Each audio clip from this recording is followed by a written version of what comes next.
Dusk Unveiled, The Ravenwood Coven, Book 2, written by Carrie Ann Ryan, narrated by Victoria May and Aidan Snow. Chapter 1. Laurel. The gravestone was more of a placard, really, one that shone under the fading sun and didn't mark a grave, but more a remembrance. Trace wasn't buried under my feet. His body wasn't here. His ashes had been spread to the wind. One of my best friends, the man I had thought would be my everything, or at least I had deluded myself into thinking would be my everything, was long gone. The only thing that remained was this placard his parents and the pack had wanted to use to remember him by, and the memories that currently cascaded through my brain. Trace was dead. Faith, a necromancer and dark witch, had killed him. I still couldn't quite believe that I wouldn't hear his laughter again, that big belly laugh that warmed me from the inside out. He always made me smile, even if he made me growl more often than not. Since he was the bear shifter, he had constantly rolled his eyes and proceeded to show me exactly how I was supposed to growl, instead of the weak little baby growl that escaped my human witch lips. I had loved Trace. Maybe not how others thought I should, not in the ways that would be forever and mean bonds and mates, but I had loved him. He had been my friend first and foremost, and I'd thought maybe the fates would decide that we would be together, at least partially. Because I knew Trace wasn't my forever. He'd had the potential, but he hadn't truly been mine, and he wouldn't have been even if the world had allowed him to live. If Faith and the Revenants hadn't taken him from me, from his family, his pack. He had been my growly bear, my best friend, the one I could lean on when I thought the world might crash around me. He was the person I ran to when things got too complicated, when I had to hide from my family, my past, my curse, and my hawk. I frowned, wondering why I was so melancholic. No, that wasn't it. I knew. Because there was nothing good happening anymore. I miss you, Trace. I'd say it should have been me, but maybe it will be soon. I winced as I moved, the motion tugging on the new burn marks on my flesh. It might be me soon, if this curse has anything to say about it. I rested on my knees in front of the placard, alone, except for the forest's non-magical inhabitants. The bears of the Ravenwood Den gave me time to speak to Trace. Some had assumed he would be my mate. Others just knew that we had been friends and wanted to give me peace. I hated that I hadn't been strong or fast enough to save him. As the curse currently working through my system reminded me repeatedly, I wasn't fast enough for many things. Because Trace had died, and I was following him. Every time I used my magic to protect this town, myself and my friends, the fire within me burned. Every time I used my fire magic, the element that was closest to my soul, it killed me a little. I was one day closer to death, one step closer to the eternal torment that awaited me because of the curse on my family. One that hadn't only affected me, but also my sibling. Though my affliction was far different than my older brother Ash's. I was a fire witch, one of the Ravenwood Coven, and I was broken.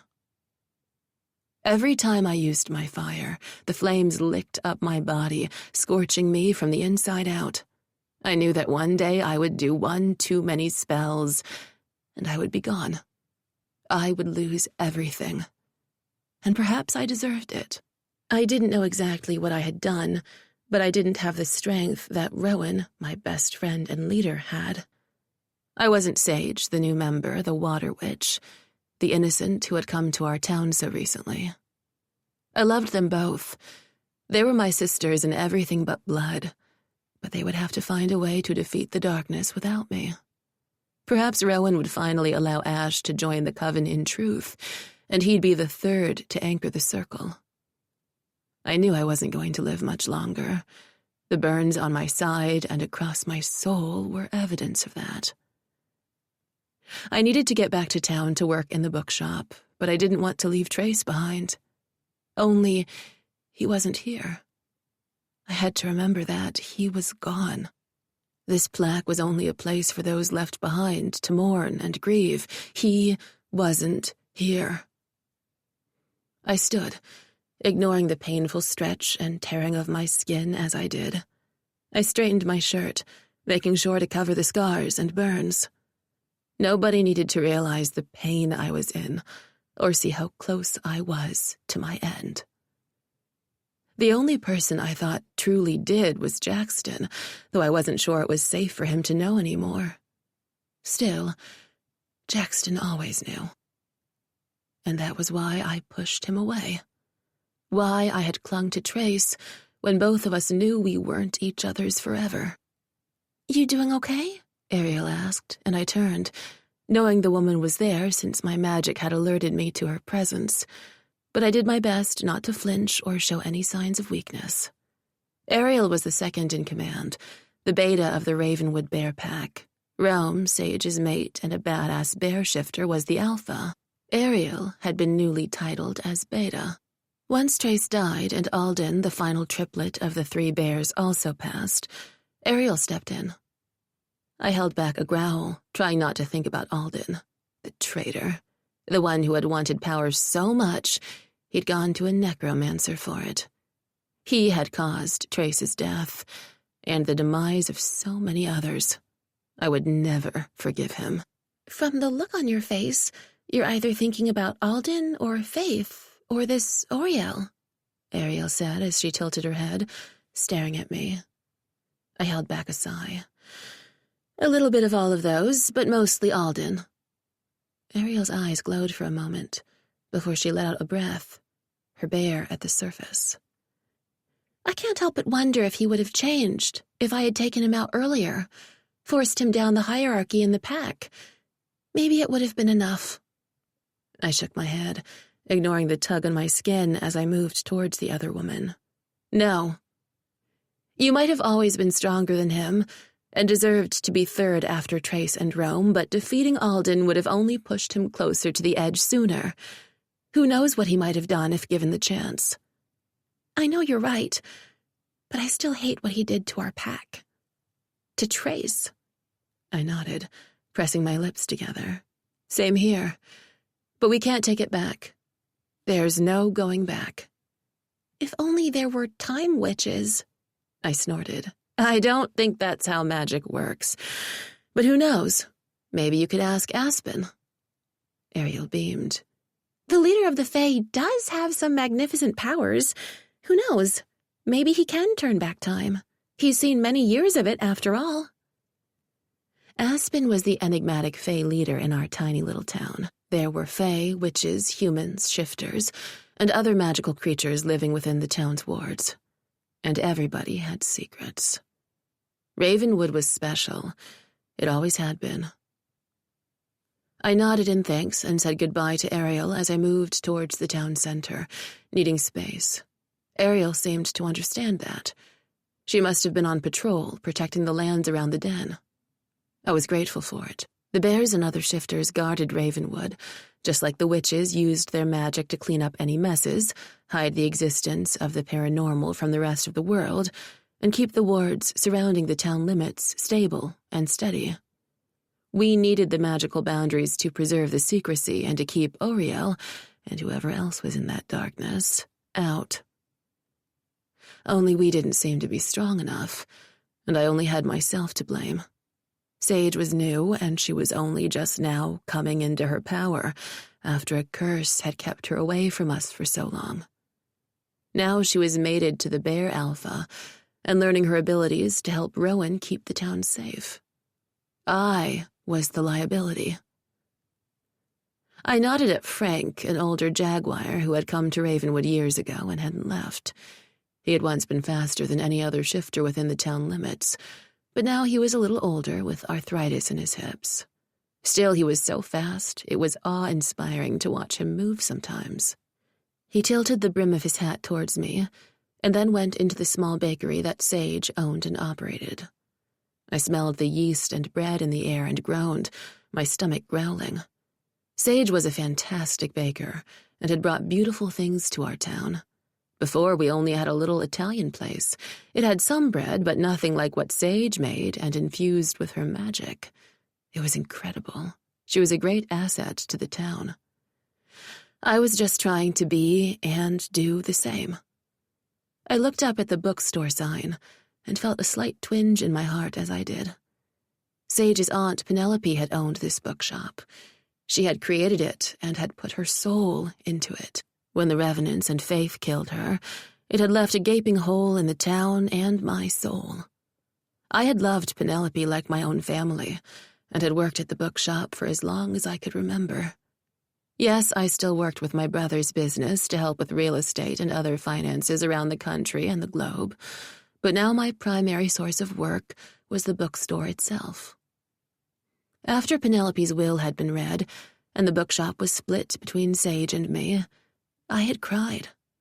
I had let others see my weakness and tears. I'd always thought of Penelope as family, and to know that she'd felt the same had staggered me. Sage had been the one to tell me that I should run it. She'd even tried to sign her half over to me, but I hadn't let her. She was your family. I should be the one letting you have it, I had said. Sage had merely shaken her head. No. If you won't let me give you my half, then we'll both keep it. I'll run the bakery, you run the bookstore, and we can bring Penelope's memory and magic to this world. I had only nodded, touched beyond measure. Now I did my best not to ruin the place that had brought me so much joy for so long. The town was like any small town in Pennsylvania. Mom-and-pop places lined Main Street, each with its own unique hand-carved wooden sign and colonial building that had likely been a home at one time.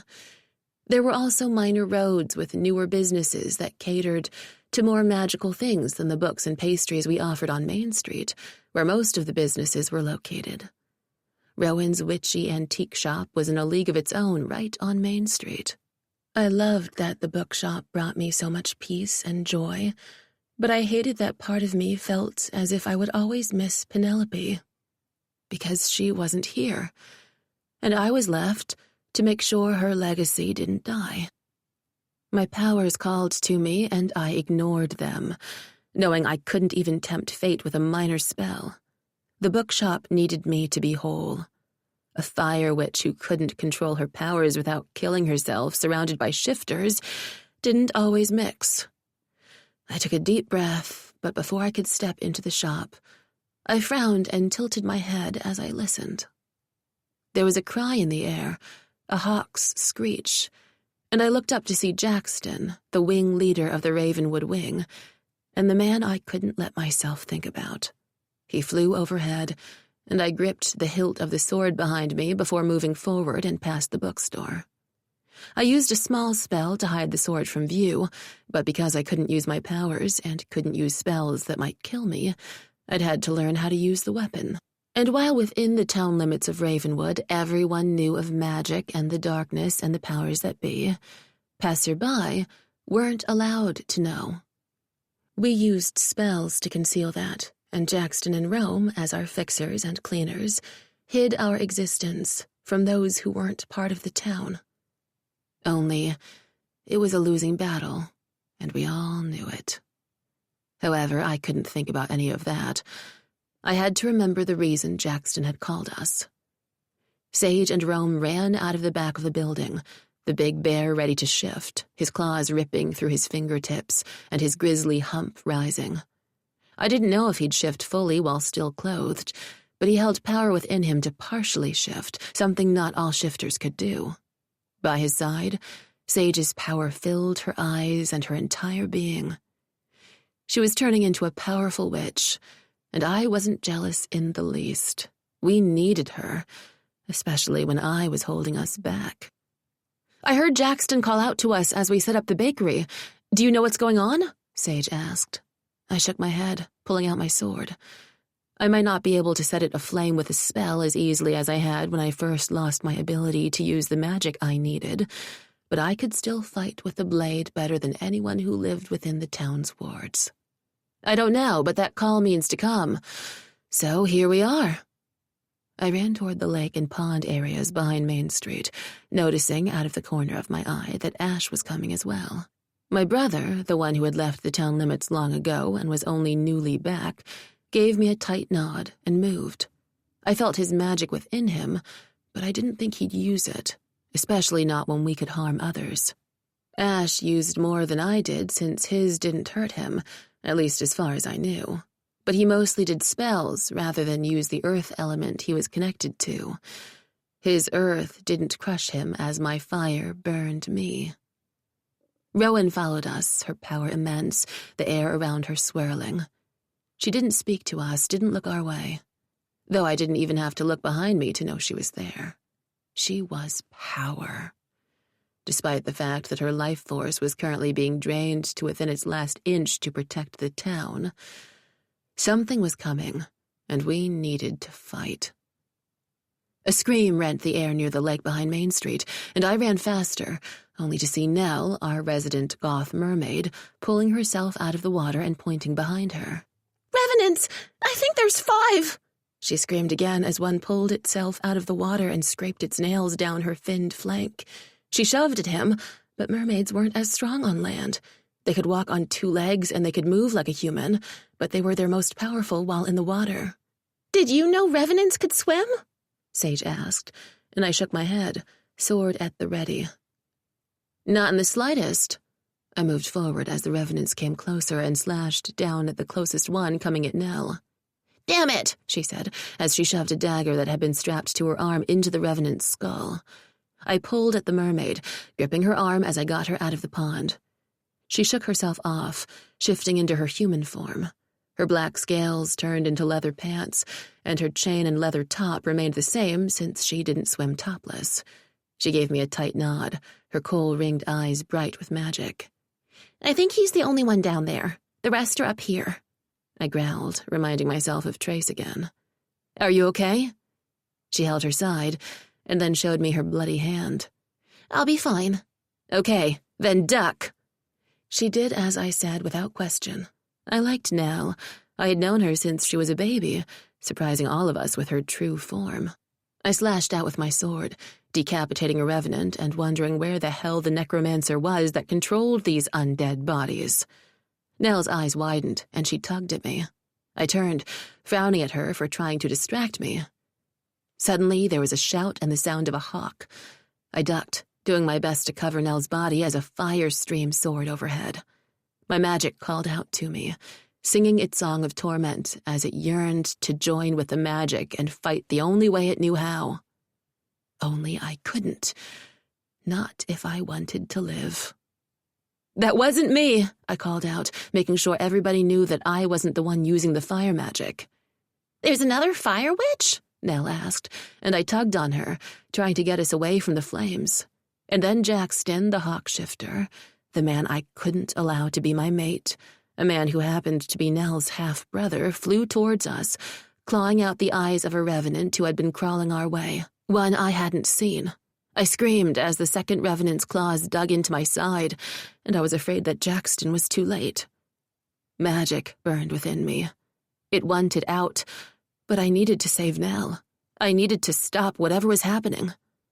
However, once again, it seemed that I might be too late. Flames licked my side, and I watched the world burn. Chapter 2. Jackson. Fire screamed around us before it died as quickly as it came, the furious tendrils threatening to sear our skin before it faded to nothingness. Laurel shouted that the magic wasn't from her, and since she wasn't scorched from the inside out, I had to believe her. I looked down at both Laurel and Nell and cursed under my breath before using my talons to rip off the head of the closest revenant. I held out my free hand. "Get up, Nell." and stay behind me." She pulled her dark hair away from her face and scowled, even as she kept her gaze on the battle in front of us. "If you would just let me have a sword like Laurel, I could fight. The sword is too heavy for you. We've been training with other weapons. Weapons you don't have on you since you just came out of the deep with the one dagger that's currently in the Revenant's skull. Yes, so I can bash someone's head in but not slice it off. So helpful." She ducked out of the way as Laurel used her sword to impale the final Revenant. My little sister glared at me. "What?" I asked, my adrenaline pumping through my system. I hated the idea that Laurel was in pain and that I'd almost lost my little sister. I hadn't even known that Revenants could swim, but apparently they could. And now we would have to deal with yet another way for the monsters to attack our people. Go after my sister. "Thanks for the assist," Laurel said as she slid her sword into her scabbard on her back and rolled her shoulders. She wore the blade on her back or on her hip, depending on the day. She was a master with the weapon and shifted where she carried it depending on the current scars on her body. Neither Nell nor I missed the wince on Laurel's face that she tried to cover up when she moved. She couldn't hide her pain from me. She had never been able to, which was probably why she constantly avoided me, or at least part of the reason. We hadn't spoken since the last time I was in her home, and I had looked at her in the mirror, telling her it was time. Of course it was time. It was long past it, but Laurel wouldn't take that step. And I knew there was a reason for it. It would cost too much, and it could hurt so many. But I couldn't have Laurel die. I couldn't lose her when I'd only just now found her. Or rather, let myself believe I'd found her. Only this wasn't about me. It would never be about me. It needed to be about Laurel, her choices, and the assholes trying to kill my sister and take over my goddamn town. "Why are you glaring?" Nell asked as she leaned forward, her voice a whisper. "It's nothing. You should just tell her how you feel." I glared down at Nell, doing my best not to look too menacing. She was a sweet baby angel, at least according to our mother. A beautiful mermaid who could do no wrong. My mom, like my father and me, was a hawk shifter. My father had died when I was a young boy, and my mother had found another mate, something not too unheard of, but quite rare. Only that mate had been one of the mer people who lived beneath the surface of the water. He rarely came up these days due to the uneasy wards and failing magic beneath the core of the town since Ravenwood couldn't hold itself to the paranormal world as it once had. As the alliance of witches faded through time and death, so did the magic tethering the town to the supernatural. My sister spent most of her time below the surface with her father these days, using their magic rather than ours. My mother spent her days on land, trying to help me run the wing and baby my younger sister as much as possible. Because Nell was half hawk, half mermaid, though only able to shift into her mer form, Nell could go from the land to the water far easier than any of her full-blooded mer relatives. That meant I saw my baby sister more than I would have in any other magical situation, and I hated to see her hurt. I looked down at the wound already healing on her side. "Are you okay?" "I'm fine. It sliced through part of my fin, but not enough to keep me down. I didn't expect any revenants down there. Now we'll keep watch." "Do you need to go down there now and explain to the others what happened?" She shook her head, frowning. "No, Holden was already there." I scowled, and she rolled her eyes. "We both know that Holden's not for me, even if he wants his little mer princess." My father had been the wing leader before I took over, and then he died far too young.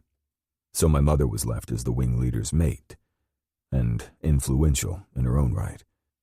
Of course, she ended up meeting with the king of the mer people below the surface. Through magic beyond me, Nell and the others could travel from water to water as long as the king was in charge of that particular area.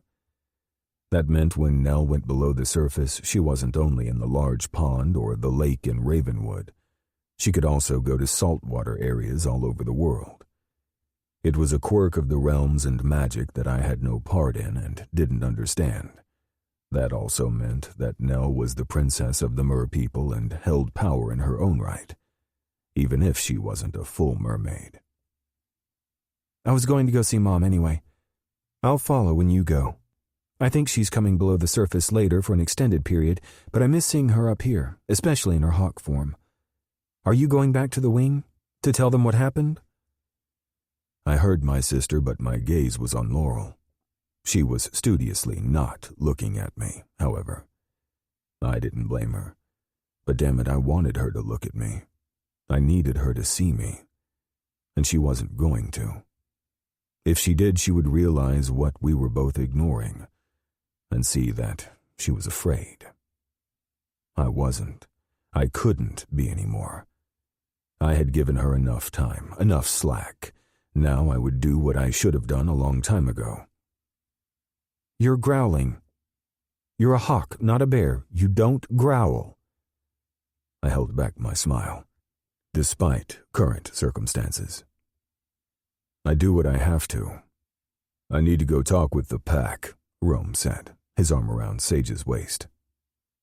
I need to discuss what just happened with the wing. I nodded tightly.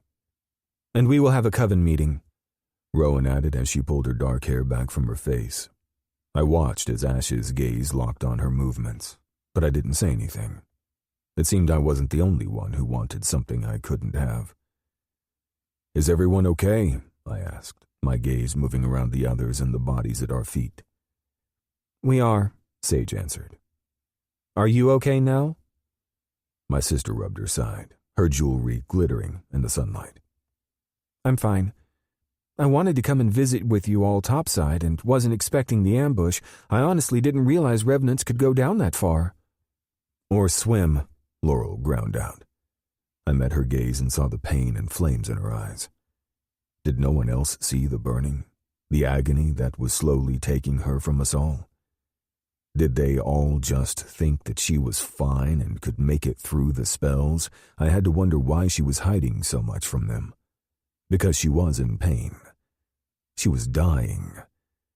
With each spell, each magical moment, her body burned from the inside out. I didn't know how they couldn't smell the burnt flesh or see the flames dancing in her eyes.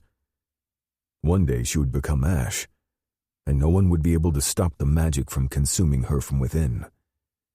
I didn't know what we would do then. What I would do. We had already lost Trace. Who would I become if I lost Laurel, too?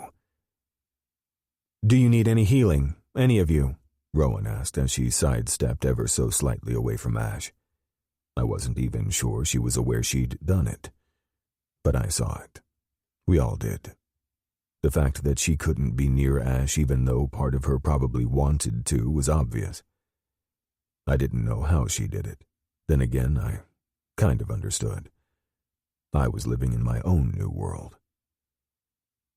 I'll have Mom take a look, but my fin, or rather my leg, is already healed.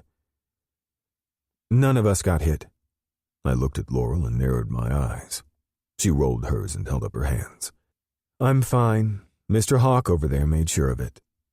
You could have been killed, I snapped. I wasn't. Thank you so much for taking care of me. You need to take better care of yourself. Why was I yelling at her? I couldn't fix things, so I kept lashing out. She would probably hurt me later, and I would only have myself to blame. Stop fighting, Sage said as she rubbed her temples. We had a break from this, a moment where we could all breathe. Now Oriel, or whoever he sent, is back, and we have to deal. You think it was just Oriel then? Or was it someone else? Ash asked, his voice wooden. I met his gaze, then gestured over to my little sister. She knew some of what was going on, but not everything. The more she learned, the more likely it was that she'd get hurt beyond the scratches she received today. I refused to let my baby sister be part of this. I saw that. You should let me help. Aspen and I want to help. I froze and then glared at her. Been speaking to Aspen a lot then, have you? I asked, and Laurel snorted. Oh, you sweet baby angel, you're so adorable when you're clueless. Do you want to talk about clueless right now? I asked, glaring. What did I just say about fighting? Sage cut in. Laurel snorted.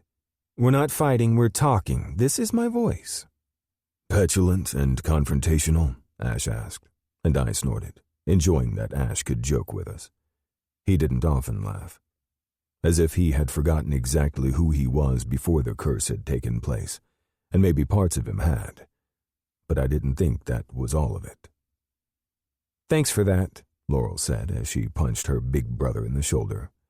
So glad to have you back in town and on my side. We all should be on the same side, Rowan stated as she pulled her hair back again. And I broke my hair tie. Laurel waved her hands in the air, though I saw the fear in her eyes. Oh no, whatever shall you do without your perfect little hair tie to keep your long, glorious locks away from your face? Your hair looks as if you put your finger in an outlet and let it go into this glorious red fire. I wouldn't talk. Enough, Sage growled, the water in the pond behind her rising. Nell's eyes widened and I tugged her away. Come on, let's get you to Mom and make sure you're going to heal. The skin had mended on its own, thanks to her magic, but I never could be too careful when it came to my sister. So we're just not going to talk about the fact that I mentioned Aspen? She asked sweetly. I let out a breath. I knew she was teasing to cut the tension, but I wasn't sure I could hold back my questions when it came to the Fey King for long. Let's go. We need to have a meeting. With the 6 of us, Sage replied, and Rowan narrowed her eyes. The 6 of us. Not just those you get along with, Rowan. I froze, wondering about Sage's tone. Sage never stood up to Laurel or Rowan. Mostly because she was still new to the group and figuring out our past truths and secrets. Wading through the waters of our shared connections, even as they changed, wasn't easy. The fact that Sage felt comfortable enough to stand up for herself now made me smile. She was learning her powers and her position in the town and within the Coven. Honestly, none of us had time to hold back. We needed to ensure that we were taking care of each other and finding out exactly who was trying to hurt our home. Coven meeting soon, Rowan said, and nodded, her shoulders lowering. All of us. Where we'll figure out if this was Oriel or someone else, I added. Let's hope it was just Oriel, Rowan said with a frown. Because if it's someone else, then we have another necromancer out there, raising the dead from around the country and using their corpses for their own agenda. Rome's bear rose to the surface as he spoke. They won't take any more from us. Laurel's chin lifted as she vowed. I refuse it. Ash and I remained silent. Same here. So we figure it out. We'll meet and find out who did this. Now, let's make sure we're all healthy and take care of our town so we can. Sage nodded tightly and then spun on her heel and stomped back towards Main Street. Rome gave us all a look, lifted a shoulder, and followed her. Not that I don't like it, but when did Sage get all badass? My little sister asked. I shook my head. I don't know, but she's keeping us on track and that's all that matters. Nell smiled before pressing her hand to her now healed side. Let's get back to the wing. We're not going to talk about it? My little sister said as we made our way to the Eyrie. Talk about what? I asked. The fact that I'm seeing Aspen, and you can't keep your eyes off Laurel? She smiled widely at me, her black-tinted lips gleaming. Some things don't need to be discussed, little sister of mine. What we do need to talk about is the fact that you were hurt. I don't know if I want you moving around town as freely as you have been without someone around you to keep you safe. She punched my arm and glared. Oh, no, you don't. You don't get to be all caveman, big brother. I will if I have to be. No, you are the nice brother, the sweet cleaner who helps to fix the town and takes care of those around him. You don't get all growly and overprotective like a bear. So now you're saying there's something wrong with bears? I asked, knowing I was annoying her. You're too much sometimes, she answered after a minute. We made our way to the wing. Hawk shifters were like some other shifters where we stayed together as a family grouping. But our clutch was smaller than the others. The bear shifters in the area had the largest pack of all the shifters. Ravenwood had some wolves, the jaguar, a few other shifter types, and the magicals. But we weren't like other shifter groups in that we tended to remain insular from others who were not hawks. I was usually the lone exception since I worked within the town's limits, cleaned up the magical messes, and my best friends were bears and witches. We moved around the world, found other hawks like us, and found our mates. I wasn't exactly like them, but I was their leader. However, not everybody appreciated who I was or how we functioned. Nell and I made our way through a copse of trees, and I tapped on my shoulders as Nell rolled her eyes and jumped onto my back, clinging like a little monkey. Unlike the bear dens set in the forest and the cave systems, the wing was above ground. Way above ground. Our trees were immense, taller than any in Pennsylvania. But the magic of our wing and the Ravenwood Coven meant that we could hide in trees as tall as the redwoods that resided in the Pacific Northwest within our lands. And our tree houses and nests were located in their branches. It made it harder for others to find us and maintained our privacy. Some of the wing didn't drive cars. They didn't even visit the town. Everything they needed was here, and they spent much of their time in their hawk forms because of it. As shifter hawks, we tended to be 2 to 3 times as big as regular birds of prey, and our homes were quite large. Hence the need for the magic and the trees that were out of this world. Is it weird that this smells like home, much like Beneath the Sea does? My little sister asked. I shook my head. I don't think it's weird at all. You are of both worlds. And sometimes I'm of none, she whispered. I hated that for her. Not everybody in the clutch agreed that Nell should be allowed to stay in the area at all because she wasn't full-blooded. Not that they had any say in it. They were old school and preferred to mate within their species. That meant once they found their mate, if they were in a different part of the world, they moved there and didn't look back. I wasn't like that. My family wasn't like that. And that was why my staying here as wing leader wasn't always the easiest thing. It had only been a week since the last challenge, and I was exhausted. But those under my command, my second, kept the peace while I tried to maintain our connection to Ravenwood. Because what others didn't understand was that the connection was what kept us safe. I didn't think there would be another direct challenge as there had been recently, but there might be something a little more subtle if I wasn't careful. We wouldn't be able to make it alone, not as the world evolved and technology made it so only magic could keep us safe. Not with the eyes of humans who now saw far too much on us. Nell? My mother asked as she came down a rope ladder. Why do I smell blood? What happened? The revenants can swim, I said. After a moment, my mom let out a curse before going to help her daughter clean up. Can we talk later? My mom asked. I'm heading below the surface soon to undergo some peace talks with Nell's father, but we need to talk before I go.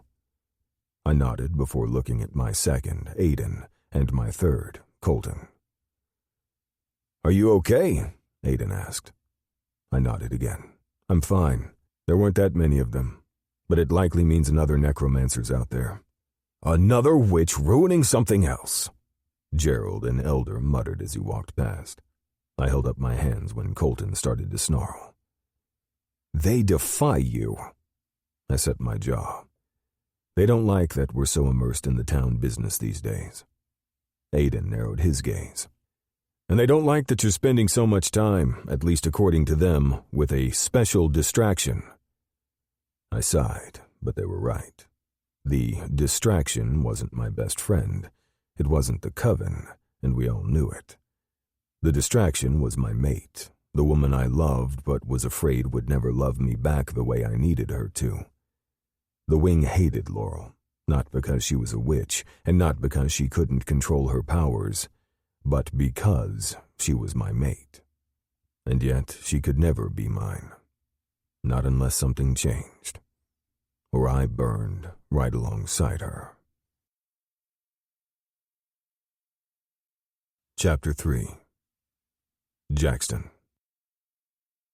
The flames beckoned, and I told myself it had to be a dream. This couldn't be real. Yet it was all I could smell, taste, hear, feel. The sense of burnt flesh and wild oak turned to embers surrounded me. The taste of ash was on my tongue, my lips scraping down my throat. The sound of the flames as they shrieked and flickered and crackled and burned was nearly deafening. The feel of heat, and yet of nothing. Because Laurel wasn't here anymore. I couldn't feel her. She was gone. Turned to ash, a memory, a pale specter of the woman she had once been. The curse had taken us all, and yet it had taken her first and with every ounce of her being. Laurel was dead. Gone. Burned. I hadn't been enough to save her. I woke with a shout, telling myself that it was only a dream and that I was here and whole, that I wasn't in pain, that this wasn't the end. And yet once I woke alone in my giant bed in my eyrie, I knew that what I'd seen might be my future. I'd be destined to sleep alone, to be alone, to lead a people who judged me for the person I loved. One I could never be with because she couldn't save herself and I couldn't save her either. I ran my hand down my face, ignoring the sweat-slick skin that ached. I'd had this dream before, far too many times, even more so since we'd lost Trace. I still couldn't believe that one of my best friends, the man I'd thought might be the linchpin for Laurel and me, was gone.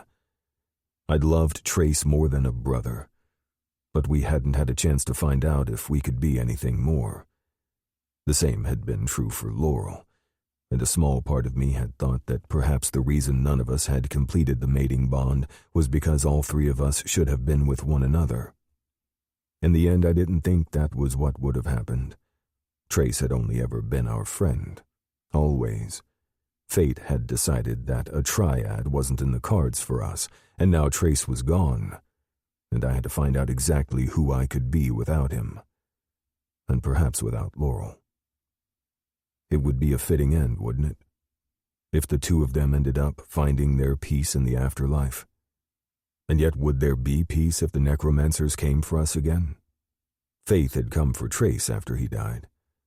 She had turned him into a revenant, just like she had done with Alden, Trace and Rome's other triplet. The Bear Alpha, Rome, had been forced to kill his brothers again, and I hadn't even been there to help because I was taking care of the other revenants trying to attack the den and the town. Faith, the necromancer who'd worked for Oriel, was dead now. We had seen her perish, and Sage had used her power to make it permanent. I shook myself out of my reverie and got out of bed. I made it, fluffed the pillows like my mother had taught me, and went to shower. I was quick and efficient and didn't linger, mainly because there was no way I wanted to, not alone and not after that dream I'd just had. I needed to meet with the Coven and the guys so we could make plans for what to do about Oriel and any other necromancer now working with him. We didn't know who had sent the revenants the day before, but it had to be someone. Perhaps it was Oriel, or maybe it was someone else. The fact that we didn't know for sure worried me, but we would figure it out. We always did.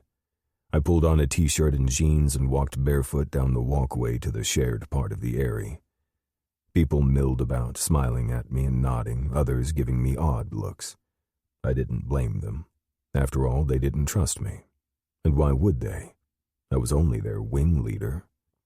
Sure, I had nearly died to protect them multiple times, but because I couldn't find a mate within the wing, and it seemed my mate might be a witch who couldn't control her powers, the people I protected didn't trust me. Laurel wouldn't even allow herself to think about the fact that we could be mates. And yet my wing did. Often. What exactly did that say about the promise of what couldn't be? "Jackson," Aiden called as he ran up to me. I turned, my senses on alert at his tone. "What is it?" "Our healer needs you." I ran, following him along the rope bridges and up the ladders. We were up in the trees, so high that even other shifters couldn't find us. We had made an intricate neighborhood within the canopy, one I was proud of, even if it scared some of the four-legged shifters. "It's Bliss. She's having trouble with the baby." I cursed under my breath, my heart beating faster as I ran. Bliss was one of my wing members, a small in stature hawk shifter with a sweet smile and a tender disposition. She was nearing the end of her pregnancy, but I was afraid that it might be too early for labor. I cursed under my breath and made my way to the healer's home. Carol, our healer, knelt in front of Bliss as the younger hawk and her mate lay on the bed. Carol looked over her shoulder at me, her eyes filled with determination. Not fear, not anger, but determination. And that worried me more than anything. "I hear we're about to have a new baby hawk with us," I said, keeping my voice nonchalant. The scent of fear radiated through the home, and I told myself that as long as I remained calm, the emotion would travel down the bonds that made us a wing. Both Bliss's and her mate's shoulders began to relax marginally as I moved closer. It wouldn't be enough, but it would help some. "Do you need my power?" I whispered to Carol, even though the others would be able to hear me. We had shifter senses, after all. And during childbirth, both Bliss's and her mate's hearing would be hypersensitive. "Please," Carol said, and I put my hand on her shoulder, pushing power into her. The bonds that connected us flared, and they allowed her to reach for my wing leader power so she could heal Bliss and bring this new life into the world. Sweat broke out on Bliss's and her mate's foreheads, the same with Carol's, and I put my hand on Bliss's knee for a second, squeezing and infusing her with power before I reached out for her mate. He nodded and gripped my hand, and I knew that he would feed the power to Bliss through the mating bond as well. That way there weren't too many people in Bliss's line of sight, and she could focus on birthing the baby. There were screams, tears, and much pleading to the gods before finally the sweetest sounds in the world hit my ears. A small cry and some watery laughs. Soon a new baby hawk was in our wing.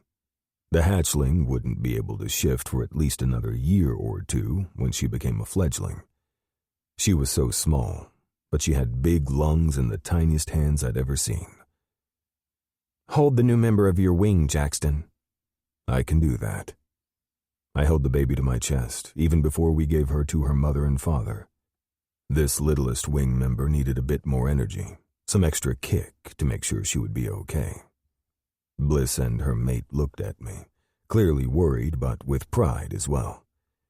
I would soon give them their child and they would be okay. But first, the baby needed a little bit of wing leader bonding. She cuddled against my chest, making cooing sounds as I infused her with energy and the knowledge that she would be whole and cherished. Carol worked on finishing with Bliss, and soon the new baby slept peacefully in my arms. I gently handed her off to her mother. Bliss and her mate cried, giving me thankful looks. I walked away without another word, knowing I needed another shower, but it had been worth it. Our wing had a new member. Nell stood outside the door pacing. When she looked at me, her eyes got wide. She beamed and threw her hands up into the air. She didn't scream or shout since nobody wanted to wake a sleeping baby, but everyone saw the joy in her face. I nodded my head and grinned. "I would hug you, but you need a shower." "Thanks for that," I cursed as I looked down at my watch and sighed. "I'm going to be late." "You did good, big brother." Nell rose on her tiptoes, kissed me on the cheek, and pushed me towards my house. "Go shower. I will make sure that people don't bother the baby." I rolled my eyes, as did Aiden. Nell technically wasn't a wing member and couldn't tell anybody what to do, but most people still listened to her. She looked intimidating with her goth outfit, leather, and chains, though I thought she looked adorable. Not that I would ever tell her that, because she would likely kick my shins hard with those steel-toed boots. I quickly showered again and made my way over to the town center. We were meeting at Rowan's shop, the witchy tourist shop, into the wood. It was all about spells, witch lore, and helpful for the paranormals and those still learning what and who they were. Tourists also came, but they only saw what Rowan wanted them to see. That was why she was attached to the town wards as she was. She and her new coven would ensure that the humans didn't find out what went on with the paranormal world inside Ravenwood. I knew that she needed help, though. Doing it on her own was too much. Sage helped how she could, but the Water Witch was still too new to do some of what Rowan needed. We all knew that. And yet Rowan kept acting as if she could handle it all on her own. I knew Laurel wanted to help. She wanted to work on spells and connect her life force to the town as Rowan had, but she couldn't. Every time Laurel used magic, she got one step closer to having it be the last spell she ever did. I didn't want that to happen. I knew it couldn't. My hawk anchor slid over my body, agitated at the thoughts whirling in my mind. I knew Laurel needed to try the spell that Rowan had found that we hadn't tried yet, only I was afraid it would be too much for her. The more I pushed, the more she pulled. I wasn't sure what we were supposed to do. I walked into the shop and found that I was the last one to arrive. Rome and Sage were looking over a book, the big bear protecting his mate no matter where he went. He was Trace's identical triplet, and every time I saw him, it was like a kick in the gut. Even though I never confused the two when they were together and always knew who my best friend was. Now Trace and Alden were both gone, and seeing Rome reminded me of what had been lost. I could only imagine how Rome felt every time he looked in the mirror, hence why we didn't talk about it. Ash stood in a corner studying a stack of books as if he hadn't a care in the world. I didn't know why he was here. Considering the curse, I didn't know what Ash felt, or even if he could feel.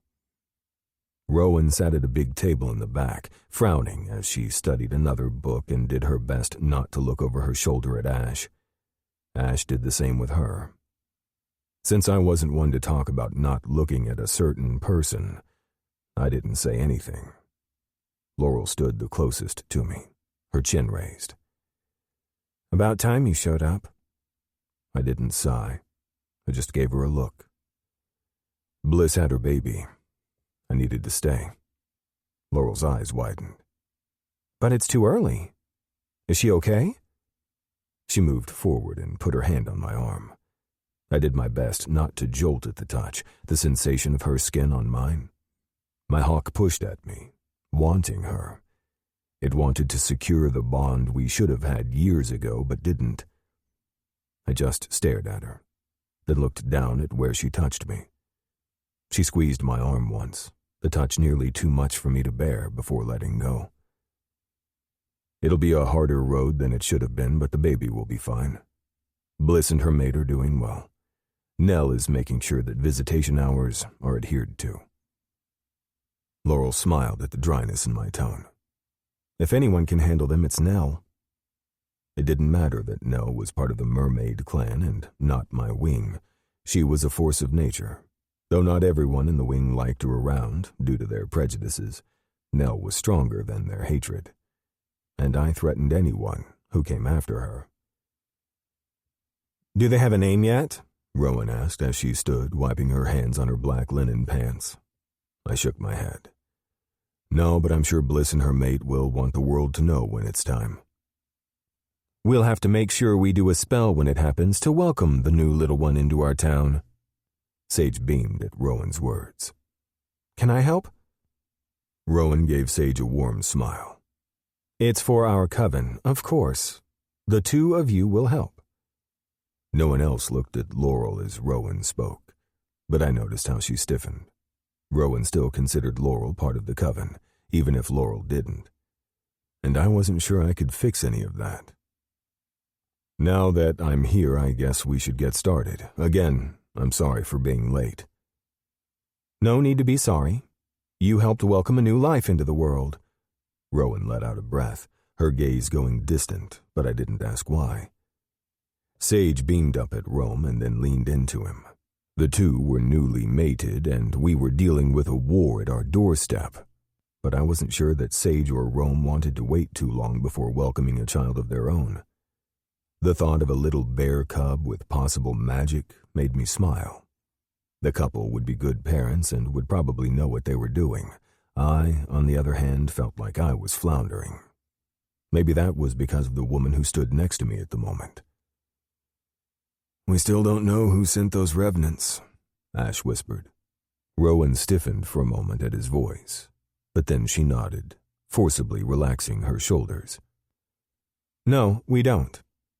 While we can assume it was Oriel, it could have been any member of his team, or even another necromancer who wants our home and the power within its wards."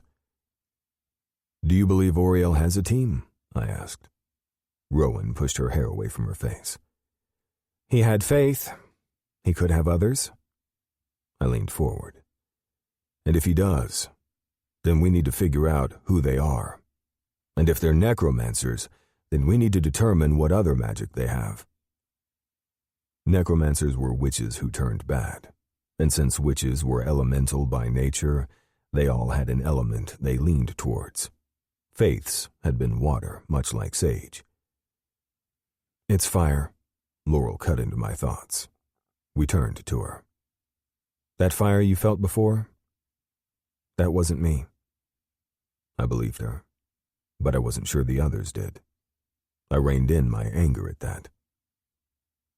"It didn't come from Laurel," I added. When the others nodded, Laurel grumbled. "Excuse me. I told you before it wasn't me.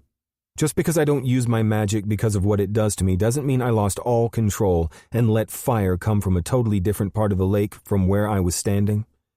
I wasn't even in that direction. Therefore, it couldn't have been me, and if you thought beyond the fact that you're so worried about what my magic could do, you would realize that." Rowan held up her hand, air magic sliding over us all. I scowled at her. "You were right. We're sorry." She looked at the others as they nodded and then gave us a tight nod. "However, if this necromancer does have fire as their element, that means you are our best person to fight against them." "You know I can't do magic," Laurel said at the same time I spoke. "She can't do magic." Laurel scowled at me, but I just raised my chin, defiant. "We know that," Rowan said, and then shook her head. "But we still need to try."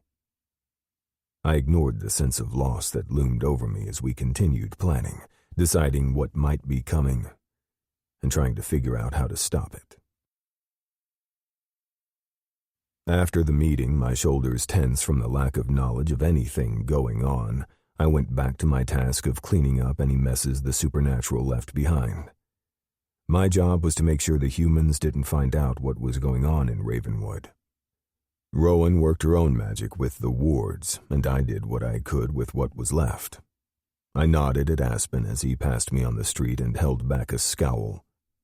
I didn't know what was going on between him and my sister, and I wasn't sure I liked it, whatever it was, but it wasn't my place to get involved, at least for now. The man returned my nod regally before walking down the sidewalk as if he weren't the leader of a secretive race of supernaturals that even shifters didn't know much about. I cleaned up glass from a broken window, helped a teenager out of a sticky spot, and then shifted and raced our Jaguar friend down a path, just to see Frank smile. When he won, I grinned, shook my head, and made my way back to my home, just as darkness settled in. I walked inside, stripped off my shirt, and was about ready to take my third shower of the day when I froze, a familiar scent filling my nostrils. It wasn't a dream this time. It couldn't be. I was awake. I turned to see Laurel standing in my home. "How did you get in here?" I asked. "I know how to climb." She shrugged, and I held back a smile. She was right. She used to climb through my window up in the Eyrie when we were teenagers, both of us not knowing enough about each other, yet knowing too much at the same time. "What are you doing here, Laurel?" I asked, trying not to make my tone sound accusatory. I liked her here. I wanted her here always. But she couldn't be. Still, I needed to know why she'd come. "You were right, Jackson." She swallowed hard. "It's time." Suddenly, the world felt as if it were falling around me, her voice echoing in my head. It was time. Time for death. Chapter 4. Laurel. My hands shook, but I felt that was a common occurrence these days. I didn't know if it was from the pain that constantly radiated through my veins, or the tension from the worry of what might come later. I tried to ignore it, tried to tell myself that I would find a way to survive, but I knew that wouldn't be the case. This afternoon, once Rowan finished collecting the materials for the spell, we would try to break the curse. Not the whole Christopher curse, that was something Ash would have to do to unravel himself. However, my part of the curse might have a solution. Sage had found it, a small line in a book about a spell that could douse the flames of the unworthy. She had scowled at it, but I had come closer, wondered if I was the one who didn't possess the worthiness to continue as part of the Coven. Rowan had merely given me a look and then went to search for the spell the note had spoken of. Did my best friend think I was unworthy, or was Rowan just following along with what I had said? I wasn't sure, but maybe there wasn't a choice in what needed to happen next, because here we were, about to perform a ritual, and I could die. That was the outcome of this spell. I would die, and then I would be reborn without the Christopher curse. I would burn from the inside out, but it would be my choice this time, my flames coming into existence to purge. And I wanted nothing to do with it. Only if I didn't do this, I would still die. I might as well try to find a way out of it, to make it out alive, to protect the town and those I loved. I needed to determine who I needed to be and find the strength and the power to become that person. Jackson wanted me to do this. He wanted me to survive and find a way. But to what? To be with him? Or maybe just to be. He was the one who'd told me it was time. I couldn't spend another moment waiting for something to come to us without trying. It had been years of me nearly dying, of burning from the inside. "Are you ready?" Ash asked. I turned to him, trying to relax at my brother's tone. The man in front of me wasn't the boy I had grown up with, or even the man I'd come to know before everything changed. I missed the Ash he used to be, the one from before the curse. I wasn't sure when that Ash might come back or if he could, though I knew he had to. For us to defeat the darkness, we needed to be a full coven, and Ash was a witch. He wielded earth, had rocks and dirt that created a magnificent mosaic on his skin and acted as his anchor, a tattoo that told us who he was. He was still that, even if a part of him might be forever gone. I hated that I had lost a piece of my brother, and I wasn't sure how we were supposed to fix it. I only knew that we needed to. "I don't know if I'm ready," I said after a moment, finally answering him. "You don't have much of a choice. You were right when you said it was time. Time to stop waiting to see if this might work." He frowned at the notes he'd taken and rubbed his hand over his chest. I froze at the gesture, wondering what it meant. But then he looked down at himself as if he hadn't realized he had done it, and dropped his hand. It had been his heart, a place that had to be empty because of what resided within him, or rather, what didn't. And yet it ached. For who? For what? Or was I once again reading too much into things? "We will make the connection together and bond as brother and sister. That should enable you to reach out and find that person, me, once you return to us." What he didn't say was that once I was done burning to let the curse take hold, I would be able to reach out for the bond I had with Ash, our sibling bond, and find a way to live once again. I would die today, so I could rise again. So I could break the curse and become one with the Coven. It was the only solution we had been able to find, the only way that might work, but I didn't know if it would. "You're sure this is going to work?" I asked, swallowing hard. "Will you be able to do your part on the other side of the bond?" I didn't tell him that I was terrified. Because of his curse and what had happened to him, I wasn't sure we would be able to bond the way we should. I might end up killing him in the process. "It should be fine. After all, we've been bonded since birth. We're siblings, family." He was saying the words, and yet somehow they didn't ring true. It wasn't that he was lying to himself or me. It was just that he was who he was now. Changed. Everything was wood and stone, not the Ash I used to know. Today I would be the one burning to ash, even while he had the name.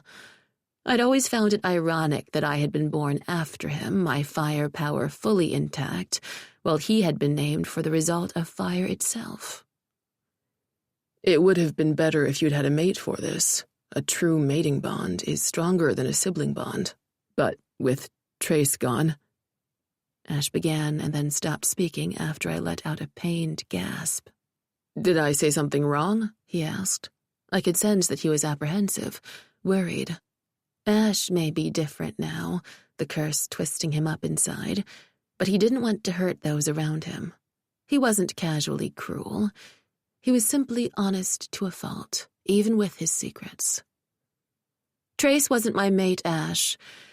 At one point I thought it would have been nice if he were, but he wasn't. The bond would never have formed between us." Ash tilted his head, studying me. "Is there someone else, then? Someone you can create a mating bond with to make this work?" I swallowed hard. "I don't know." "Jackson, maybe? Perhaps Jackson should stand with me, and you should try to create a bond with both of us. Use the sibling bond and a potential mating bond to come back, to find a way back to both of us." I winced and pulled away. "It doesn't work like that, Ash." "I'm aware that mating bonds don't always work the way you want. When you take that step, things can be irrevocably altered to the point where you can't come home. I understand that. You know I do." I turned on him, pain radiating through me. Of course he knew. He was who he was because of the decisions that had broken him, those that had broken Rowan. "I think we can just work with you." "No, we won't," Jackson said from behind me. I turned, my hands shaking. "How long have you been standing there?" I asked. How long had he been listening? I hadn't even noticed he was there. Ash and I stood in Rowan's store waiting for the others, and Jackson had walked right up without me noticing. "He's only been there for a short while," Ash answered. I rolled on my brother, glaring. "And you didn't let me know that he was listening in?" "I was invited here, Laurel," Jackson said. "I can't be listening in or eavesdropping if I'm supposed to be here, and apparently I'm truly supposed to be here." "It's not you. I could kill you, Jackson." "But you don't care that you could kill yourself? Your brother?" I threw my hands up into the air. "That's not what I'm saying. This can't hurt Ash. Not the way it could hurt you." My brother couldn't lose what he didn't have, and that was why he was the perfect person for this. Ash was strong enough to come back from whatever we threw at him today. What the bond we'd use for the spell would attach to, if it could at all, couldn't break him. Jackson's eyes narrowed, his anchor tattoo sliding over his body like a whirlwind. "You weren't going to tell me that you were going to risk everything, even though I was the one pushing you towards this ritual? You weren't going to tell me that I could help?" I swallowed hard, fear clenching my heart in a punishing grip. "You can't help, Jackson. We both know that." "You and I need to talk before this happens." "I think we're out of time," Rowan announced as she walked in, looking between the three of us as Sage and Rome followed her. "What's happening? What's going on?" Sage asked as she moved forward. I think a conversation that should have happened long ago is finally taking place, Rowan grumbled. I glared at my best friend. Rome grumbled low, letting out a deep chuff that was all shifter. Stop it. What? I glared at the bear. Stop it. Stop what? Rowan asked. Stop talking about what all of us are ignoring? You and Jackson could be mates. I once thought it could be you and Trace, and maybe it could have been. Or maybe it was the three of you, I don't know. But my brother is gone. Both of my brothers are. I heard the growl in Rome's voice, and I ached for him. I wanted to help, but there was nothing I could do. Instead, Sage rubbed his chest, and he pulled his mate close. I almost lost my mate once, more than once if I'm honest. I lost my brothers. I'm not going to lose my friends. We know that the town is cursed, and that the Christophers were cursed more than once.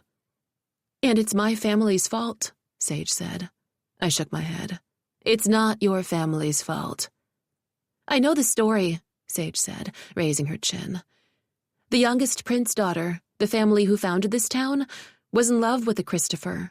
But he didn't love her back, so when she broke in grief, her power lashed out at the Christopher line, albeit unknowingly. I looked at her, then at my brother.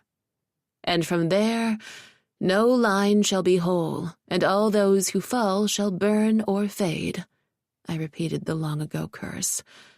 I know it. I am the burn. And I am the fade, Ash whispered.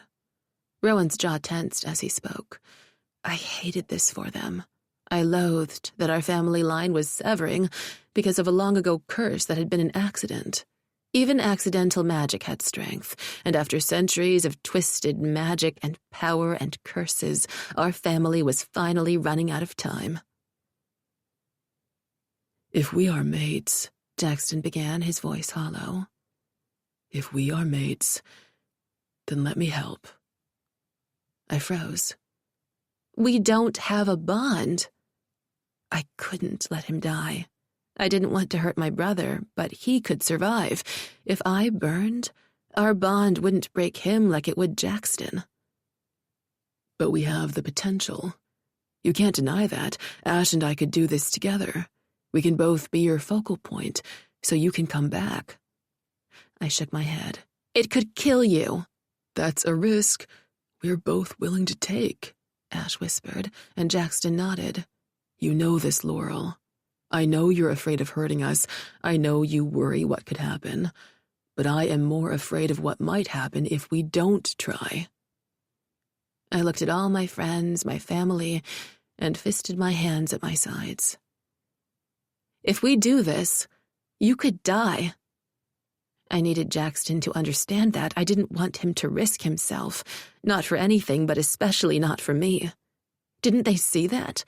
Couldn't they see what I'd needed to push away for so long? If we don't do this, Rowan snapped, you will surely die. They're willing, and we are as well. Rome, guard us. You'll be the only one with strength after this. The big bear nodded. Of course. Should we get my beta, your second, the others, Aspen? Rowan shook her head. No, I feel it has to be the 6 of us. She looked at me then. It's always been the 6 of us. I gritted my teeth and nodded. Fine. Fine. Rowan barked out orders as my emotions whirled. I looked at Jackson. I don't want you to get hurt. He moved forward and cupped my jaw. I hated that my magic reached out to him, wanted him. The anchor tattoo of flames on my side rolled around, moving over my chest and up to my neck, then over my cheek to touch Jackson. His hawk tattoo, his anchor, flew down his arm and over his hand, so our anchors touched. The magic pulsated. Laurel, you know it's time. He echoed his words from weeks before, and I swallowed hard. You know I can't mate with you. Not truly, not with the curse. It doesn't work that way. It only solidifies the curse further. It had with Ash. That was one more reason I had never tried to find a bond with Jackson. The hawk nodded tightly, pain in his eyes. It's the potential. I'll be here. As will I, Ash said. It's not a mating bond, but a sibling bond can aid. I wasn't going to win this argument, and a selfish part of me was glad for the support. Okay. I guess I don't have a choice. We don't, Sage whispered, her eyes filling with tears. Rowan, Sage, and I stood in the center of the room, holding hands as magic pulsed around us. Jackson and Ash stood behind me like pillars of stone as they waited for the magic to come. Rome will watch over us, keep us safe from any dangers from inside or outside forces. The three of us will say the words, cast the spell, and will push our magic into Laurel so she can let the curse unfold, let the flames engulf her. And when she comes back, both Ash and Jackson will reach for her through the bond, and we will rise again as new. It sounded insane, but this was the only thing that might work. It was the only thing that could. I just had to hope it was enough. I let out a breath and met their gazes, nodding. Ash gripped my right shoulder, Jackson my left, and we began. As flames and fire and energies rise, wing the magic across the skies. Take this witch we offer thee, purge her darkness so she can see. Open eyes and cleanse her soul, purify her magic and make her whole. When she rises and breathes again, the curse will be gone, the strife will end. From our coven, these 3 and 3, this is our will, so mote it be. Pain slapped at me, carving deep grooves into my skin. I screamed, nearly going to my knees, but the magic kept me upright. Flames licked at my body, scorched me from the inside out. Starting with my toes, it wrapped its way around my calves, running up my legs to my hips, my chest, down my arms, all the way to my face. I wasn't sure if anyone else could see the flames, but I could. A deep purple, a light blue, a scorching red, and a vibrant orange.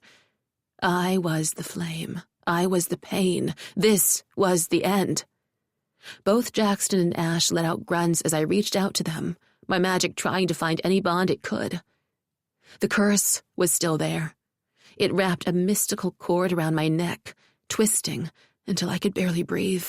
I heard people shouting, pulling at me, tugging at the others, but there was nothing I could do.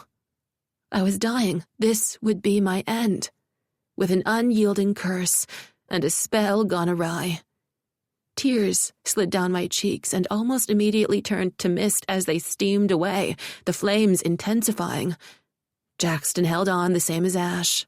As all 3 of us fell to our knees, I cried. Not for myself, because I knew this was my end. No, I cried because Jackson and Ash were going to die with me. We had been wrong, and there was no coming back. I looked up at my sister witches as they reached for me, as they whispered spells to bring us back, tried to save us. But it wouldn't be enough. I would never be enough.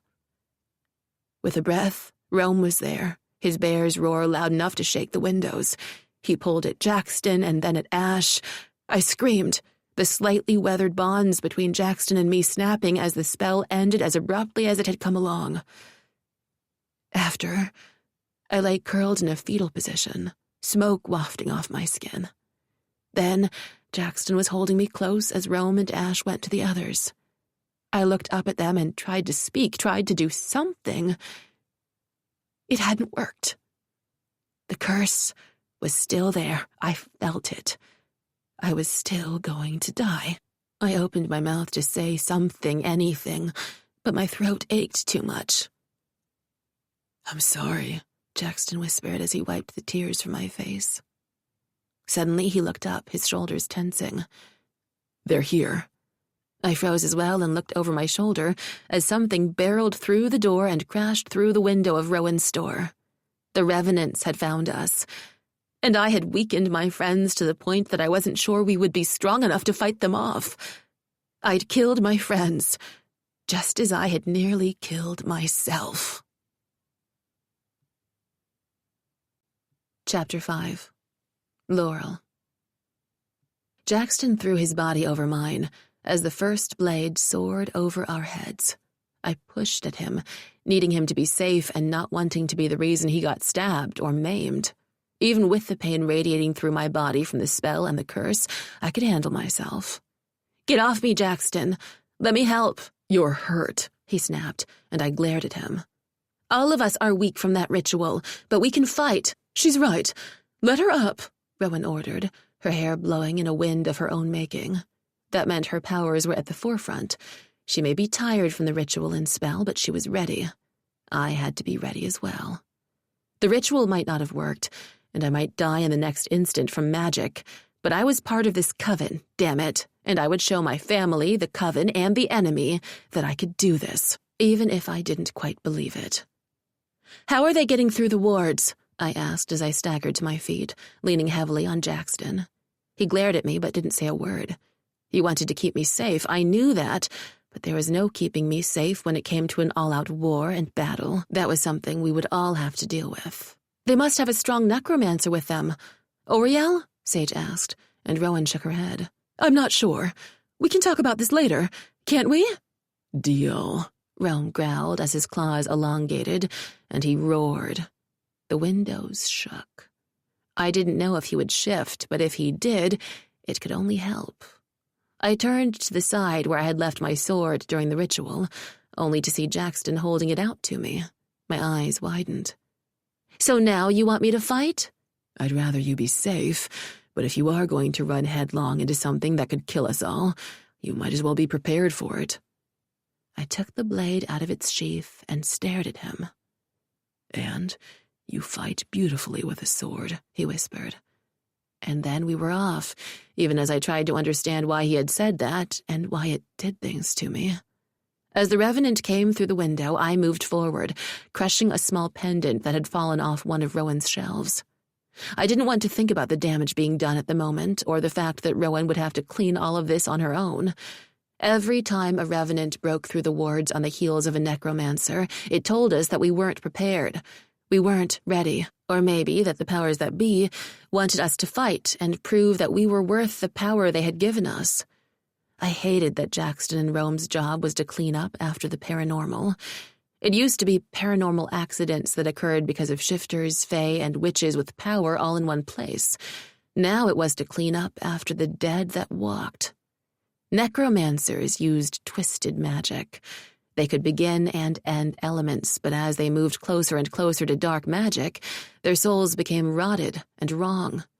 Eventually, they were able to raise the dead. Lower-level necromancers could only raise flesh. Higher ones could do that, but also control the spirits that walked among us. Faith had been a lower-level necromancer, at least from what we could tell, but given the magic that pulsated around us, we had a feeling that Oriel and perhaps others with him were the higher-level ones. That was why we had used a spell to send Penelope away completely when she died, to ensure that she could never come back to be used by Oriel or any of his ilk. That was why we burned the bodies of those who perished amongst us, why Trace didn't have a grave, but a small sign that said he had once been with us, had been family, and more. All of that so the necromancers couldn't come after us. They couldn't use those we loved to attack us. I hated Oriel more and more because of it. I hated the power that broke within us that told us that we couldn't be enough, that the world was changing and we couldn't fight back. Though we had used the spell to keep those we loved from being used as spirits and revenants, that didn't mean we could do it for every single soul in existence. There was a cornucopia of magic outside the wards, and Oriel could use so many spirits and bodies from outside the town, while we could barely hold on to the magic we had. We spilled out of the store, and I was grateful that we didn't damage Rowan's place as much as we could have. She had lost so much, just like all of us, and while we butted heads most days, I hated the idea that she could lose her shop. It was a place where we learned magic and performed our rituals. It was also Rowan's, a centerpiece of her magic, not the only one, not the main one, but still one of them. And since Rowan needed all she could get, I didn't want to lose that. The town pulled on the Coven's magic, and as Rowan was the last Ravenwood in existence, it taxed her more than anyone. I'd had to block off my connection to the town, because with each moment that passed with them needing the wards, I nearly died. It tugged on my soul and burned me from the inside out. I couldn't give my life force to the town. Sage didn't have enough strength in her yet, but she was learning. Just the minuscule amount Sage could give to the town, primarily due to her mating bond with the alpha of the bears, had saved Rowan's life. Rowan had been fading in front of us, much like my brother had faded into his new existence, and we hadn't been able to stop it. But we could stop this. At least that was what I told myself. "I put a ward around my shop," Rowan snapped, as she used her wind magic to decapitate a revenant. "And they still got through?" I asked, slicing through the closest revenant with my sword. The blade melted through flesh. I held back a grimace, thinking this particular revenant was far more decayed than some of the others I had fought. It seemed that whoever was controlling these had brought them from a longer distance. That meant the spells and rituals we were using on the graveyards close to Ravenwood were working. And yet I hated that I was tearing through these souls, that one day someone might recognize someone they loved as we had before. We were desecrating these bodies, but we weren't the first, and we wouldn't be the last if this necromancer had anything to say about it. "With so much power and to get through both wards, whoever's controlling these has to be part of a group." "Why did you have another ward set?" I asked, slicing into another. "Because I wanted to keep us safe while performing the ritual. Clearly it wasn't enough." I heard the pain in Rowan's voice, and I reached out to her, only to stumble back as a revenant clawed at me. A hawk screeched overhead, and I looked up to see Jackson coming forward, using his talons to rip out a revenant's jugular. I caught myself, collecting as much strength as I could, and cut off the revenant's head. My hands shook, my body ached, and I knew I wasn't going to last long. My magic wanted out. I wanted to fight how Sage, Ash, and Rowan were working together. They were the power of 3, not me. Not now. Only I needed to help. Fire looked at me, but then Jackson was there in human form, naked but glaring at me. "No, don't use your magic. Don't tell me what to do." I sliced out with my sword, stabbing the closest revenant as Jackson shifted back to hawk form to fight again.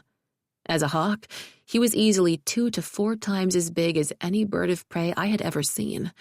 He could lift a human with one talon and fly around with ease. He was beautiful in that form, all gold with silky feathers. He had carried me once, just for the fun of it, and we had laughed and rolled on the grass. Then Trace had shown up, and the 3 of us had picnicked and just cuddled with one another. We had been each other's distractions, our salvations. And yet it hadn't been enough in the end. Trace was gone, and I was sure I would follow him soon. Where would that leave Jackson? I swallowed hard, pushing those thoughts out of my mind. I couldn't let myself think. I didn't want to because I was so afraid that if I did, I would hurt more than I already did. "Your wards are still up, and while it's keeping the revenants away from the rest of the town, it means the others in our alliances won't be able to help," Ash said calmly, looking at Rowan. I winced at my brother's tone, not because he sounded judgy, though he did, but because that was him trying to be helpful. He just wasn't good at emotions anymore, and I hated it.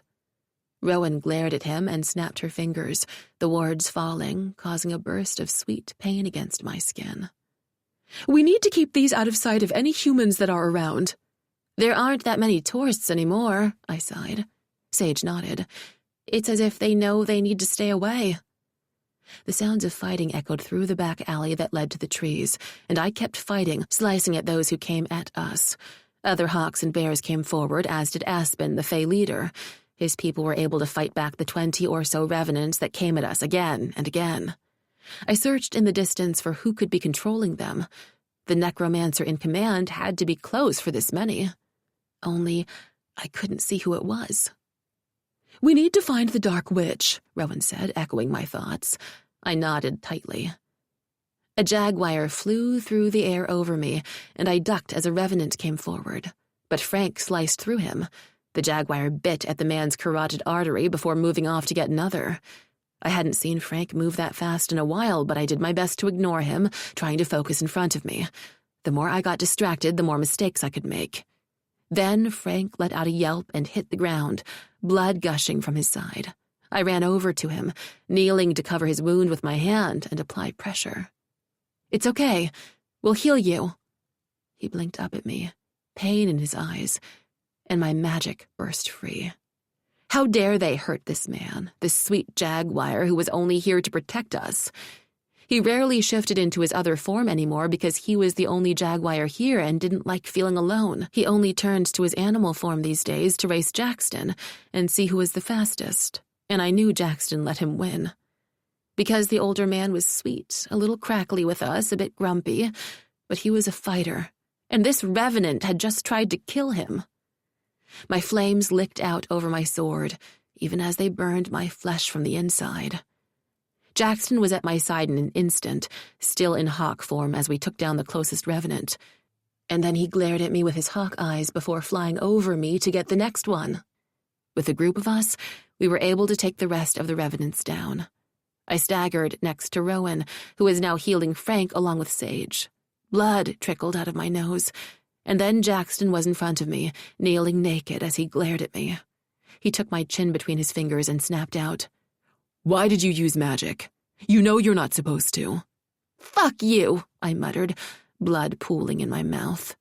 He cursed again, and then something between us pulsated. My eyes widened, and I knew. It was the start of the bond, the one we had tried to create with the ritual. The bond that I thought hadn't occurred at all, but it was there, in its infancy. He sent power along the bond, and I did my best to wrap my magic around myself. What if my flames danced along the bond and burned him? I would never forgive myself. He sent more magic, and I felt my power rising, not to attack, but to heal. I hadn't felt that in so long, and I wasn't sure what I was supposed to do. So I leaned forward as Jackson knelt in front of me, and I simply held back tears. He was healing me, but I couldn't do anything for him. "Did you see her?" Rome asked as he came forward, naked since he had just shifted from his bear form. I looked between them and shook my head. "See who?" "The woman, with the strawberry blonde hair and a black mask over her eyes." "The necromancer?" Rowan asked as she soothed Frank's hurts. "I believe so." "So there's another one. Officially. This wasn't Oriel." I sighed and pulled away from Jackson just enough, knowing that I needed to breathe, needed to get away from him. But I couldn't, not yet.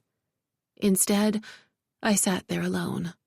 Jackson looked over at me as if trying to heal me more, but I blocked him. I ignored the hurt in his eyes, not wanting to take any more from him.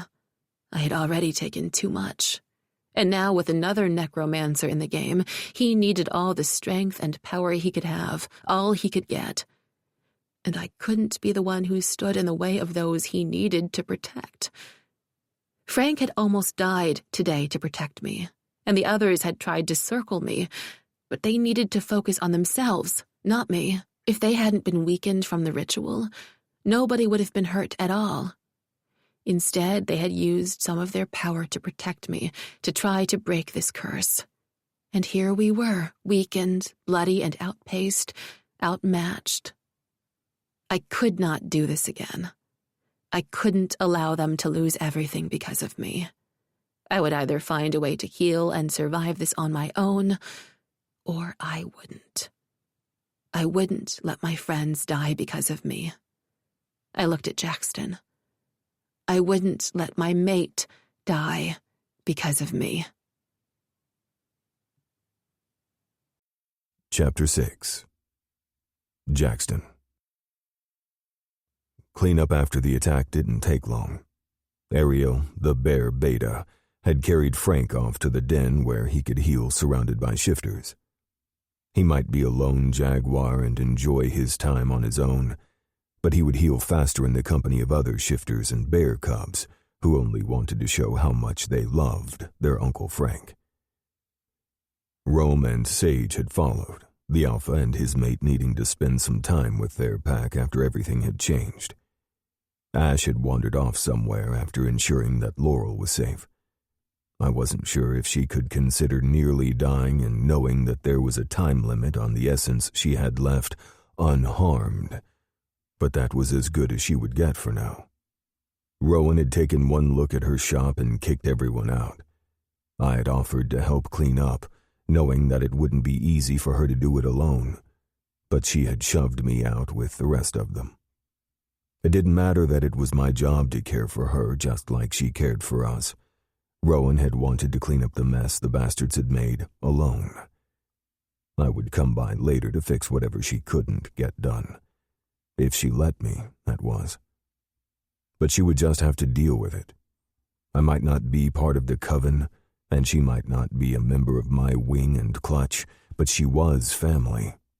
In the intangible spirit, that meant we were all family. With everyone else occupied, that had left me walking Laurel back to her place. I'd wanted to go to mine to check on my wing, and I would, but first, I needed to make sure the woman who should be my mate got home safely. I always needed to make sure Laurel was breathing, that she was still with us and not in such immense pain that she couldn't handle it. However, now that there was something between us, something beyond the initial touch and needs that I always felt with her, we needed to deal with it. But I knew she wanted nothing to do with it. Thank you for walking me home, but I'm fine now. I'm going to walk you inside. You don't need to. I'm going to check on your windows, the doors, check to make sure you're healed, and you're going to deal with it. When did you earn the right to tell me what to do? She asked as we walked inside. I did as I said I would. I checked the windows and glared at her. When I held your shoulder and felt the bond pulse between us. We're not bonded, Jackson. You know we can't be. I whirled on her, my hawk coming forward. Because you say so? Her lower lip trembled, and I hated myself. Because that's how it has to be. We're not mates, Jackson. Because you were going to be mates with Trace. She shook her head, even as pain cascaded down my body at the thought of what my words meant. That's not what I'm saying, she whispered. I miss Trace just as much as you do, Laurel. Don't you understand that? He was mine just as he was yours. She turned her head from me for a moment before looking back. He's gone. He's never coming back. I let out a breath. I know. And I wouldn't want him to come back, not after what we saw. Tears filled her eyes, and she began pacing in front of me. How dare that bitch bring him back? He should have been able to die in peace. Instead, she made him a revenant. And we had to watch him die again. Can they do it again? Can they bring him back over and over? She asked, her voice breaking as she spoke. I wanted to reach out and hold her, but I knew I didn't have the right, not even as her friend. They can't. You know that we protected his body, his soul. I don't know. Are we powerful enough to do that? I looked at her then, feeling her pain. We have to believe we are. If not, what's the point of any of this? She threw her hands up in the air. That's my question. What is the point, Jackson, when I'm not even sure we can survive past where we are? How are we supposed to be strong enough to take on Oriel and his ilk when we can't even fix a curse? I didn't know where to start with that. Because if I let myself, I'd growl like Rome and slash anyone who came near Laurel with my talons. But I couldn't. So I had to find logic. It was the only way I could focus. You mean a curse that's been in your family for generations? Of course it's going to take time. I don't have that kind of time. Don't you understand that? I'm dying with each breath I take, and suddenly I'm supposed to find a way to be okay with us? You're asking me to be okay with this? With losing you? I gripped her face, telling myself I needed to calm down and not do it in this way. Only why the hell was I waiting? If this were truly the end, if she would indeed leave me soon, I needed to tell her. She should be able to feel it. yet we weren't truly bonded. We may not ever be bonded in fate, faith, and time. And that was something I would have to deal with. I cupped her face in my hands, needing her, needing the connection that wasn't truly there, yet I could feel the beginnings of it, just a tiny ember before it turned into a large flame. Laurel, don't, Jackson. I took the blow. I knew she was protecting herself, or rather she thought she was protecting me. Because as soon as I said the words, I couldn't take them back. She would just have to deal with it. I love you, Laurel. I've loved you for years. We've danced around who we could be to one another and how we could be with one another. I love your strength, your mind, your soul, your beauty. I love every ounce of you. Even that stubborn tenacity of yours that pushes everyone you love away, because you have this false sense of needing to protect us, and yet the only way we can ever protect ourselves is by protecting you, and being by your side. Jackson. I shook my head, leaned down, and pressed my lips to hers. I needed her taste. I had always craved her taste. We weren't new to one another. We had loved each other before, even if we'd hidden what we wanted and needed and desired and craved. She tasted of ash, flame, sweetness, and Laurel. I had loved her once, and I always would. We had been too young the first time we kissed, not knowing who we could genuinely be for each other. When the curse took effect and later when my father died, we had pulled away. I had needed to become wing leader, and she had needed to find out who she was. And all along, Trace had been there with us. Not ours yet, still ours. I kissed Laurel harder, needing her taste. When I knew I would never stop if I continued, I pulled away, resting my forehead against hers, needing to breathe. Jackson, why did you do that? Why didn't you stop me? I heard the tears in her voice, even with the anger that could have been directed at the world at the moment. You can't love me, Jackson. You know I'm going to fade. I'm going to burn up and die, and you'll be stuck here with one end of a mating bond and nothing else. I'm a bad bet. I've always been. You can't make that choice for me. Of course I can, she snarled before she pulled away and began pacing again. Her anchor flared in blue on her body, running down her neck. It normally rested on her hip or between her breasts, but now the anchor wanted me to see it. Flames danced in her eyes, and I knew she was in pain, the scars on her body intensifying with each movement.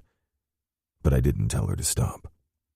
I could never tell Laurel to do anything. I could try, but I would always fail.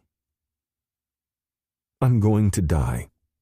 This curse will take me, and I won't be able to save this town or do anything for the Coven. I refuse to be the reason you die too. So, you think that if we're bonded and you die, I'll die right along with you? That's not how mating bonds work. She was so damn frustrating, even though I knew she was scared. I could hurt you. I could tear away parts of you, and you need to be strong not only for your wing but also for your family and this town. They'll need you when I fail the Coven. Don't you understand? It's not you who will fail. It's the curse that has plagued you for so long. It attacked your family and has dug its tendrils into you, clinging without ever letting go. Because a witch loved my ancestor, and when she couldn't have him, she broke. I hated that damn history. The curse that threatened us all as it wrapped its prophecy around us. She didn't do it on purpose. I know. I tell Sage that all the time, yet I don't think she believes me. Do you believe it? I believe that just like with my aunts, just like with my great-grandmother, I will burn to ash, and I won't come back. They didn't burn. Not like you keep saying you will. No, their internal organs just melted because they couldn't handle the magic. And I have even more power than they ever dreamed of. I might take out the town if I'm not careful." I cursed under my breath. "That's not going to happen. We won't let it." "And what are you going to do, Jackson? We've already tried everything in our arsenal. The ritual we attempted today was our last bet. We were going to create a bond with my brother, who can't create a bond with anyone else because of his curse, and you stepped up and declared yourself mine when we hadn't made that choice. We made it long ago, on that field. Just because we walked away when we did doesn't mean we can't go back." "Doesn't it? You left because your father died, and I will always understand that. You needed to be the wing leader, and we were too young to realize what mates could be. I thought we had more time. We did. And now, we don't. Trace is gone." I held back a snarl, not because of jealousy, but because Trace was mine too. "He's gone, but he's always with us." "You say that, yet I'm going to be the one who joins him when I die." "Stop saying that," I growled. "I don't know what else to say. I can't be with you, don't you understand that? Because when I'm no longer here, it will take something from you. Any bond we share will shatter, and it will attack you. It will lash out. What if the flames dance along the bond and burn you? What if I hurt your hawk or the bonds you have with your wing because we are connected? I can't handle the magic, Jackson. I can't be part of the Coven. I can't protect this town, and I can't be with you. Don't you understand?" "Laurel," I whispered, my heart breaking, shattering into 1,000 pieces as I tried to collect each one as if to preserve it for a time that would never be. I stepped forward and brushed my knuckles along her cheek. "Please go. I can't think when you're around. I can only think when I think of you." "That was a stupid line," she muttered, and I snorted. The tension began to leak out between us. But not enough. Never enough. "I love you, Laurel. You pushing me away right now because you're scared won't change that." "I won't be your murderer. I'm not asking you to be my savior either," I murmured before kissing her again. She leaned into me, tears rolling down her cheeks. The fact that they evaporated into steam as soon as they touched her skin concerned me, but then again everything about Laurel concerned me. I leaned forward, kissed her again, and pulled away. "We're not done. We never should have begun. I'm not going to count that as an attack," I whispered, "because I love you. And we're going to find a way through this. Fate won't take you away from me." "Fate took Trace." I set my jaw. "Maybe Trace was never ours to begin with." "Then maybe I'm not yours either." I shook my head and left, waiting for her to lock the door behind me. When she did, I shifted forms, leaving my clothes behind in her garden bed, needing to fly, to soar. Shifting into my bird form was easy, a breath because of the power within me. The wind fluttered under my feathers and I caught a jet stream, letting the power of the town and the magic surrounding us seep into my bones. Laurel was mine. And I wouldn't let a fucking curse or a necromancer or darkness or whatever the hell was coming at us take her. Trace had been our best friend, and while we had joked that he had been our third, maybe he hadn't been. Perhaps he had only been the person to connect us. I didn't know. Regardless, there was no bringing him back. He was gone. And I'd be damned if I let anything take her from me. I landed on my eyrie, walked inside, and pulled on some sweatpants. While I didn't mind walking around naked, there was always a time and a place for it. Aiden, my second, knocked on the door as soon as I threw water on my face. I knew he had been waiting for me, likely on the lookout. I opened the door and he walked in, a frown on his face. "What's wrong?" "The elders are in a tiff." "Why?" I asked, having a feeling I knew what it was about. "Well, they're glad that Nell's gone because they don't want to deal with the fact that our community isn't pure-blooded anymore." I growled. "Really? It's been how many years and they're still on my little sister because she doesn't shift into a hawk?" My hawk pushed to the surface, anger radiating off me. My second shook his head. "I didn't say I agree with them. All I'm saying is that the elders are creating their drama. It's what they do. They like their ways set in stone. The fact that your mother married the king of the Mer people doesn't sit right with them, and it never will. But screw them." I like the sound of that. Let's just ignore them. Maybe the problem will go away. He met my gaze. "You know the problem will never go away, Jackson." I ran my hand through my hair and headed to my kitchen to find something to eat. "No, because my little sister is never going away. It'll make things worse when she finally mates with the Fae King." My hand gripped the edge of my refrigerator. "Let's not talk about that. I don't have enough strength in me to deal with that image." "Fair enough. They're also mumbling about the fact that you're spending so much time with the Coven, and with a certain witch they do not want in their circles." I whirled on him. "They're going to say something about Laurel? The woman who has protected this wing as much as I have? They're afraid you'll choose her over them. You know why I possibly would. And you know why she'll never let me. I know why. And they know why. And they're bigots. However, they're scared. No one knows what's going on with those necromancers. And while we know that you are putting all your soul and energy into protecting this town and the wing, they're also greedy and selfish. And they want you to themselves. That's why you're wing leader. They want you. Well, they'll just have to learn to share. Because Laurel's mine." "Did you complete the bond?" Aiden asked, moving forward, his eyes wide. I shook my head. "Not exactly. But it's going to happen. I'm going to save her. We're going to save this town, and the elders will have to deal with the fact that we're not in the 19th century anymore. Plenty of wings and dens and packs have various members. We've never been pure-blooded, and they need to realize that." My second nodded. "Okay then. However, you still need to come with me." I frowned, tore off a hunk of cheese, and started chewing.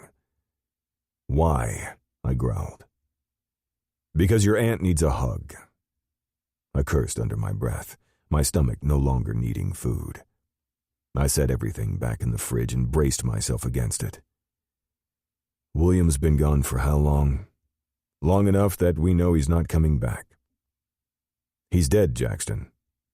You felt the bond break. But we never found his body." I knew I was merely hoping at this point, but I couldn't let myself believe he was gone. That was my problem these days. "I think I'm too afraid that if we find the trail, it'll lead to the necromancers having him." I cringed and turned around. "You're right. Okay.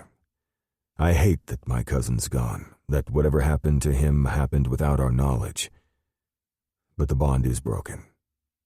I can't feel him within the wing. My aunt needs a hug, and that's what I'll do. Because I'm the fucking wing leader. If my people need me, I will be there. You don't have to tell me. I know you're always going to put us before yourself. And it's about time you have someone to lean on when you do." I watched him leave before I followed him, knowing that I was all talk, at least for now. Because I didn't know if Laurel would ever let me keep her. If she would ever let me have her. Still, I had to try. I had to do something. My world was fracturing around me, and I wasn't sure how to fix it. All I knew was that I loved a woman who I knew loved me back, but was afraid to do so. No matter, I would protect her, or I would die trying. Chapter 7. Laurel. I sat cross-legged in Rowan's home, telling myself that this was absolutely normal, that I wasn't losing a part of myself. It had been 3 days since the attack and the ritual. I still didn't feel like myself, but I wasn't sure I ever would, not when I knew that we were out of options. The bonding hadn't worked, and our spell hadn't had the necessary strength. I liked to think we would find a way to make it be enough, but I couldn't see it happening. "Okay, let's talk," Rowan said as she rolled her shoulders back. "We're not going to be talking about my curse, are we? Because I don't think I have it in me to do it anymore." Rowan gave me a look, then shook her head before turning to Sage. "We are going to practice some different Coven bonding spells, not for your curse, but to keep us together." "And if I can't help?" I asked, swallowing hard and ignoring the pain. This time, it wasn't only physical, but an emotional blow, because I couldn't help Sage in this new world of magic and wonder. I couldn't show her the goodness and the purity that came with this new world. Instead, I was the one left behind, to show the pain and anger that came with it. "You can watch," Rowan began. "You don't have to join us. In fact, I don't want you to join us unless you feel completely comfortable." "Okay, I guess I can go over what I know, at least from a pain perspective, and feeling. That would be helpful," Sage added, frowning. "Any help you can give so I can make sure I learn what I need to so I can help the town wards and Coven would be appreciated. I'm just sorry that I can't be much help other than that." Sage scowled at me, and it was such a different look for her that I held back a smile. "You teach me to fight, to be strong, to be brave. Stop putting yourself down because your magic is different than ours." "I like when you get a spine," I replied with a laugh, and Sage rolled her eyes. "I'm mated to a bear. Of course I learned about strength and spine." Rowan raised a brow. "You had spine before you even stepped foot in Ravenwood, and you know it." She let out a breath as Sage smiled, and I warmed inside. Something that had nothing to do with the fire deep within. "This is going to be a simple summoning spell, one to bring forth a new day and to find the strength that we need to overcome the obstacles in front of us. The next spell we'll learn will be the one to push away those outside forces that threaten to cloud our minds." I looked at Rowan then, and remembered all the times we had done these spells and practices as children. Rowan had always been the Coven leader, the Ravenwood. I was a Christopher, one of the founding families, just like Sage was as a prince, but the Ravenwoods were the true town founders, the ones it was named after. Rowan always had the most power, even though she leached most of it to keep us safe. I'd always been in awe of her strength, the way she could face any obstacle head-on, and these 2 spells had been ones that I had learned at her side. They brought balance to the Coven and to the witch. I wouldn't have to tug on my elemental magic to help. I didn't know if Rowan had done that on purpose, but knowing her, she likely had. We each sat on the floor in a circle, our hands upturned on our knees as we closed our eyes, and Rowan began to speak. "Strength of the day, strength of the night, give us strength, lend us light. New day at dawn, nightfall behind, bolster our powers and open our minds. From ward to ward and shore to shore, let perseverance spread forevermore. Maiden, mother, crone are we. This is our will, so mote it be." Magic swirled around us, warmth, hearth, and steadiness seeping into my pores. Sage let out a little breath, a slight gasp of surprise, and I smiled, knowing that she was finding grounding in her world, something that I searched for daily. The flames began to intensify inside me. I ignored them and told myself that this was easy. As long as I pushed the fire away and didn't pluck at the elemental magic within me, I could continue this. It's like its own power, almost a cleansing, but not.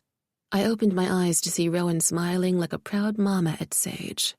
Exactly. It's not easy, but it will find a way to summon the energy that you need to focus on for the day. There are cleansing spells we can do too, but we're not going to work on those today. Mostly because it needs a little more time for prep because of circumstances than we have at the moment. I didn't know if she necessarily meant me, and that I wasn't sure I could help. She didn't say it, and I didn't force it. To do a cleansing spell, you needed to push your elements because they ran through you to help ease the power. Since I couldn't rely on fire, I needed to avoid certain spells. Sadly, though, the ones that protected the town and helped Rowan not kill herself using too much would focus on that element, meaning no matter what I did, I would never be enough to protect my best friend, to protect anyone. I ignored the ache because I needed to. I couldn't focus on what I couldn't save. Instead, I pulled out the power I could and worked on the next spell. Banish now with spell and will. Banish now with spirit's grace. Banish now with magic's power. All that's wrong and out of place. This time, my magic tingled more than it should have, and I realized I hadn't been focusing. I let out a hiss, my fire rising. I tamped it down. Rowan cursed and came to my side, gripping my hand. Breathe through the pain. It's okay. I'm fine, I lied. You're not fine. You focused too much on the flames, and now they've come to find you. They always find me. They're always there. That's the problem. I pushed my power out, completing my part of the banishing spell, and let out a breath. I'm sorry. Rowan clucked her tongue at me, sounding like her late grandmother and not herself. Don't be sorry. You're doing well. You're doing more than you have in a few years. I gave her a sad look. I had stayed away from her and our coven for years because it had taken too much out of Rowan to keep me steady. Yes, it had hurt me. Yes, I had felt like I was losing with every breath, that if I kept casting those spells, I would die. But I had truly stayed away to protect my best friend because Rowan would give everything to protect us, and I couldn't let her sacrifice herself for me. Are you okay? Sage asked as she leaned forward and gripped my hand. Look, I'm not dying yet, Sage. You don't have to worry about me. Rowan glared. Don't say things like that. You shouldn't have had to pull on your fire to complete that spell. Why did you? I gave Rowan a sad smile. My magic is my fire. That's the problem. You have so much power with air, but you can separate the two because you don't have that never-ending pain. I don't have that ease. Everything hurts, Rowan, and that's my problem. I'll deal with it. I have so far, but I don't think I can help the Coven as I should. I'll do what I can, but I may be more of a hindrance than not. Stop it. You are not a hindrance. You have never been, Sage insisted. Is that the case? Or is it only what we want to believe? You need the power of 3 to protect this town from the darkness. That is what the prophecy has always said, that our town is cursed by those who will come to get us. Our town will lose its wards, its power, its people if we are not careful. That has always been what our talents were cursed with. And yet we are fighting back. We are doing our best. But I don't think I am supposed to be a part of that. I don't think I can be. Sage wiped away a tear, and I swallowed hard, ignoring the steam rising from my skin. I need to go, I whispered. You are part of this coven. You are our sister. We are so close to finding a way to save you and this town. We will make it happen. I looked at Rowan and shook my head. We can try and we can wish, but that might not always work. And then I stood and walked away, my hands shaking as the smell of smoke drifted behind me. I staggered out of Rowan's home, ignoring how it felt as if I were leaving everything behind. Everything had changed and twisted, and I wished there was a way to fix things. Only I wasn't sure how. Laurel? I looked up at Jackson. Were you waiting for me? He shrugged. Maybe. Warmth and anger radiated through me, and I pushed them both out, not wanting to inflame my magic. Really? You don't think I can handle it? I'm here because I knew you were working on a spell today. At least that's what Rowan said. I didn't know if you'd want someone to lean on afterward. Why are you so nice to me? I'm horrible to you. He leaned forward and cupped my cheek. You're not. You're a good person, Laurel. You just don't trust yourself. Maybe I shouldn't trust myself. Why are you doing this, Jackson? You could get hurt. I don't want you to be hurt. I won't get hurt. But I'm going to be by your side. Always. He let out a breath. Come on. Let me take you home. I sighed and leaned into him, hating that I did because I'd always been like this with Jackson. Full on trying to pull away because I was afraid of what might happen if I leaned too far.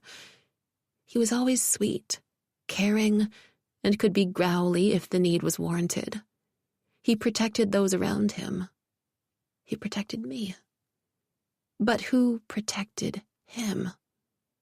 It used to be Trace and Rowan, and I did my best, but I was always sure I wouldn't be the vulnerability, that my magic would backfire and hurt him instead of protecting him. I'm a bad bet. You know that, Jackson.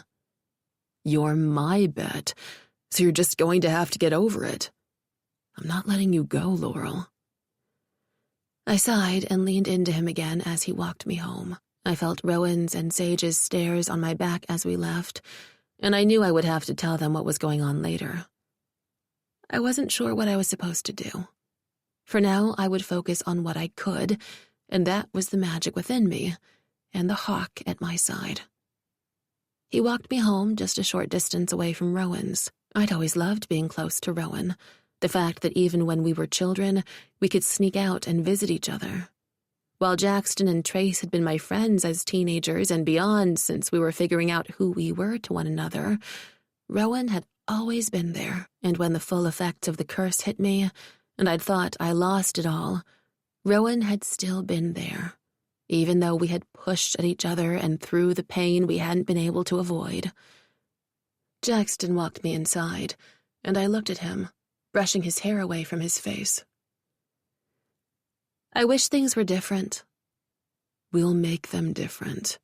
I'm not signing your death warrant yet, Laurel. That gave me a start, and I smiled. I'm trying not to. Why do you think I picked up the sword? Why do you think I keep trying? I want Sage to be as powerful as she can, so Rowan isn't alone. Rowan isn't alone. She has Ash.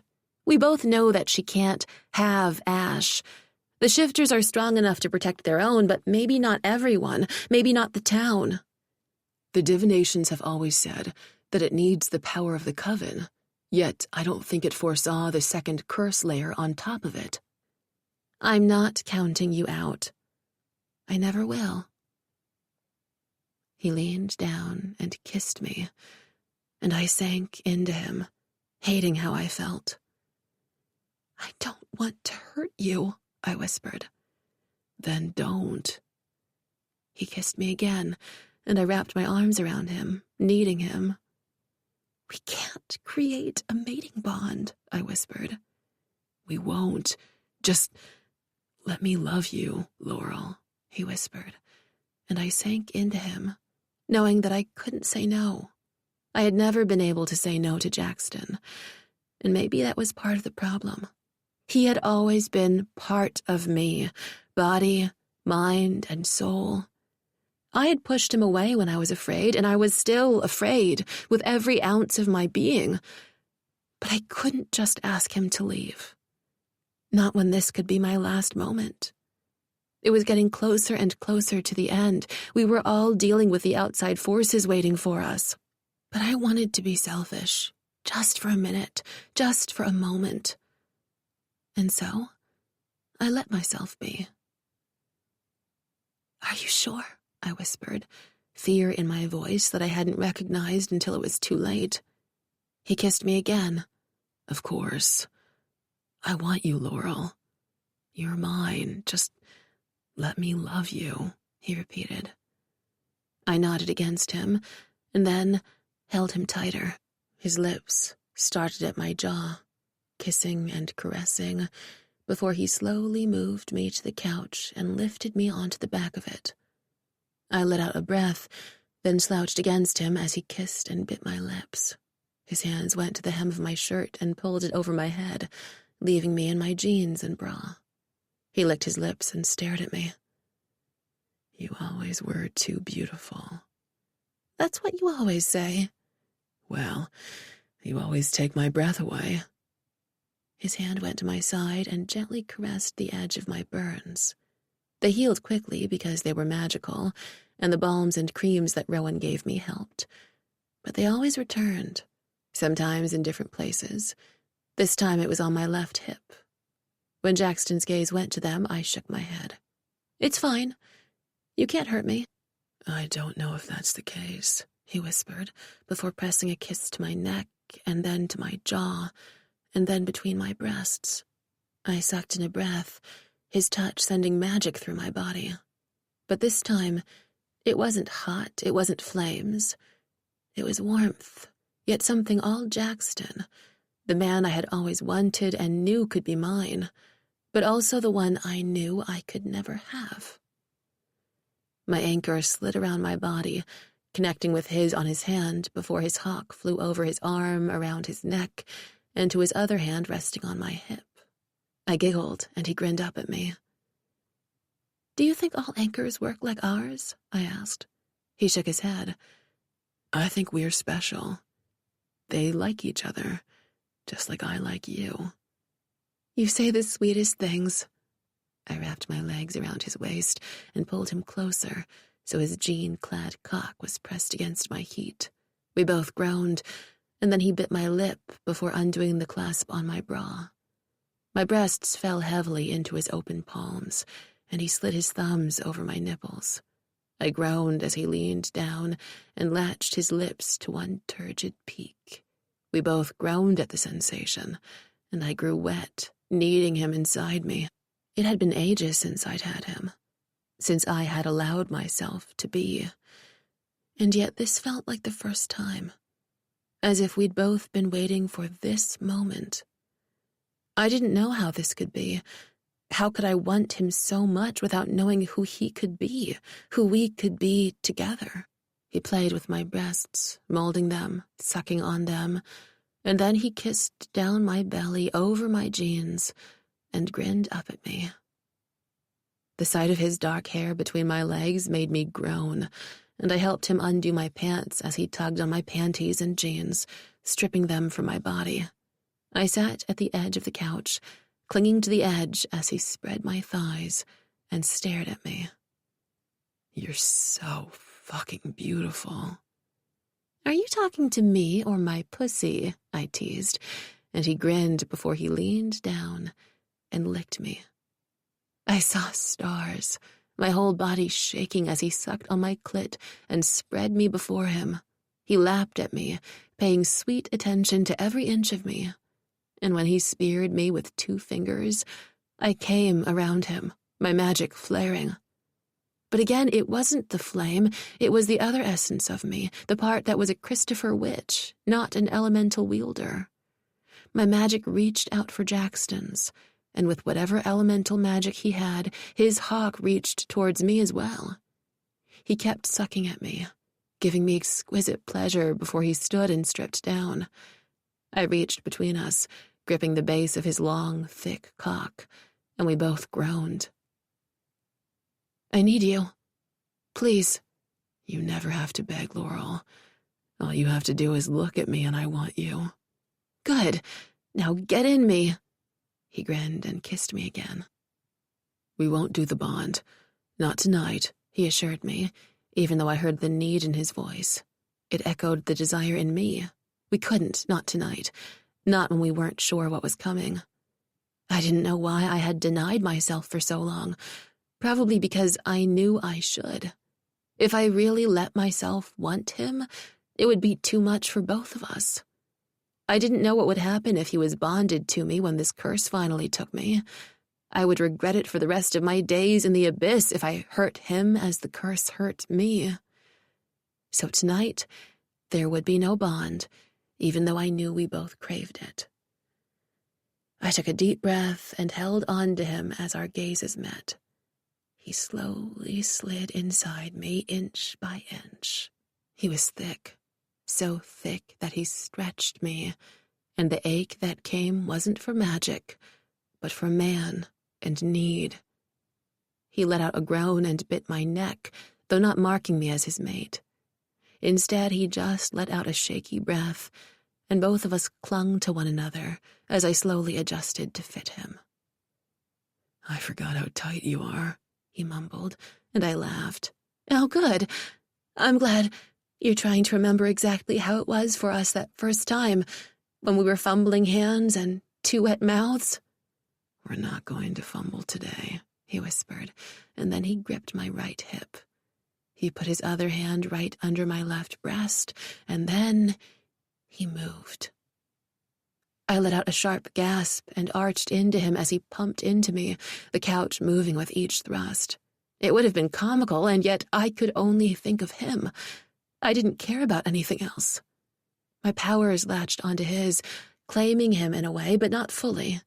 We both knew what would happen if we did that, so we kept those parts locked away. And yet all I could do was breathe and be. I couldn't let myself love him. I couldn't let myself think that I already did. I could be with him at this moment, and maybe in the next. And when I squeezed my inner muscles and he groaned my name, whispering sweet nothings that were everything in my ear as he came, I breathed into him, my magic flaring but not causing pain. For the first time in my memory, my magic was pure and without pain, because this was Jackson, my mate, the one man I could never have. Chapter 8. Oriel. Oriel stared across his dining room, pleased at the final additions section. Unlike some of his family, he had been raised to appreciate the good things in life, whether it be the art itself or how it was obtained. This particular piece above the mantel was a lost Monet, one that others had killed to possess. He had done a fair share of it himself. However, his hands weren't too dirty for this one, not when he had other people to do that for him. Now his dining room was complete, and as he enjoyed his well-done steak and sides, he figured it was time to see what he could do about a certain member of the Ravenwood community. He needed to destroy the Coven. He needed to ensure that the prophecy came to fruition, at least on his end. And to do that, a key player had to be removed. It had taken far longer than it should have to realize who the person was. Faith. Dear Faith had been wrong in her summation of the person's identity. Although taking Trace out had been important for Oriel's bottom line, it hadn't been the only thing. No, the shifter had been important to the community and to the pack, but he hadn't been the linchpin that Oriel had been searching for. Now, though, thanks to a very convincing battle, Oriel and his team knew who they were looking for. "Would you like me to handle it?" Renee asked, and Oriel looked up at his lieutenant. She sat next to her mate, the two of them smiling coolly at him. Their steaks were a little bloodier than his, but there was nothing like a well-done filet mignon. He couldn't stand the sight of flesh on his plate. It needed to be cooked. That was the only way to eat a filet. He was a good leader and let his lieutenants eat however they liked instead of forcing them to eat what he wanted. At least, for now. He might change his mind later. "Once we take out this person, it will be easier to dispose of the Coven," he said after a moment. Renee nodded, and her mate just stared as if he didn't have an opinion. Oriel wasn't sure the other man ever did, but he would be essential in this particular part of the battle, so he wouldn't complain. He would take care of the man shortly, or perhaps he would ensure Renee did it. That would probably be better. Having to kill one's mate would be a true sign of loyalty.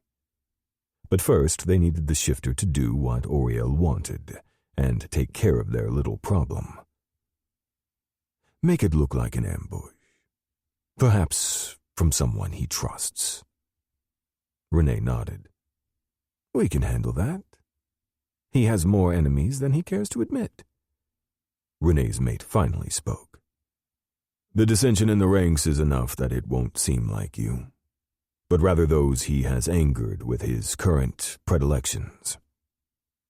Oriel nodded, a smile playing on his face. Good. They needed him out of the way to take care of the Coven, and then Rowan would be his. He held up his glass of Bordeaux and the others did the same.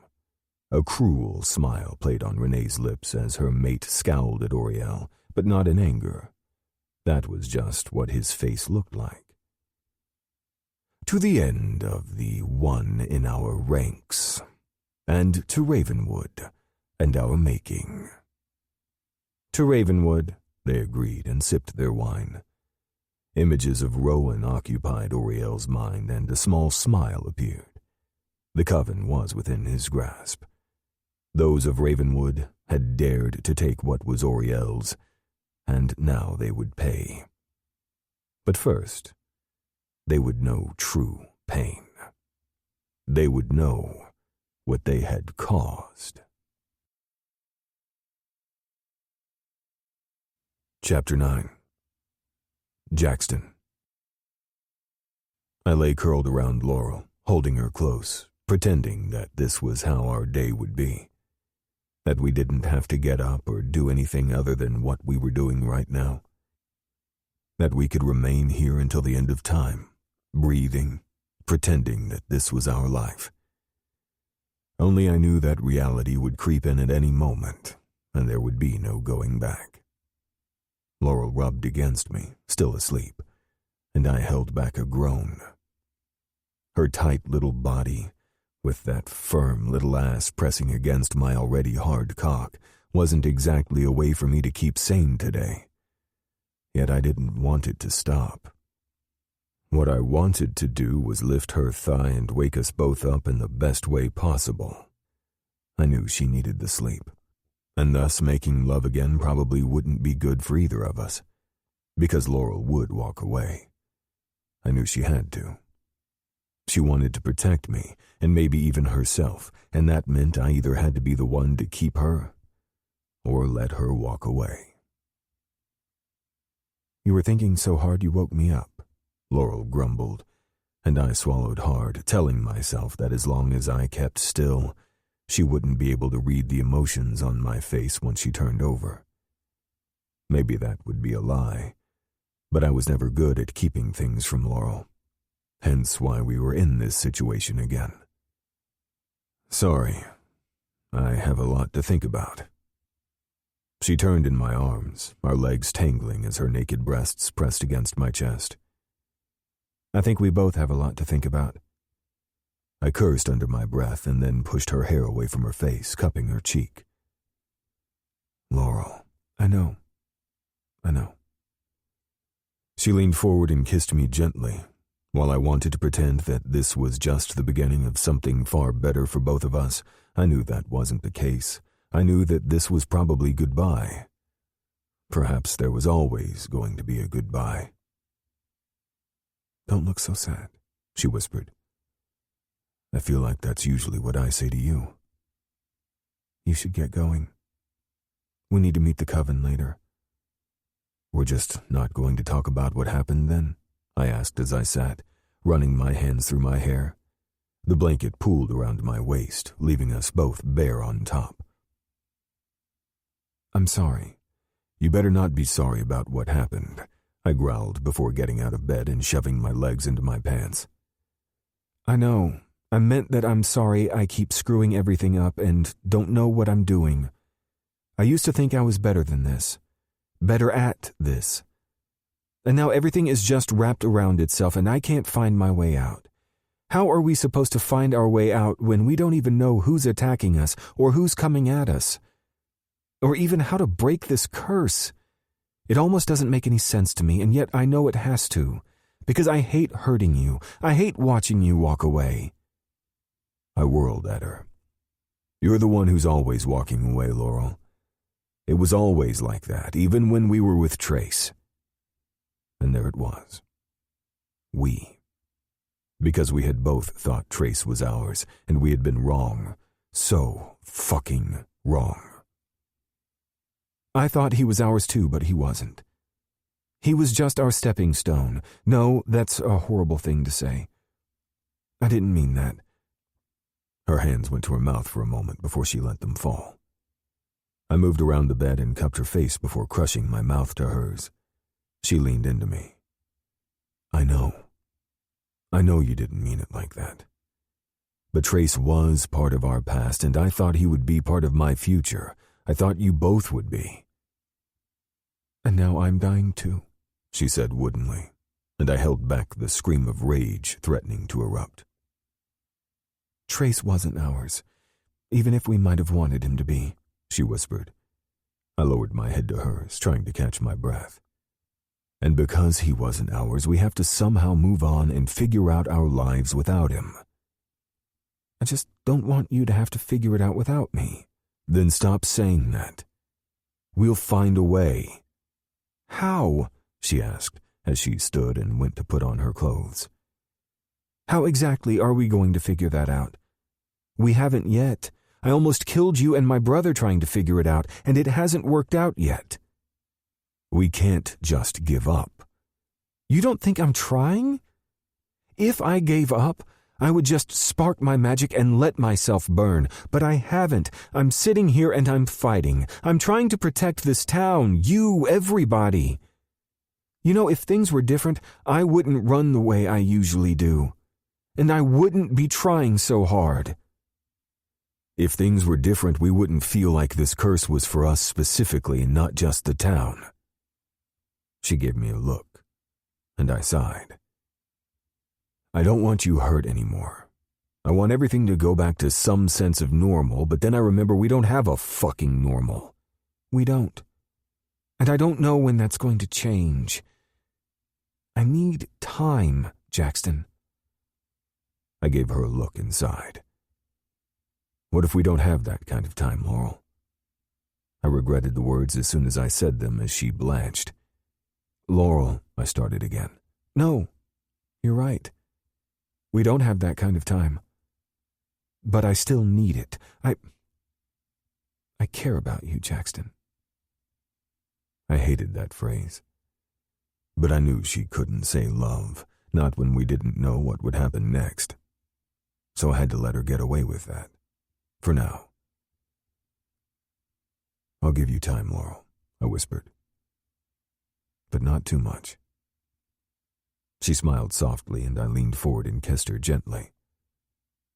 I won't take too much time. I picked up the last of my things and left, knowing Laurel needed space. And maybe so did I. We hadn't slept together in years, even if the two of us had been prowling around each other for what seemed like our entire lives. I had loved her every moment I had known her, even if that love had begun as one thing and changed into another. I'd loved her when I thought she was Trace's, and when I thought she was mine. And I would love her until my dying day. I just didn't know what I was supposed to do without her. The sound of a shriek above me pulled me out of my morose thoughts, and I looked up to see one of my wing members dropping towards me before flying across town. I recognized who it was. They weren't on patrol today. They were just out for a flight. I held back a smile and made my way back to my house, knowing I had other things to do. I needed to focus on my wing, my family, and the town. My phone buzzed. I pulled it out of my pocket, answering without checking the readout. "This is Jackson." "It's Rome," my best friend grumbled. "What's up?" "One of the guest wolf shifters took a nap, and her 3 teenage wolf pups decided to go on a rampage down Main Street." I nearly tripped over my feet imagining 3 teenage pups in wolf form running through the middle of town trying to burn down Ravenwood. I went on alert, scenarios of how this could be connected to Oriel and the necromancers filling my brain. Did they destroy anything? Sorry, rampage is a little strong. I should have just said shenanigans. They were in their human forms but are still learning their newfound strength, since one of them may become alpha. At least, that's what the wolf mom thinks. They accidentally broke a window while closing a door and did a few other things just being teenagers. They're doing their best to clean up the mess, and they're going to pay for it, but they could use your help learning how to fix a window. I cursed, relief running through me. Be better at the words you use, man. Sorry. It's been one of those days as a cleaner. I'm stuck at the den dealing with a couple of my elders. Do you have time? I do. I'll work on this. Then I need to head down to my eyrie. Sounds like a plan. I'm on it, I said, and made my way to Main Street. People were milling about, those in the know of the supernatural nodding at me and gesturing towards where the 3 teenagers stood. The humans, who had no idea what surrounded them, didn't even bother glancing past the broken glass or the bear in animal form walking past them. With Sage's addition to the wards, it seemed that even that magic could hide in plain sight now. I smiled at the thought, then looked at the bear shifter who just shrugged. It seemed that Rome was testing the boundaries, or this bear shifter would have hidden a bit more than they were. It was good to know what we could and couldn't do. The next time the shifter leaders got together, we'd have to go over what Rome had found. I shook my head and made my way towards the 3 teenagers. How are things going here? I asked, donning my wing leader voice. The kids stared at me and blinked.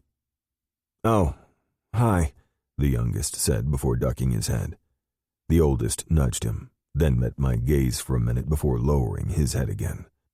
It seems that this one could have the scent of an alpha. They weren't going to challenge me or anything, and that was nice, but they definitely had that strength. Everything okay? I asked. The dominant one nodded. We're very sorry. We didn't mean to break anything. Sometimes we don't know our own strength, the middle one added, his gaze still lowered. It's okay, it happens. Were you giving your mama a break then? All 3 ducked their heads, blushing a bit. We're triplets. It's a little difficult sometimes. They had to be fraternal ones, since they didn't look alike. But much like the triplets that ran in the bear families, multiples weren't rare. They weren't unusual within our wing, either, but it had been a couple of years since a set was born. The last had been a set of quads, nearly 5 years ago. We're really sorry, one of the guys said, and I nodded. I know you are. Now let me show you how to clean this up without magic, and then one of the witches will be by to make sure we do a good job. We like the town, the youngest said. I smiled. This one had to be an Omega. The way that they oozed emotion and wanted to soothe anyone around them. I already liked them. I wasn't sure about the middle kid. I liked him, but I didn't know what power he would hold. But he had some. No wonder Mama Wolf needed a nap. Okay, let's get to it. And I like this town too. We take care of one another. We're only passing through, but Mom likes it. We're looking for a pack. I froze as the 2 other teens looked down at the littlest one and frowned. I cleared my throat. We don't have a wolf pack here. We do have bears, though. That's what Mom said. But when we had to leave our other pack, we came here, just to rest. But we're searching. Damon? The eldest grumbled. No, it's okay. Does Rome know why you're here? I asked cautiously. The alpha of the bears. The one with the scent of the alpha nodded. Yes, as do the few wolves here. They said that they were going to talk to Jackson. That's you, right? The alpha, no. Wait, the wing leader of the Hawks.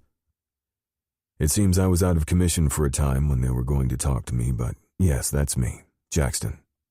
Oh, hi, the one who could be an Omega said with a smile. Nice to meet you. The other wolf cleared his throat. Anyway, we just need some help cleaning up, I guess. There was a story here, one I probably wouldn't like. But as I looked down at my phone, I realized I had missed a couple of calls when I was with Laurel.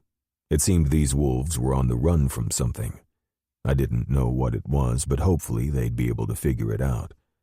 With the strength of the eldest wolf, even if they were triplets, things could get interesting.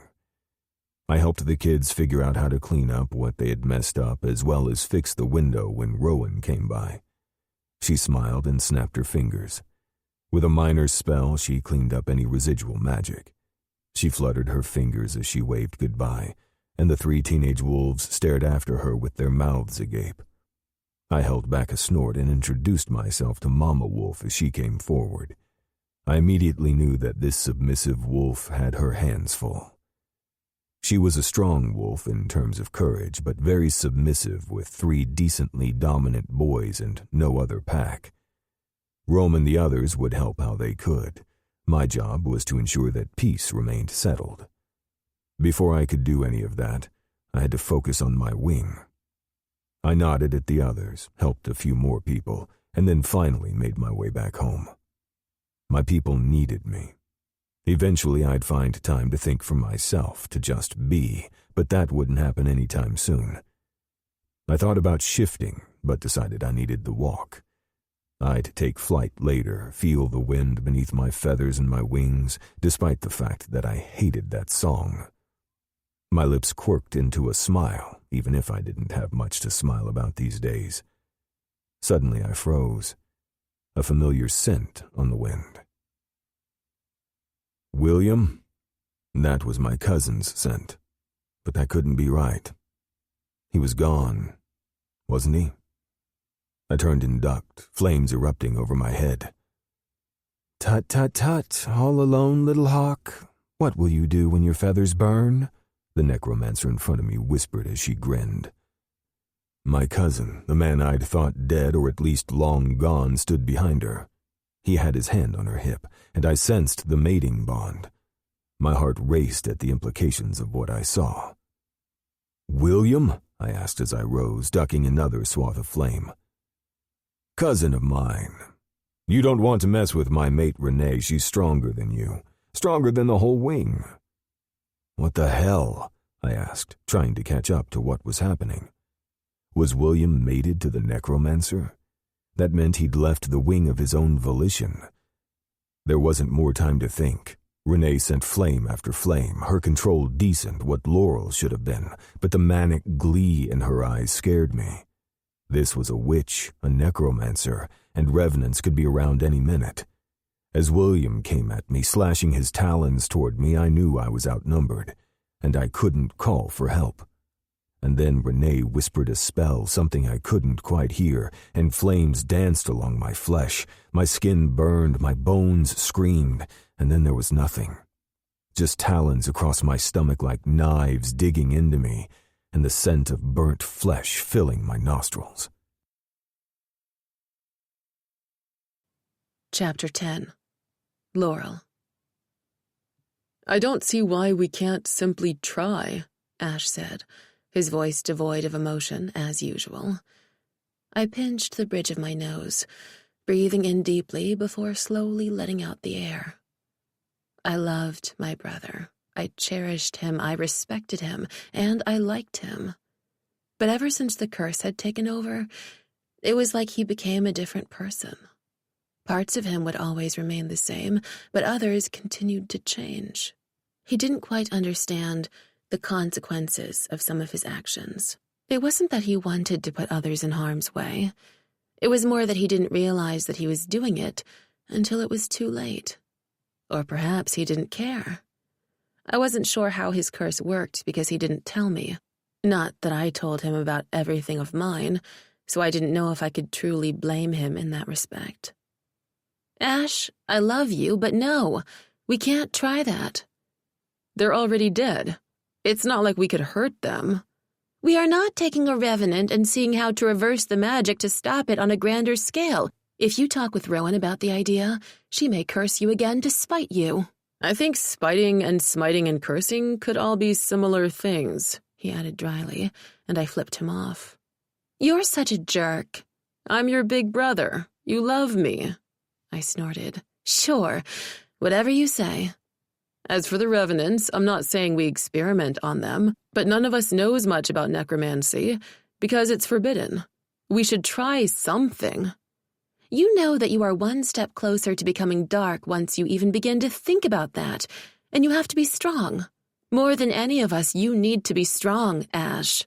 He looked at me then, and I almost saw a glimpse of the brother I loved.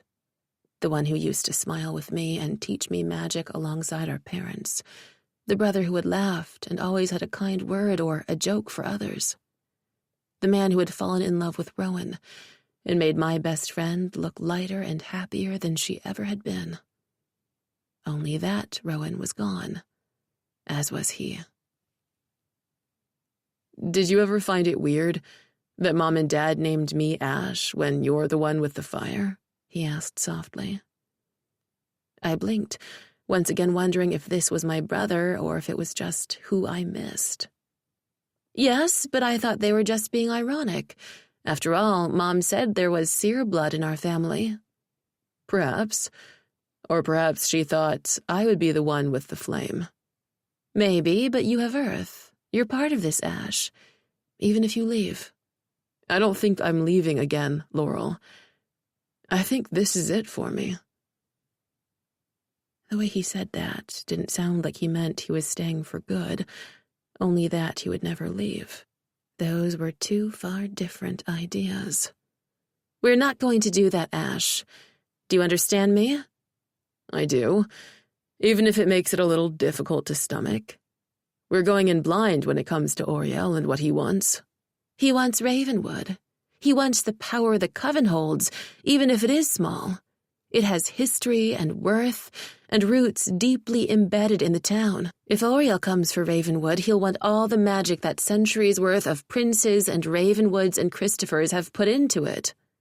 And what happens when he takes it? We all perish, I whispered. I need to go through a few boxes of inventory. Did you want to stay for a bit? Ash shrugged, and then rolled up his sleeves and went to work.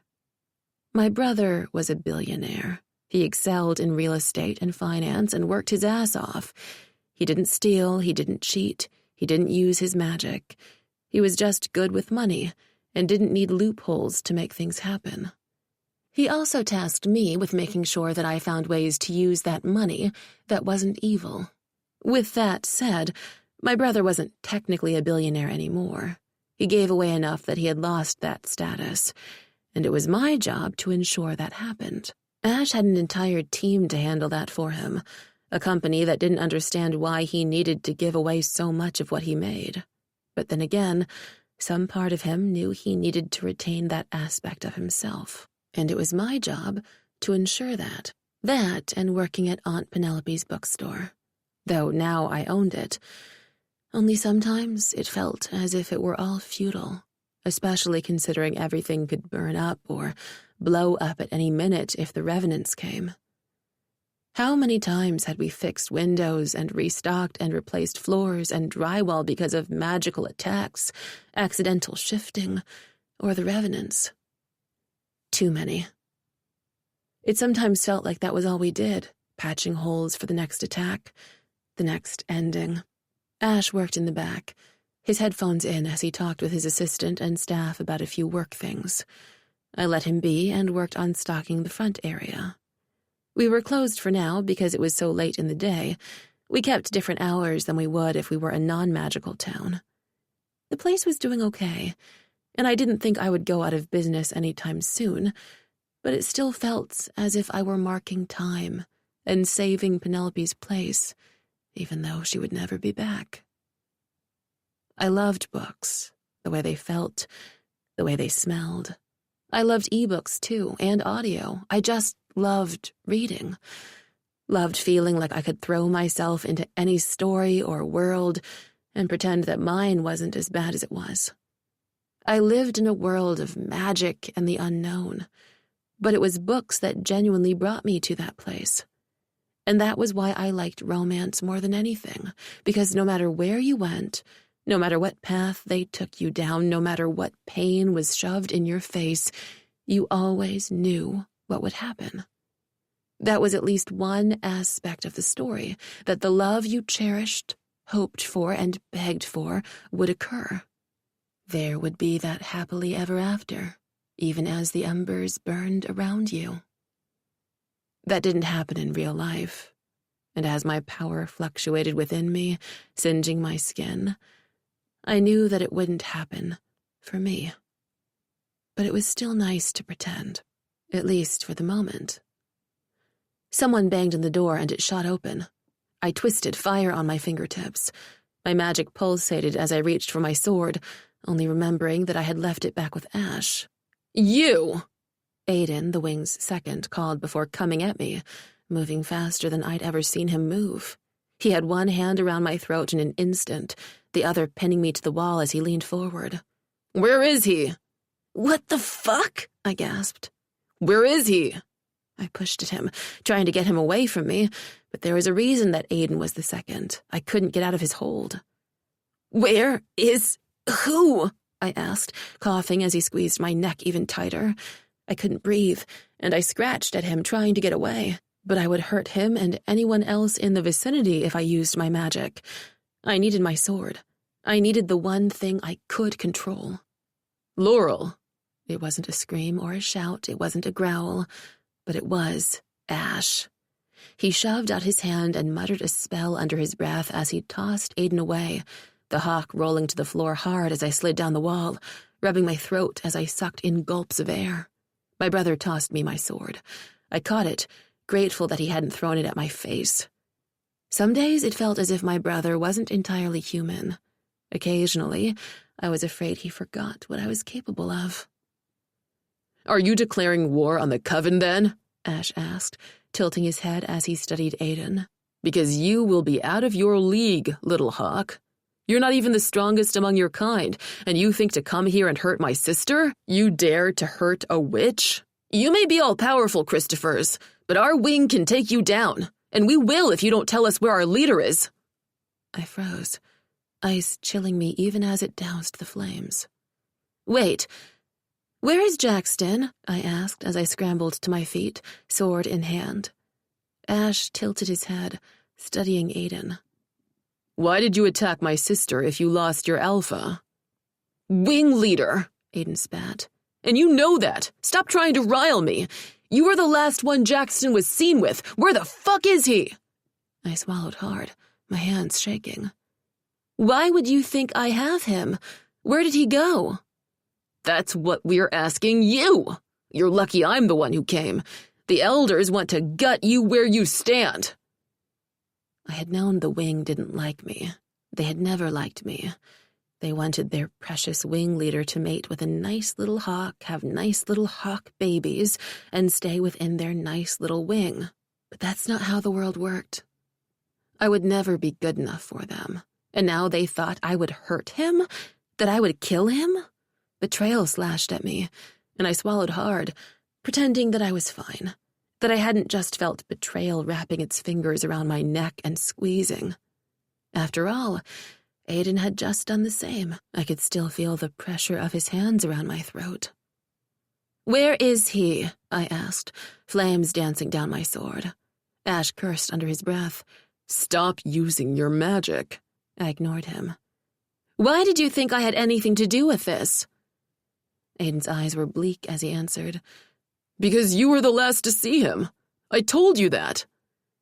"We are in the middle of a cursed town with necromancers and revenants coming for us, and somehow it's me? Why would you think I would dare?" Aiden's shoulders dropped, and it looked as if he were fighting himself.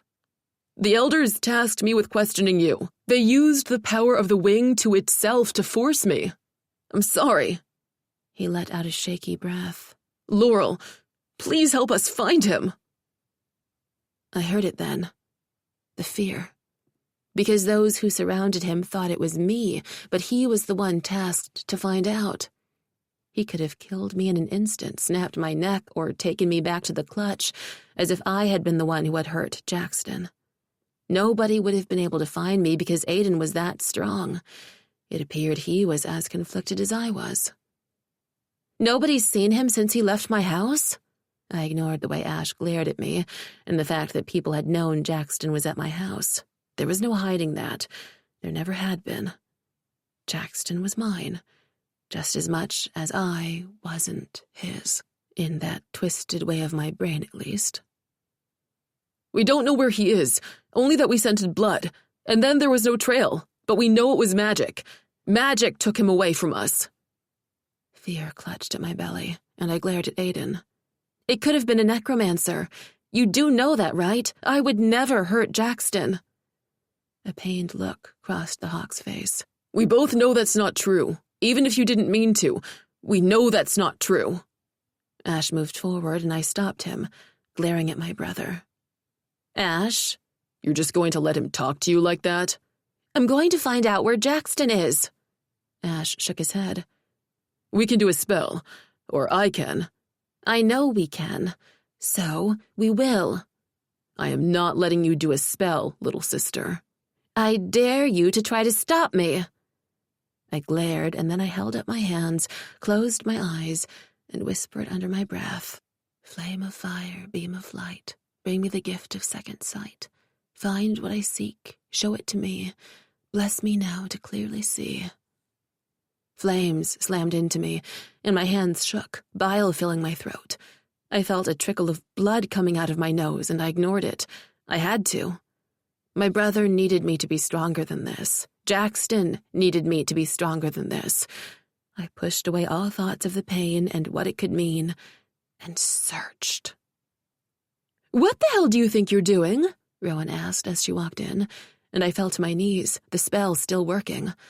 I looked up at my best friend and Sage in the doorway, air and water flowing all around them. I need to find him. The desperation in my voice sounded as if I were being dragged over glass, but I couldn't hold back. That's all well and good, but you don't use a damn spell like that without us, and you sure as hell don't use it on your own. Rowan stomped towards me, glared at Ash, and then knelt in front of me. I always knew you were a damn idiot. I didn't realize you had a death wish as well.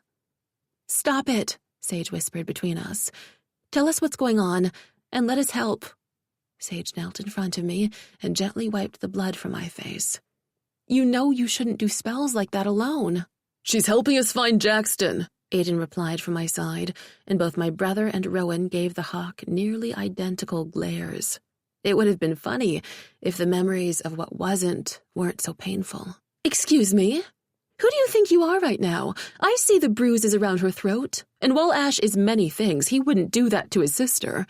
I take it you're the one who hurt my Coven sister? Rowan asked, air billowing as it slammed Aiden into the wall. A few books fell, and I sighed.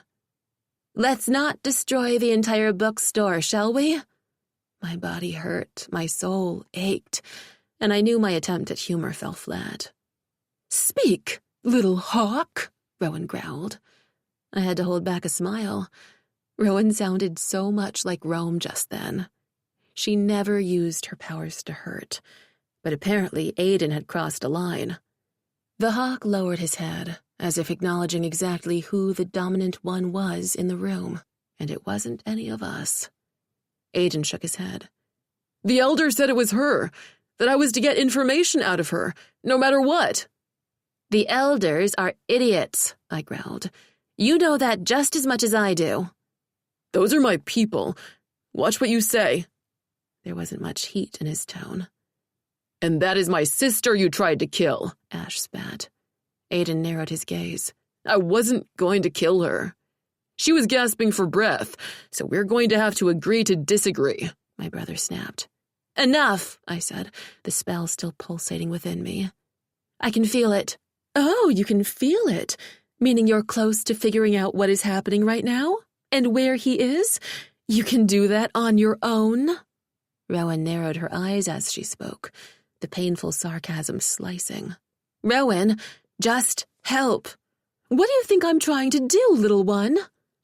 She rarely called me that. When she leaned down and gripped my chin with her fingers, and Sage held my hand, magic suffused me, and I could breathe again. Whatever things had hurt before didn't as much now, and I could breathe. I can feel him. Okay, then follow the path. We'll infuse you with what we can. But never do this again. Do you understand me? Never do this again.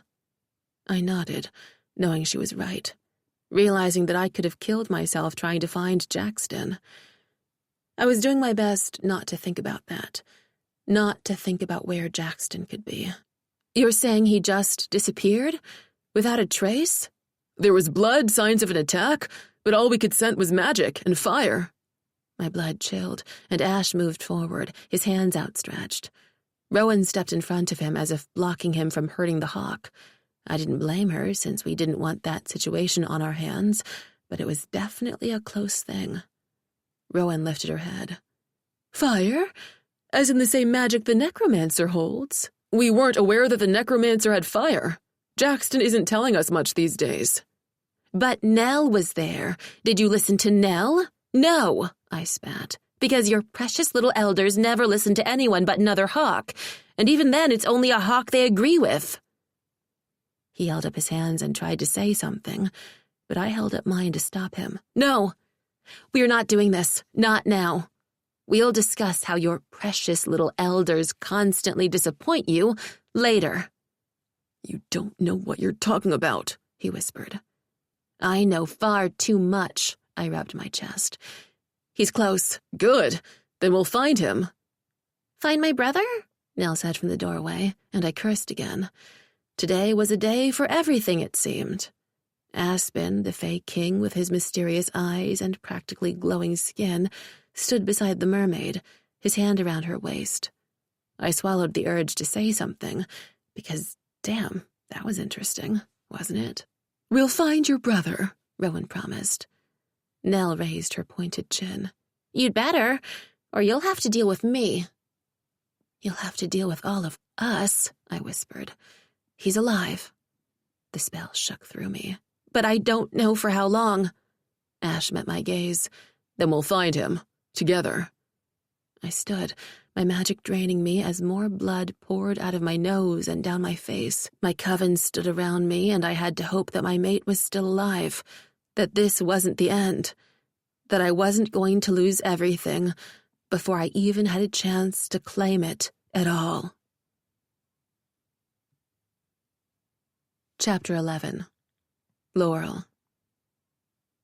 My pulse pounded in my temples, but I ignored it, ignored the pain, and focused on what I could do. We needed to find Jackson, and the only way that would happen before I passed out was if we worked as a team. I scent blood, Rome grumbled from beside me. I swallowed hard and turned to where the big bear shifter pointed. Is it Jackson's? I asked, my voice low. Nell and Aspen moved forward, the Fey leader kneeling next to Rome as he nodded tightly. It's him. However, it's not of death. Nell let out a small whimper, and the Aspen stood and held her close.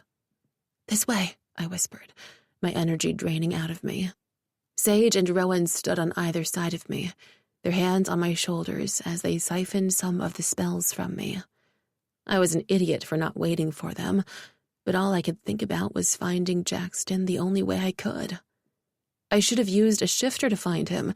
Instead, I had used a spell, knowing it could be my last, but I hadn't cared, not when it came to him. He'll be here soon, I can feel him, but it also feels like something's trying to block me. I don't sense the necromancer close, but they were here. Rowan let out a breath. I don't know how they keep getting through the wards, especially with as much as we're trying to strengthen them. That worries me. We'll figure it out. I turned to my brother as Ash did his best not to stare at Rowan. They were good at doing their best not to be in each other's orbits, and yet that was all they did, constantly entered each other's spaces. It seemed like the entire town was out searching for Jackson, or keeping the wards and Ravenwood safe. But if they weren't searching for the wing leader, they were circling the town, their dens, the area, or keeping people safe, even if the humans and mundanes didn't know what was happening around them. Jackson was strong, fast, and brilliant. Nobody could get the drop on him. And yet they had. Somehow they had. Now, We needed to find out how. "Over here," I called, and nearly fell to my knees as we turned the corner, and I looked under a fallen tree, one that had been charred. I nearly screamed. "Jackson!" I leaned forward and put my hands on his face, doing my best not to cry. Rowan barked out orders. "Rome, Ash, Aspen, work on the tree. We will work on Jackson." "I'll make sure the wing knows he's here," Nell said as she bit her lip and turned to get one of the other hawks. "If you're going to do a spell, don't you think you need me?" Ash asked, and I looked up at my brother when Rowan shook her head. "Earth isn't needed in this spell. Otherwise I would, I promise. For Jackson I would," she repeated, and my heart broke a little more for them. But I ignored it because Jackson was hurt. He was so cold and he wasn't moving, but he was breathing. I had to remind myself that that was enough. For now. "On 3, Rome grumbled, and Ash moved to help the Fae leader and alpha of the bears. I heard a groan, wood splintering, and then caught the scent of smoke on the air as other hawks moved forward, circling us as the 3 men dragged the large tree. Rowan took one hand and Sage took the other. Suddenly, I found myself in a circle around Jackson's prone form. Our coven leader raised her chin. "We'll do the spell." "That is our wing leader. You will not touch him," one of the elder hawks snapped from beside me. I turned to them, my flames blazing in my eyes, even as pain and agony ripped through me. "We will save him, and you will step back. Your healer cannot fix this. A necromancer did it." He spat at my feet, and I glared. "A witch did it? Now a witch is going to fix it? No, that's not how this works. You will cease, and you will let them heal him. You know who Laurel is to him," Aiden whispered. My heart clenched at that, the twinge aching through me. "She'll never be good enough for him," the elder outright said. I ignored the verbal slap and glared at Ash, warning my brother not to do something stupid like rip off a certain hawk's head. He could do it, and he would for me. However, we were trying not to be thorns in their sides. Murdering them probably wasn't the best idea. "Laurel, with me," Rowan began, and I let out a breath, closing my eyes and focusing on the words I needed to say and my mate at my feet. "With this spell of beaming light, we mend what's hurt and make it right. Send energy through to cleanse and heal, our intention set, manifestation real. Make Jackson whole, we do decree. This is our will, so mote it be." I opened my eyes as Jackson's body bucked, and I let out a sharp breath, annoyed with myself for letting my emotions get the better of me.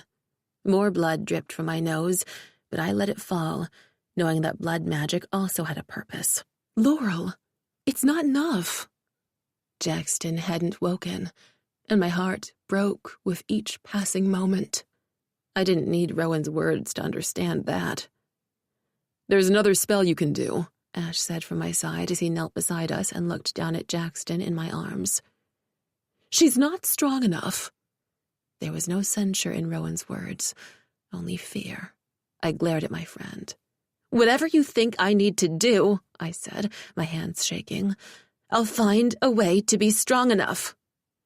Ash let out a breath and held out his hands, sliding a knife into his palm. I hadn't even realized he had a blade on him. The shifters and the Fae around us each let out a sharp growl or moans. "Warn us before you start bleeding," Rome whispered. "You know what to do." I nodded and held up my palm. As Ash sliced it, I ignored the pain. I was already aching so badly that my mind barely registered the cut. Rome continued growling, looking as if he wanted to save Sage from all of this. I shook my head and then joined hands with my brother. "It's Christopher blood. I won't hurt your mate." Rowan started to mutter under her breath, but I didn't focus on her. Instead, I focused on who I needed and began to chant. "On this day and in this hour we call upon the Christopher power. Earth and fire we do combine to bring back he who is mine. In this moment our lives are bound, turning life from lost to found. Return to me as you should be. This is my will, so mote it be." Tears slid down my cheeks as agony ripped its claws over my body, flames searing me beneath my flesh. My soul burned, the flames encroaching on my very essence. And yet it wasn't enough. It would never be enough. I looked down and let out a sob. "Jackson!" I leaned down and pressed my lips to his as he smiled. "I knew you'd find me," he rasped. "Wing leader," the elder whispered as he knelt beside me. "Who did this?" "We all know who did it, Elijah," Rowan snapped. "Give him some space. Give them both space." "You are not of our wing. You do not understand." I looked at the other man, my flames wanting to reach out, but I knew that this wasn't the time or the place for that, nor did I have the energy, not after 3 spells back to back. "You will give me space with my mate. You know what spell I just did, and how I need him near me. You may be his wing, but I am his as well. You shouldn't forget that." He knew the cost of what had been taken just now. Elijah sneered. "You have no mating bond. You have no authority over the wing. You should remember that, girl, before you kill him along with everyone else you're sending to hell." "That's enough. If you do not want to deal with an incident that crosses all town boundaries, you will give him space." I looked up at Aspen, wondering why he was standing up for me. Then I thought about it. Aspen and Nell were growing close, and considering that Nell had her issues with the wing, not her brother, it made sense that everything seemed as if it were too much right then. "I'm fine, Elijah," Jackson said, as he shook his head and leaned up. I sat next to him and held him close, even as he glared at the others around us. "We have a lot to discuss." "What did you see?" Elijah asked, and I let out another snarl. "Seriously? He just said he needed time." Jackson squeezed my hand and then stood, pulling me with him. With the spells we had used on him, he would be back to normal within the hour. I was the one weakened and needing aid. I leaned against him, hating that anyone saw me weak, but there was no holding back at the moment. "Renee came after me." "Renee? That's the necromancer's name?" Rowan asked as she moved forward. "Yes, Renee. She's a fire witch, a necromancer, and a higher order one from what I could tell." I cursed under my breath. "Meaning she can bring back shades, not just the revenants." "That's all your area of expertise, but from what I could tell, she's stronger than Faith was." "That means Oriel is not the necromancer with fire, at least as far as we know." "No, not that we can tell." "She just came at you?" Jackson looked around as the pulse in my temple began to beat hard again. "I was walking home after I helped those 3 wolves," he began.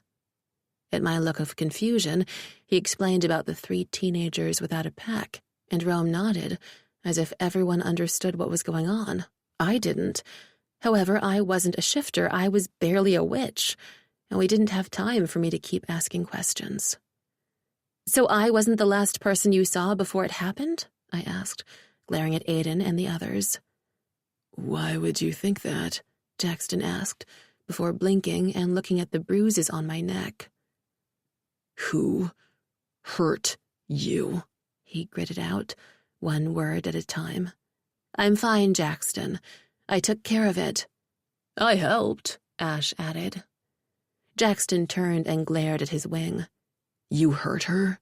You thought she did something to me? Laurel, of all people, you thought she did something to me?" "You're not in your right mind when you're around her, wing leader," Elijah whispered. "We'll speak about this later. I don't have time for how you're reacting right now, or the way you're treating my mate."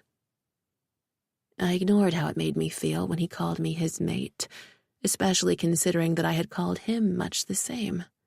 We seemed to be skipping steps, as if we were claiming one another, knowing there wouldn't be a happy ending, because with those spells, I knew I didn't have much energy left. Jackson wouldn't be able to save me, but we could call each other mates, as if any of that made sense. "She found you. That's all that matters," Aiden whispered. "No, I don't think it does. But we will discuss it." However, she's not the one who betrayed us. She's not the one who attacked me. You know who was?" He paused, his shoulders shaking. "It was our cousin," he whispered, as Nell sucked in a breath. I blinked. "Your cousin?" "William, the one we thought was dead. He seems to be mated to Renee, the dark fire witch, and he was here. He was the one who did this." Jackson lifted his shredded shirt, and I let out a curse, holding my hand above his newly healed flesh. "I thought it was just burns." He shook his head as he looked at me. "No, talon slices as well. Your spell, whatever you did, and we will talk about you using magic later," he added, "seems not to have healed it all." "You see? Our healer could have helped him," Elijah spat. This time, Rowan was the one to whirl on him. "Enough, old man. You might think you're helping, but all you're doing is creating tension within our ranks. Who is this William?" she asked for all of us. "He's our cousin. He left the wing over a year ago now, and we all thought he was dead." Jackson rubbed his heart with his fist. "The bond broke, and he was just gone. We all thought he died, but he didn't." "Are you sure you weren't seeing things because of some witch magic crap?" Elijah asked. This time it was Aiden who stopped Elijah. Not with a word, but with a fist. Elijah went down, and I winced as the elder let out a gust of air. However, with the way he acted and given that we were not human, I didn't blame anyone in this situation. "I don't know what they want, but they needed me down. They didn't tell me why. They just attacked. And with whatever magic she has, and how William is nearly as strong as me, I couldn't stop it." I reached out and cupped Jackson's face. "You survived." "Just. But you found me, and we're outside town limits." I hadn't even noticed, but given the way Rowan's whole body looked as if it were strained, I knew she had. "Can you be outside the town wards for long?" My sister witch shook her head. "No, I need to get back soon. With the way we are fluctuating in power and energy, it's good for me to be close. I can stay away, but not if we're using this much magic." What she was saying wasn't a secret, but I knew she hated revealing her weaknesses. "Come then. I'll make sure you get back," Ash insisted. Rowan raised her chin. "I'm fine. I know the way." "You shouldn't go alone," Sage put in. "It's safer to be in pairs, especially with everything that just happened." "Because we still don't know what's going on," I added. "We don't know what they want other than our town and our power. If they get in and get us, if they find the nexus of our town's energy, who knows what they'll do? And it's not only the witches," I added for the shifters' benefit. "It's how our town blood and energy thrives on the fae and the shifters and the mermaids and all the connections we have. Without the town, we'd die. Without us protecting the town, anyone who came in could use the energy for their own greed." "If we're not careful, we'll lose more than the town, more than the people in it. We'll lose our very soul and existence."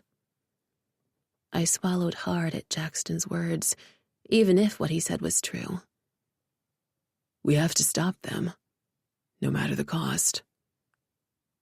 Jackson leaned down and kissed me as if nobody were watching, though many people were. "We'll protect this town, and you, because that's a price I'm not willing to pay." Elijah grumbled under his breath, but I ignored the older man. I had nearly killed myself protecting Jackson, and I knew he would do the same for me. "We have a checklist," Rome grumbled. "Find William, find Renee, find Oriel. Figure out how to break the curses, figure out how to protect the town, and plan a wedding. We've got it." I looked at him and blinked at the last part. "Really? You're just going to conflate a wedding like that?" "We need happiness, and weddings can be happy, and not at all stressful. And if we have to pretend that that's what I'm planning, instead of having to deal with magic and shifters and everything completely unknown to me a year ago, that's what I'll deal with." I looked at them, at Jackson, then at the retreating backs of Ash and Rowan, both of whom had left without a word because I knew Rowan needed to be within the town borders quickly. and I knew that we didn't have much time. We might think we knew what Renee's motivation was, but she had done something. She had made a mistake. She had dared to hurt my mate, and now as soon as I found her, I'd make her pay, even if it killed me. Which, given how the magic pulsated within me, wasn't far off, despite any spells my coven might want to find and try for me. Chapter 12. Jackson.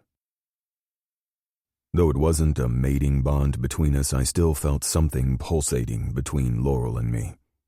I wasn't sure what it was, but it was something. They had said that the spells she had used connected us in some way, and I guessed they were right. I just hadn't expected it to be like that. I could sense her, feel her. I knew that if she left, it would feel like someone were ripping my heart out. Was that what a mating bond felt like? I wasn't sure I even wanted to know. "You should be sitting down," Laurel declared from beside me, and I looked over at her from the front of the bookshop. I blinked and shook my head. "You're the one who should be sitting down. You used your energy to protect me. While I might be fine, you're in pain." She shrugged. "I'll be okay. The Coven helped. At the end, not at the beginning," Rowan snapped from beside us, and I blinked at the ferocity in her tone. "I'm fine, both of you." I wasn't sure I believed Laurel. "If you were fine, we wouldn't constantly be cleaning blood off your face from your nosebleeds." My gaze shot to hers, and I nearly growled. "How many nosebleeds have you had?" "Enough," Rowan snapped again. My mate raised her chin. "I needed to find you. Don't get on my case, I needed to find you, and so I did." "You did. Yet you could have died doing so. You have to stop doing things like that for others, Laurel. You should have asked for help or done something else. You didn't need to hurt yourself for me." She narrowed her eyes at me. If looks could have killed, I'd be lying on the floor in a puddle. "I will do anything I have to ensure you are safe. You keep saying the same about me. So here we are, trying to protect one another. And that's what we'll do, try to protect one another." "I'm sorry," I whispered. "I'm sorry too." Rowan looked between us and sighed. "Both of you should be resting. The healing spells and the other ones we used to find you, Jackson, really should make you feel as if nothing happened.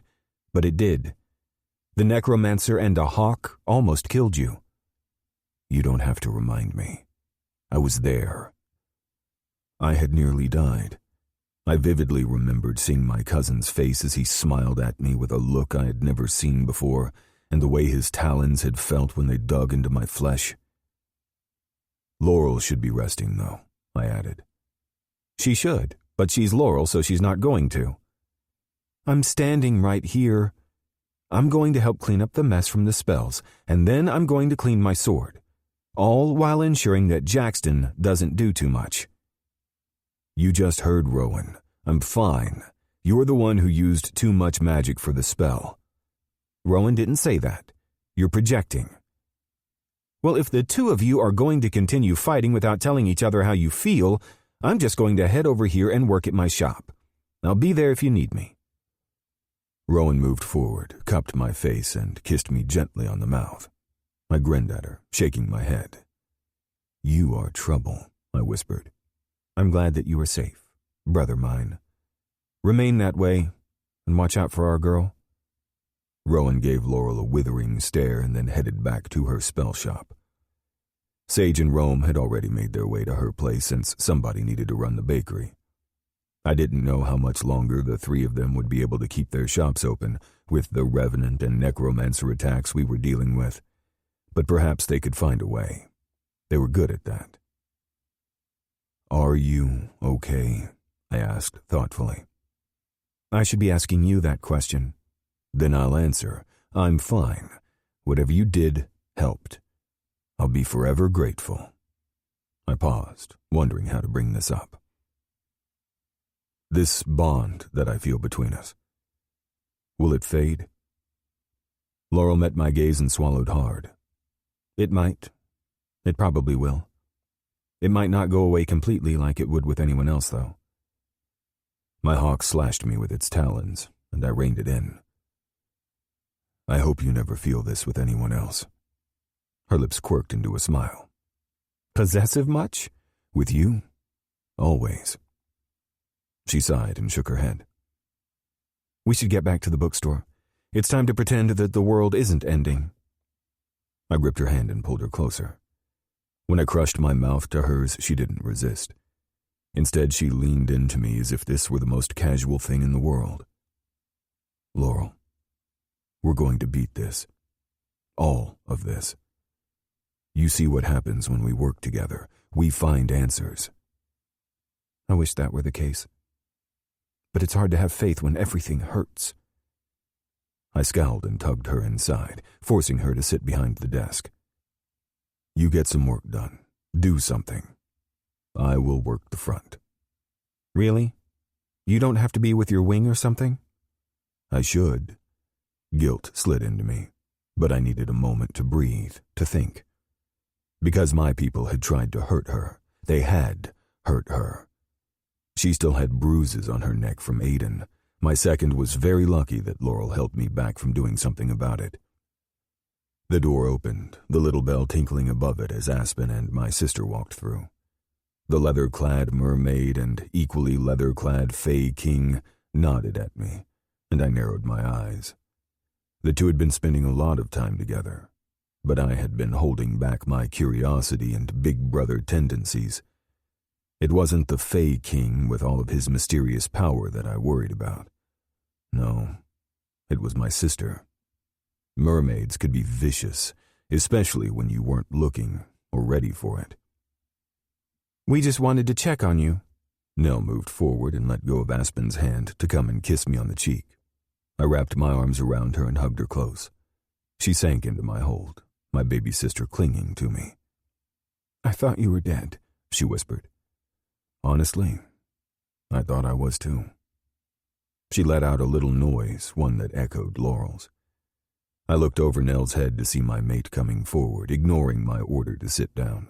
Not that she ever listened to me when it came to orders. You're both resting and healing, then? Aspen asked as he studied us. I narrowed my eyes at him, and he just smirked. Not one of a man who wanted to die today, but one who thought he knew what I was thinking. I didn't blame him. It seemed he was seeing my younger sister, and I wanted to know why nobody was talking about it, even though it seemed everybody wanted to talk about it. Stop glaring at Aspen. I looked down at Nell. Is there a reason I shouldn't be glaring at the man who dared to touch my baby sister? I teased. She shoved me, and a smile played on my lips as Laurel barked out a laugh. Oh, good.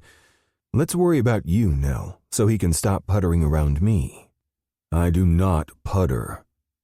I would say it's more of a hover, Aspen added, deadpan.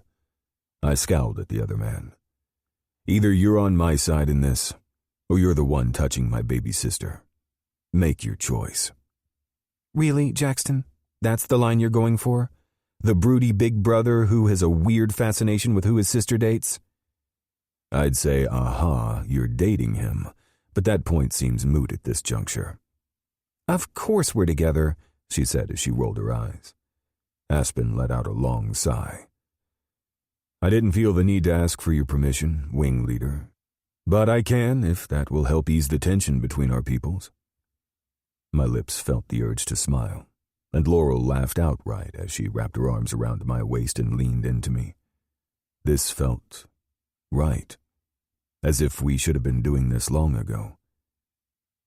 You do not have to worry about me, Aspen. No, we only have to worry about the elders, Nell grumbled. I will deal with them shortly, I said after a moment, my hawk gliding in aerials within me. You shouldn't have to. People should respect you and agree with you. They're not going to blame William on you, are they? Nell asked, her eyes wide. I shook my head. No, they won't blame me. Still, I need to get there soon and deal with the ramifications. But I spent nearly 2 hours with them earlier today, trying to find some semblance of peace. But we're not like the bears. We don't come together in a ball and cuddle. We're loners. That's what we do. Hawk shifters were different than any other shifter types.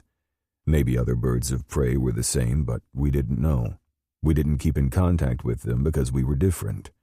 That was the whole point. We didn't cling to our wing when things got hard. We were insular, and my job was to find ways to connect us without forcing the bonds that would hinder our ability to soar and fly. That was why the elders pushed so hard. Why, while I was the strongest, the leader, I still had to answer for certain things. Sometimes I thought it would be easier to be a bear, to be like Rome. And then I remembered the pain he had gone through with Alden. I figured maybe there wasn't an easy way to be a shifter, or even to be a part of Ravenwood. "Did me staying away help?" Laurel asked, and I cursed.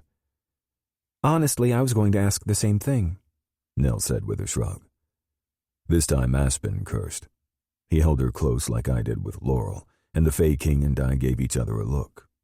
Oh, there would be retribution. I just wasn't sure how we would go about it. Aspen froze and tilted his head to the side, right as the hairs on the back of my neck stood on end. "Revenants," Laurel called out as she pulled out her sword. "I'm getting tired of this Renee and her ability to raise the dead." "You're not alone," Nell said as she pulled out a dagger. "I don't think so," Aspen said as he pushed her behind him. "You know you're not prepared yet." "You've been training me." "I thought I had been training you to fight," I muttered as my talons grew out of my fingertips. My sister narrowed her gaze. "You both have been, and I'm going to fight for my family and for this town." "You won't be alone," Rowan said from the doorway as she and Sage walked in. Ash and Rome were nowhere to be seen, but that was probably a good thing. They needed to be downtown while we were inside the small bookstore dealing with whatever was coming. Then there was no more time to speak. The first revenant smashed through the window and Laurel let out a growl before she attacked. I was at her side, sliding my talons into the nearest revenant as she sliced off its head. We did more of the same, working in tandem, as if we'd been doing it all our lives. Maybe we had, in a sense. I felt the bond within us, both of us moving as one in some respects. I didn't know if this was what it would be like once the mating bond finally took hold, but I wanted it. I wanted what we couldn't have. "We need the spell," Rowan called as she looked across the back alley. "More are coming. The forest is filled with them." "Do you have enough energy for a spell?" I asked, worried. Laurel looked at me and nodded. "If you hold my hand, I'll be okay because of the way we're connected." Something sparked in the back of my mind. An answer, but it faded away as fast as it came. "Quickly, do the banishment," Aspen said calmly as he moved forward. "I'll keep them off you as the four of you stay in your circle with the spell." "And I'll be by your side," Nell said as she tossed a dagger straight into a revenant's head. It slid between its eyes, the revenant falling. She ran forward, dug the dagger out, and continued tossing it. She was a far better fighter than she had been even last month, and I had to credit Aspen with that since my head had been up my ass dealing with Laurel.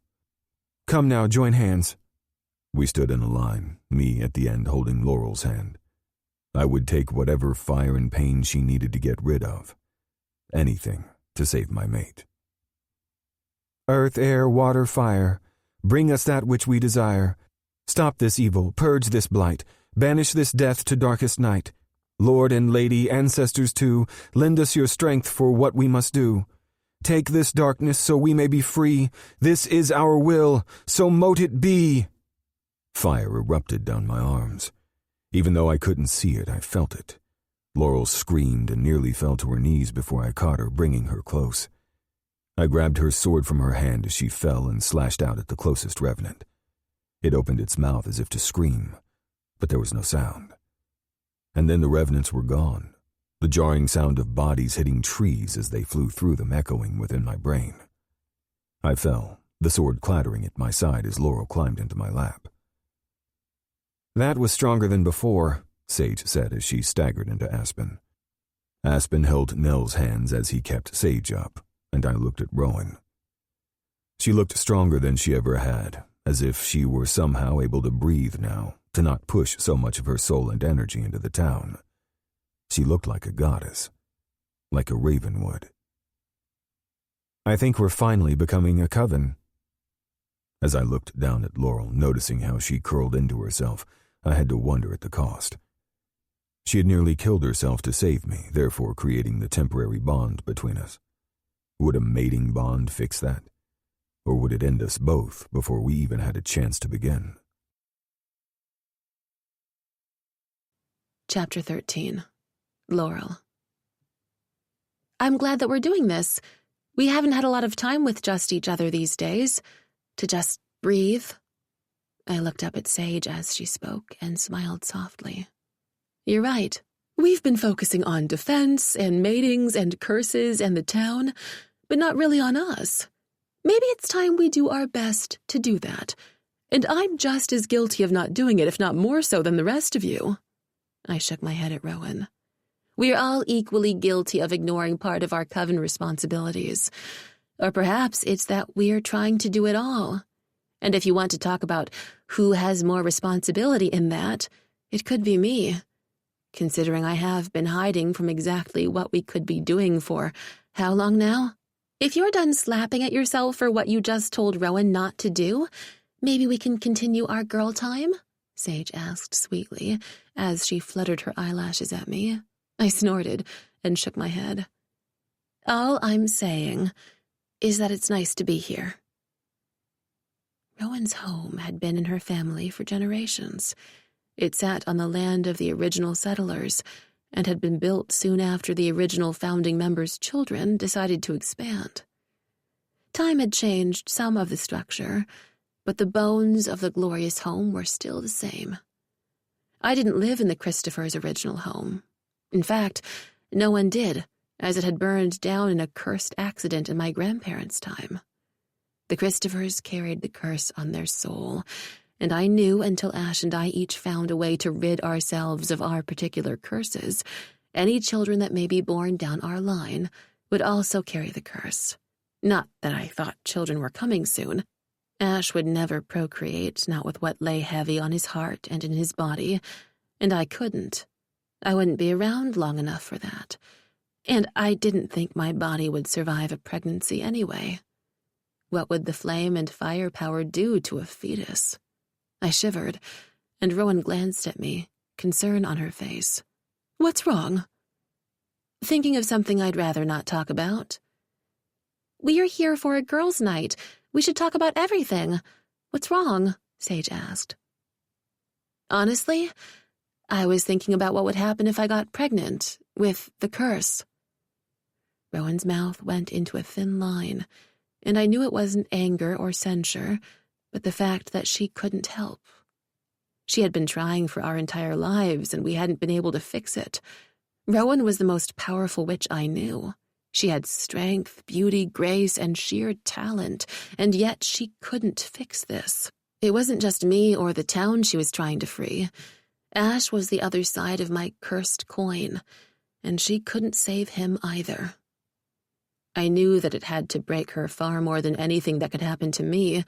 Not that I would tell her that. Not that I would tell anybody that. I'm sorry, Sage whispered. Not that me saying that actually helps.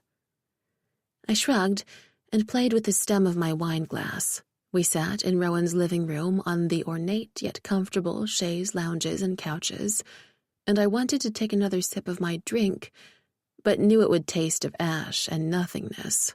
Not because of the magic of the curse, but because I wasn't sure I wanted to taste anything just then. I know that we will fix this. The town will not end, and you will not have your curse, and you and Jackson will have little baby hawk shifter witches, and we will have happiness. I looked at Sage and heard the desperation and determination in her voice. That would be wonderful if it were true, but is it? Do you think your children would have hawk shifter or witch DNA? Sage asked, a small smile on her face. We were going to pretend, and I was okay with that for now because I needed to pretend too. Knowing Jackson and his dominance, they'd probably all be little hawk shifters. I would honestly love that, but I couldn't let myself dream. Would the wing approve of that? Rowan asked, tapping her fingers on the desk. All hypothetical, of course? Of course, Rowan answered, knowing that this conversation was a little too much for me, but I knew where Rowan wanted it to go. I think the wing will have problems with anyone who isn't a pure hawk. They already have problems with Nell and with how much time Jackson spends with me. I'm not a fan of those elders, but there are good people in the wing. Those who agree that mating outside of the wing is a good thing. Just like with the bears. If they didn't want to mingle with other magical creatures and humans, then why live in a magical town full of them? Exactly, Rowan added. As leaders of the witches here, even those with a small percentage of magical blood, we all know that blending the populations isn't an issue. It's the elders or those who want to try to scramble for any semblance of power who feel that way. And we all know what happened to Alden when he tried. Sage's eyes narrowed. We do. And just like with the bears, the hawks will realize what they're doing. Jackson's a good person, as are a lot of his people. Nell might think she's not fully welcomed, but they love her. She's so good with the baby hawks and hatchlings, or whatever they're called, Sage added with a grimace. I used to be so good at learning new things. Now I feel like I'm playing catch-up with all these magical terms. There's only so much I can read in a book to understand exactly what I'm missing from not being in the magical world for over 2 decades. First, as a bookstore owner, you can find everything in a book. That might be true, Rowan smiled. Second, the babies are called hatchlings, and sometimes even the teenagers, the fledglings, are called hatchlings when they act like babies. Nell is included in many of the customs and routines with the wing, but not everything. She is, however, treasured within the mermaid community. Because her father is the king? Rowan asked. I shook my head. They love her for her. However, her brother is the wing leader, and her mother is the former wing leader's mate. You would think it would be the same case with the hawks, but the mermaids understand. They also have connections all over the world, rather than set in stone in their little eyrie. Sage shrugged at my look. I'm not saying it's perfect, or that they're perfect, since I don't really know many of the mermaids beyond Nell, but perhaps being connected to so much of the world helps. Perhaps, I sighed. Either way, I'm not going to have children with Jackson. You don't think you're truly mates? Sage asked, her eyes filled with curiosity and hope. I bit my lip and looked down at my hands. No. We are, I whispered. But if we create a bond beyond the small healing one that's already fading between us, I could burn him right alongside me when the curse finally takes me. We're not going to let that happen, Sage promised. And when we break the curse, will you mate with him? Tears pricked the backs of my eyes, and I swallowed hard. If I am able to break this curse and have a future in this town and in the world, I would mate with him in an instant. He's mine. He has always been, even if I didn't let myself think that. Even saying the words settled a new weight on my shoulders. A purpose, or perhaps a promise. I didn't know, and I was afraid to focus too much on it because if I did, I would realize what I was missing once everything ended. Let's talk of things not so serious, like this duo who keeps attacking our town, Rowan said, as she drained the last of her wine glass. I snorted, did the same to my glass, and then got up to get the bottle of champagne out of the ice bucket on the table. I poured some for each of us, and then plopped a cheese cube into my mouth. I love Hawaii, I mumbled around the cheese. I know. I made sure I had extra for you. Add smoked Gouda and brie, and I think I'm dying in soft cheese heaven. Rowan smiled, though I still saw strain in her gaze. I added a few harder kinds for all of us, since those were good too.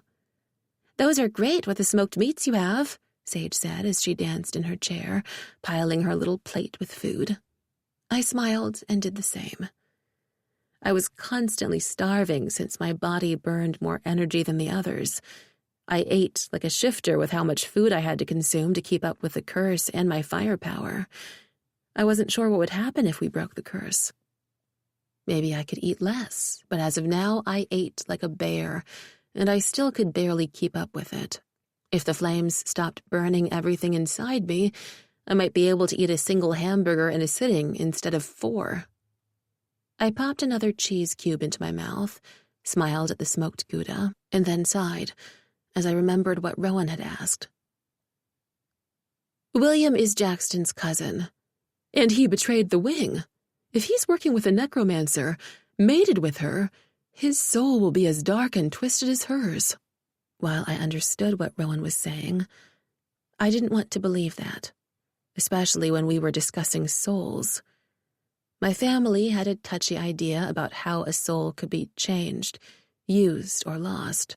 We don't even know where they're staying. Rowan shook her head at Sage's words. No. The shifters have been sending out trackers and scouts, the same with Aspen and his fae. And while I've done spells, something is blocking us. Perhaps Oriel. I want to know who the hell this Oriel is, who he thinks he is, because if he wants the magic at the core of the town, he'll have to get through us. And I realize that's exactly what he's doing, but we're stronger together. I hadn't even realized I was going to say the words until Rowan's smile widened. My Coven sister leaned forward. Hell yes. He's not going to be able to take us down, but I'm afraid he'll hurt those weaker along the way. You already saw what he did with sneaking his people into town and letting his revenants creep in. He wanted Jackson down for a reason. Why? She looked pointedly at me, and I swallowed hard, knowing where she was going. I don't know how Jackson's supposed to be the one to help me through this curse. Maybe it's not that at all. Perhaps it's taking out a wing leader, or killing him and breaking me, so I can't function within the Coven. It could be all of that, Sage said. Then what are we supposed to do? We can't find this Oriel. We can't find his people, and yet they're coming after us. Our Coven is supposed to be the strongest there is, yet we can't do anything. I was afraid it was me, my power, because my connection to Jackson, however tentative, had given me more strength and stability to make the Coven stronger. With her new powers, Sage could help as well, so it wasn't all on Rowan. All 3 of us had to be strong and determined to make the Coven work as prophecy had always dictated. Only I was the problem, and I knew it. Before I could say anything on that, however, I sensed someone behind me and turned to see the men walking in. The 3 were a unit as if they always had been, as they were when they were younger. All they were missing was Trace. I knew that even though it hurt to think about him not being here, I didn't break anymore when thinking about it. Rome came in first, his eyes only for his mate. He leaned down, plucked her up from the chair, and kissed her hard on the mouth, something far deeper and more intimate than normally done in front of a group. Jackson came to me, and I sat up and looked at him, a smirk on my face as he looked over at Rome and Sage. He rolled his eyes, brushed my hair back from my face, and kissed me gently. Hello there. Hi, I breathed, feeling like an idiot. I couldn't think when he was around, couldn't say anything. We all pointedly didn't look over at Rowan, as Ash sat on the couch opposite me, the spot closest to Rowan but not touching her. Of course he didn't touch her. He didn't even look at her. But we all knew that this was the core 6, how it always should have been. If the Christophers hadn't been cursed outside the town's curse, this should have led us into the next part of the prophecy to protect Ravenwood. But that wasn't the case, because my brother and I didn't have the future we should. The curse that told us the town would one day fall to the darkness if the Coven didn't strengthen was only part of our worries. I looked at Ash and swore I saw a glimpse of the man he'd been. The pain of what we had lost flashed in his eyes, but was gone again in an instant, as if he couldn't feel anything. This was not my brother. He had been growing colder and more dangerous with each passing month, and I was so afraid that even as we did our best to try to save him and me, we wouldn't be strong enough. We were going to lose what we had or what we could have had. I would flame, and Ash would turn to ice, and we would break. And then the town would fall. It was hard to have hope. Even looking at Sage and Rome and how they had overcome all of their obstacles, it was hard. I used my sword, gritted my teeth through the pain, and fought. I didn't give up. As I looked at Jackson, saw the love in his eyes, felt feelings stirring within me, the yearning for that bond that could never be, I didn't want to give up. And perhaps that was a vow I needed to make, one that I would break if fate had anything to say about it. Chapter 14. Jackson. The following day, it felt as if our moment of bliss and relative calmness could end at any moment. I hovered over my mate and kissed her gently. She opened hazel eyes to me and smiled. I didn't see the flame behind the irises, didn't see the heat and the pain. For that one moment she was mine, as I was hers. That she could have this moment of clarity and peace nearly brought me to my knees. "Good morning," she whispered before shifting a bit and wincing. She must have tugged on the burn scars on her side. I leaned down to kiss her shoulder gently above the new burn. It would heal soon, her scars fading even as they increased in frequency and horror. She was in an endless cycle of a curse I couldn't break, but she was still mine, and I would die to protect her, even if she wouldn't let me. "What time is it?" she asked as she stretched her arms over her head. I groaned at the sight of her breasts pressing against me and leaned down to lap at her nipple. She moaned, sliding one hand through my hair as I sucked gently on the beaded tip. "Early enough that I wanted to wake you my way." Her legs spread and I slid between her welcoming thighs before moving to her other nipple and gently biting down. She arched into me, her mouth parting as she ran her fingers down my sweat-slicked back. After we left Rowan's, all of us doing our best to formulate a plan for rotating shifts of protection and other spells we could do to find Oriel, we had come to my house rather than hers.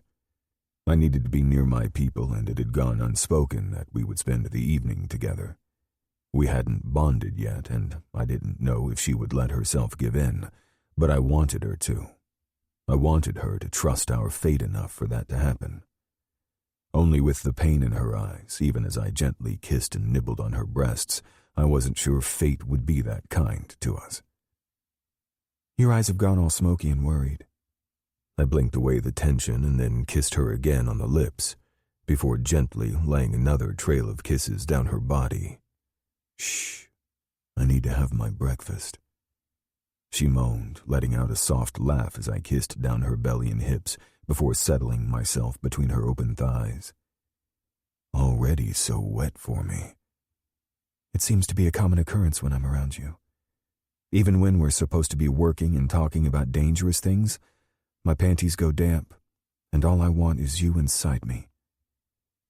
I traced my fingers along her lower lips, gently probing her entrance. She let out a shocked gasp before lifting her hips slightly towards my face. I guess I'll have to remedy that. Of course, thinking about you wet in front of me when there's nothing I can do about it means I'll be hard as a lead pipe until the end of my days. "Oh, poor you. That thick dick all nice and hard for me? Whatever shall I do?"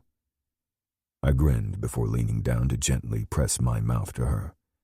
She groaned, her hands moving to her breasts as she played with her nipples. The sight nearly sent me over the edge. She was glorious, her brownish-red hair like a fiery halo on the pillow.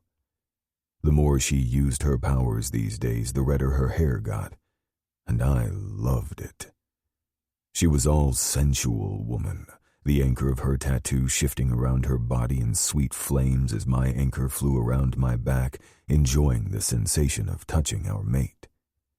I ate to my heart's content, licking and sucking and pleasuring every inch of her as I gently paid more attention to her clit. Her breaths came in sharp pants as she neared the edge. When I spread her wider for my attentions and gently blew cool air over her, she let out a shocked gasp. She was nearly there, so I sucked on her again, inserted one finger into her pussy, my thumb gently probing her back entrance. She froze for an instant, but then I used her wetness to ease my thumb inside, loving the way she clamped around me everywhere. "Jackson," she muttered. "Mine." And then I pressed deeper, biting down on her clit, and she came. Her pussy and her ass clamped down on me as I lapped at her, wanting that orgasm. When she came again, the second orgasm following the first so quickly it rolled into one large one that made her back arch and a fiery flush erupt all over her body, I leaned up, hovered over her, and speared her with one thrust. Her mouth parted, a soundless shout echoing through my brain. I lowered my mouth to hers, needing her kiss, needing her. She met me thrust for thrust as the two of us moved, arching into one another. And then I rolled onto my back, loving how she rode me like the goddess of fire she was. She put her hands on her breasts, her hair flung back as she closed her eyes and clamped around my dick. I had one hand on her hip, the other reaching around her to press against her ass again. She cracked open one eye and gave me a smirk, but didn't tell me to stop. So I probed her entrance, letting her lean down for a better angle, and then I was fucking her ass with my finger, my cock deep in her pussy. When she came again, I kissed her, rolled us over so she was on her back again, and slid out of her. She let out a moan, and I flipped her onto her stomach and fucked her hard from behind with my hands gripping her hips and her meeting me thrust for thrust. I spread her cheeks, played with her ass some more, and continued pounding into her. And then something happened. Something changed. I leaned down and nibbled on her neck, and something snapped between us. It was a cord of red and blue flame that latched onto our hearts, connecting our chests.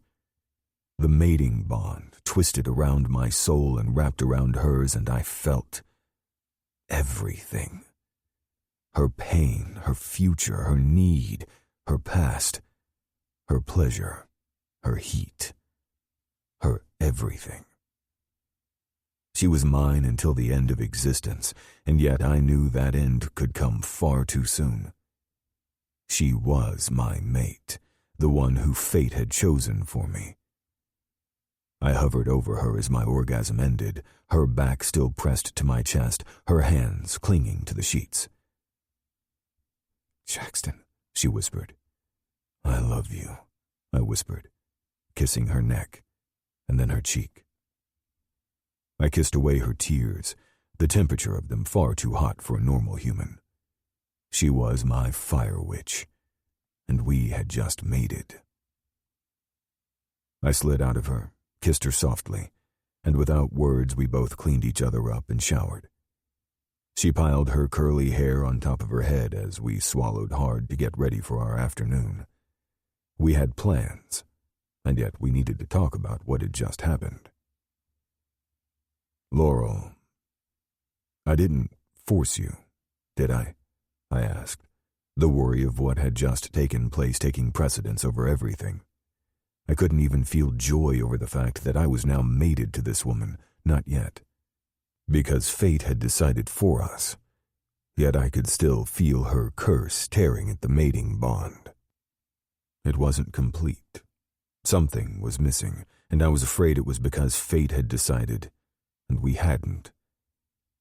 She shook her head, tears filling her eyes again as she rose on tiptoe. She cupped my face and kissed me softly. "Fate chose. But I killed you, Jackson. Don't you understand that? I just killed you.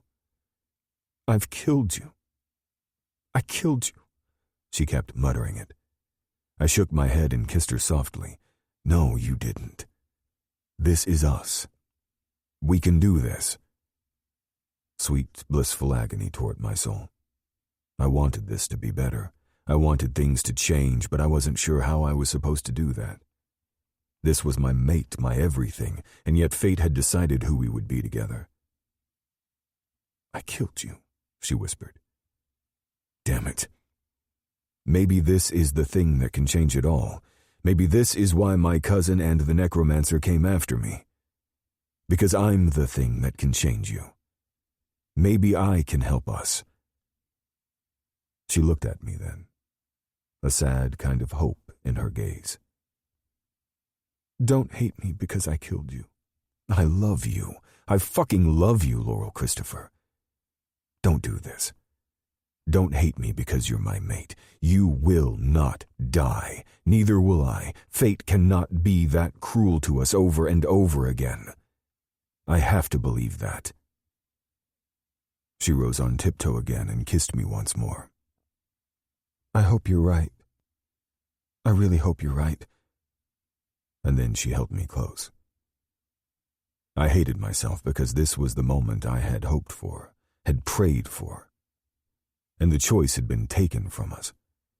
It had been forced upon us. I didn't want her to hate me for what little time she thought we had left. Chapter 15. Jackson. In the moment of peace we had while pretending we were okay, we planned a picnic lunch with my sister and Aspen. I still wasn't sure what the Fae King had on his mind when it came to my sister, and I did my best not to think about that too hard. If things were to reach the next step between them, I thought my sister would tell me. The fact that she hadn't said anything yet, however, surprised me. The relationship seemed to be far more serious than her previous boyfriend from the Myrrh realm.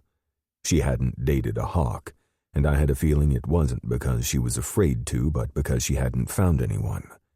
But she had found Aspen. Nell grinned as she laid out the blankets and sat next to Laurel on the ground. It felt surreal that we were here, Laurel and me not speaking of the mating bond or telling anyone about what had happened, since we weren't sure what to say, and the fact that a war was on the horizon. In the end, however, it was all we could do to find moments of peace before another battle broke out. I can see in your eyes that you're thinking about what's going on outside the wards, so I should let you know that my trackers are on the northern side of the town as planned. They'll let me know if they sense anything. I turned to Aspen and nodded, understanding that worry about what was to come was on his mind as well. Thank you. And yes, that's all I can think about right now. With the additional patrols I've been taking with my team, we're doing all we can. My second and third in command are on the west side, and I know Rome is on the east. We have a mixture of the shifters on the south side, Aspen added. I know that Ash is along the edge as well. Laurel leaned forward. Ash is patrolling? She asked. I nodded, brushing her hair from her face. Your brother said that he wanted to try another spell, so he's out there with a few of Rome's bears. Does Rowan know? I nodded as Nell's gaze went between us. Yes, she knows. I know your brother can be an asshole, but he doesn't do major spells without telling your Coven sister. Aspen frowned. You call him an asshole to his sister's face? He asked, confusion in his expression. Ash's affliction, for lack of a better word, wasn't known to most people outside of our circle, and it wasn't our secret to tell. Ash knows it, and it's a running theme in our conversations, Laurel replied with a shrug, even though I saw the pain in her eyes. After all, I felt it along the bond as well, one we weren't discussing. Enough talk of sadness. Let's talk about happy things, Nell announced and sat close to Aspen. I picked up lunch, lots of bread from Sage's bakery, and now we're going to have a picnic and pretend that the world isn't catching on fire, Laurel added quickly, and all of us laughed softly, even though there was tension to it. We still don't know who this Oriel is, do we? Nell asked. Aspen gave her a look. I thought you didn't want to talk about sad things. She huffed out a breath and shrugged. I don't. Dad's worried too because you can connect the Mer realm with this one. I need to talk to your dad, I said, frowning. Maybe he knows something we don't. He doesn't know much, but he does want to give me the title of emissary, she said as she rolled her eyes. I flinched. Because if you're the emissary to the Mer people, then you're not part of the wing at all, I said softly. Pretty much. But then I would be in the know for things that you don't want me to know because you're afraid of what might hurt me. You're my baby sister. I'll always be afraid of what could hurt you. But if I have the knowledge, I can be stronger, and Aspen is teaching me how to fight. I gave the Fae a look. I knew we discussed it somewhat, but how much are you teaching her? Aspen shrugged as he plucked a grape off the vine. Your sister needs to be able to protect herself if we're not around. Of course I taught her how to fight. Hey, don't get all angry with my brother. He taught me in the beginning, and Laurel taught me how to use a sword and those daggers. I'm doing better. I'm going to protect this town and our people and our families. She gave me a pointed look and I sighed. I guess we're not good at talking about happy things. I know what would make me happy, Laurel put in. Oh, I smiled at her, though weary. We were all waiting for the next shoe to drop. I haven't seen you in your bird form without it being in a battle in ages.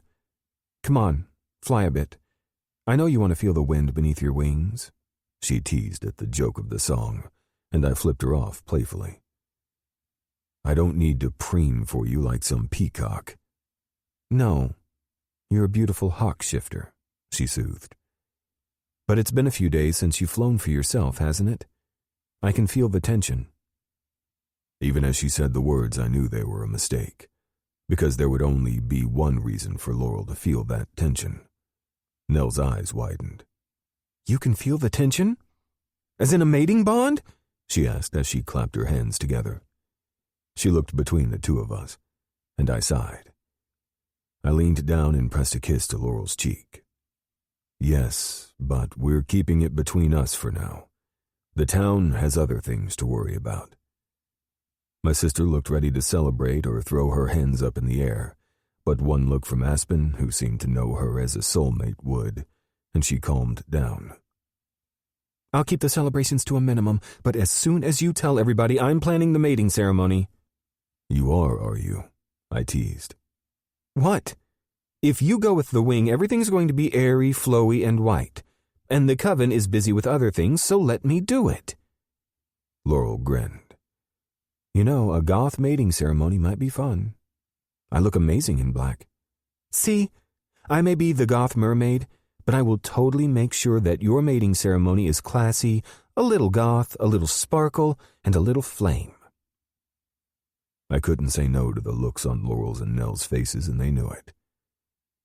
Okay, dear sister, you can help.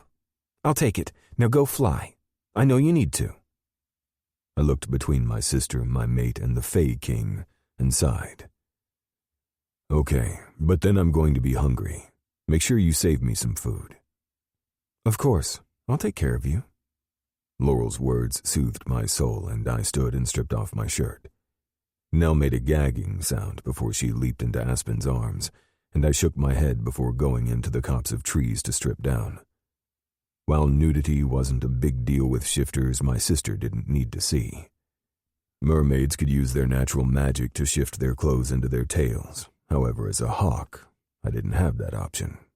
I pulled on the anchor that was my hawk, and it called with joy as my bones broke and shifted. The agony of peace, pure joy, and ecstasy filled me. I didn't even need to touch the ground before I was soaring into the air, my wings outstretched as I found a current. I flew over my mate and family, and Laurel grinned widely as she leaned back, cradling her head with her hands as she looked up at me.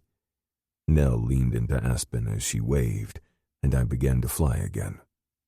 Maybe I would preen like a peacock, but all that mattered was that my mate and my sister were happy, and I knew I had to hope that this mating bond that fate had forced upon us would mean that there could be a future, that this wasn't the end that would change everything. Even as I thought that, a flame licked down the mating bond. I felt the pain and sorrow in Laurel's soul. The curse was ramping up, and our frayed mating bond wasn't yet complete. It wasn't enough. For now, we would ignore it, just for this afternoon at least, just for this picnic where we could pretend. Later, we would find a way to solve it. We would find Oriel, and our town would be safe. In this moment, I let my hawk rise to the surface, and I flew. Chapter 16. Oriel. Oriel should have realized that this Fey King would turn to the Coven for help. He should have realized that the Coven was far sneakier and more conniving when it came to finding their allies. But it was no matter. Though evading the Fey King's trackers wouldn't be easy, he would find a way. He hadn't been overjoyed to find that the Fey King's men had nearly caught him that morning while doing his own layered spells. He'd been out in the forest doing what he did best.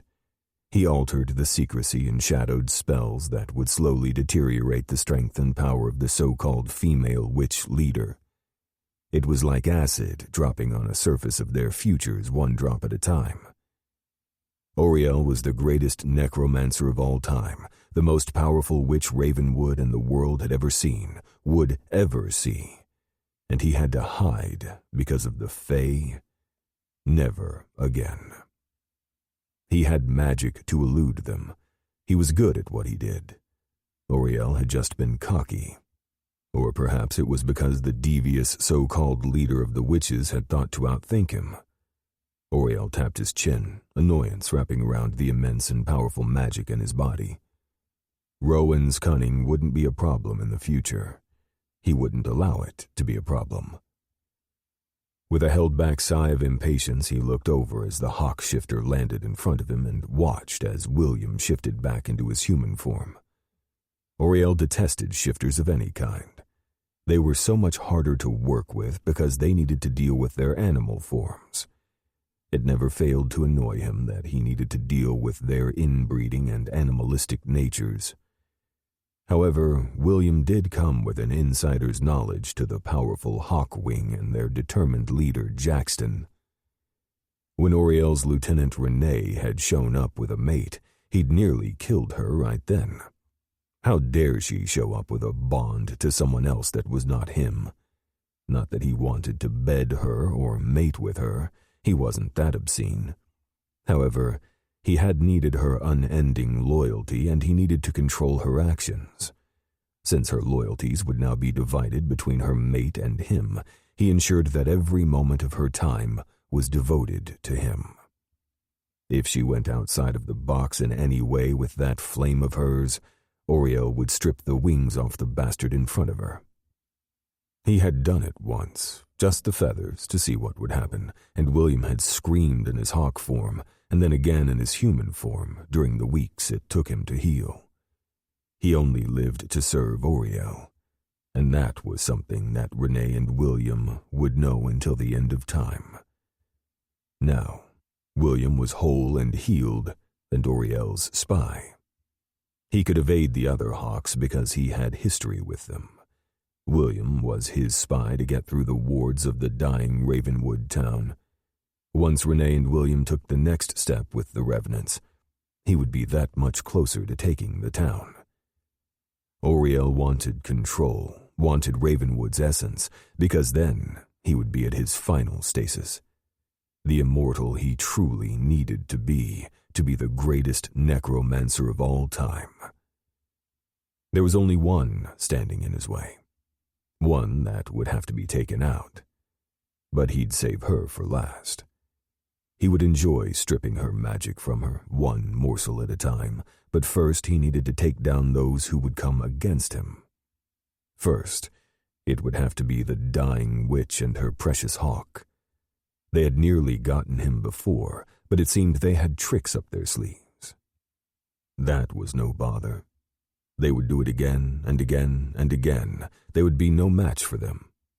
And if that didn't work right away, they would take those who were closest to them. They would soon learn what happened when you went against Oriel and the plans in front of them.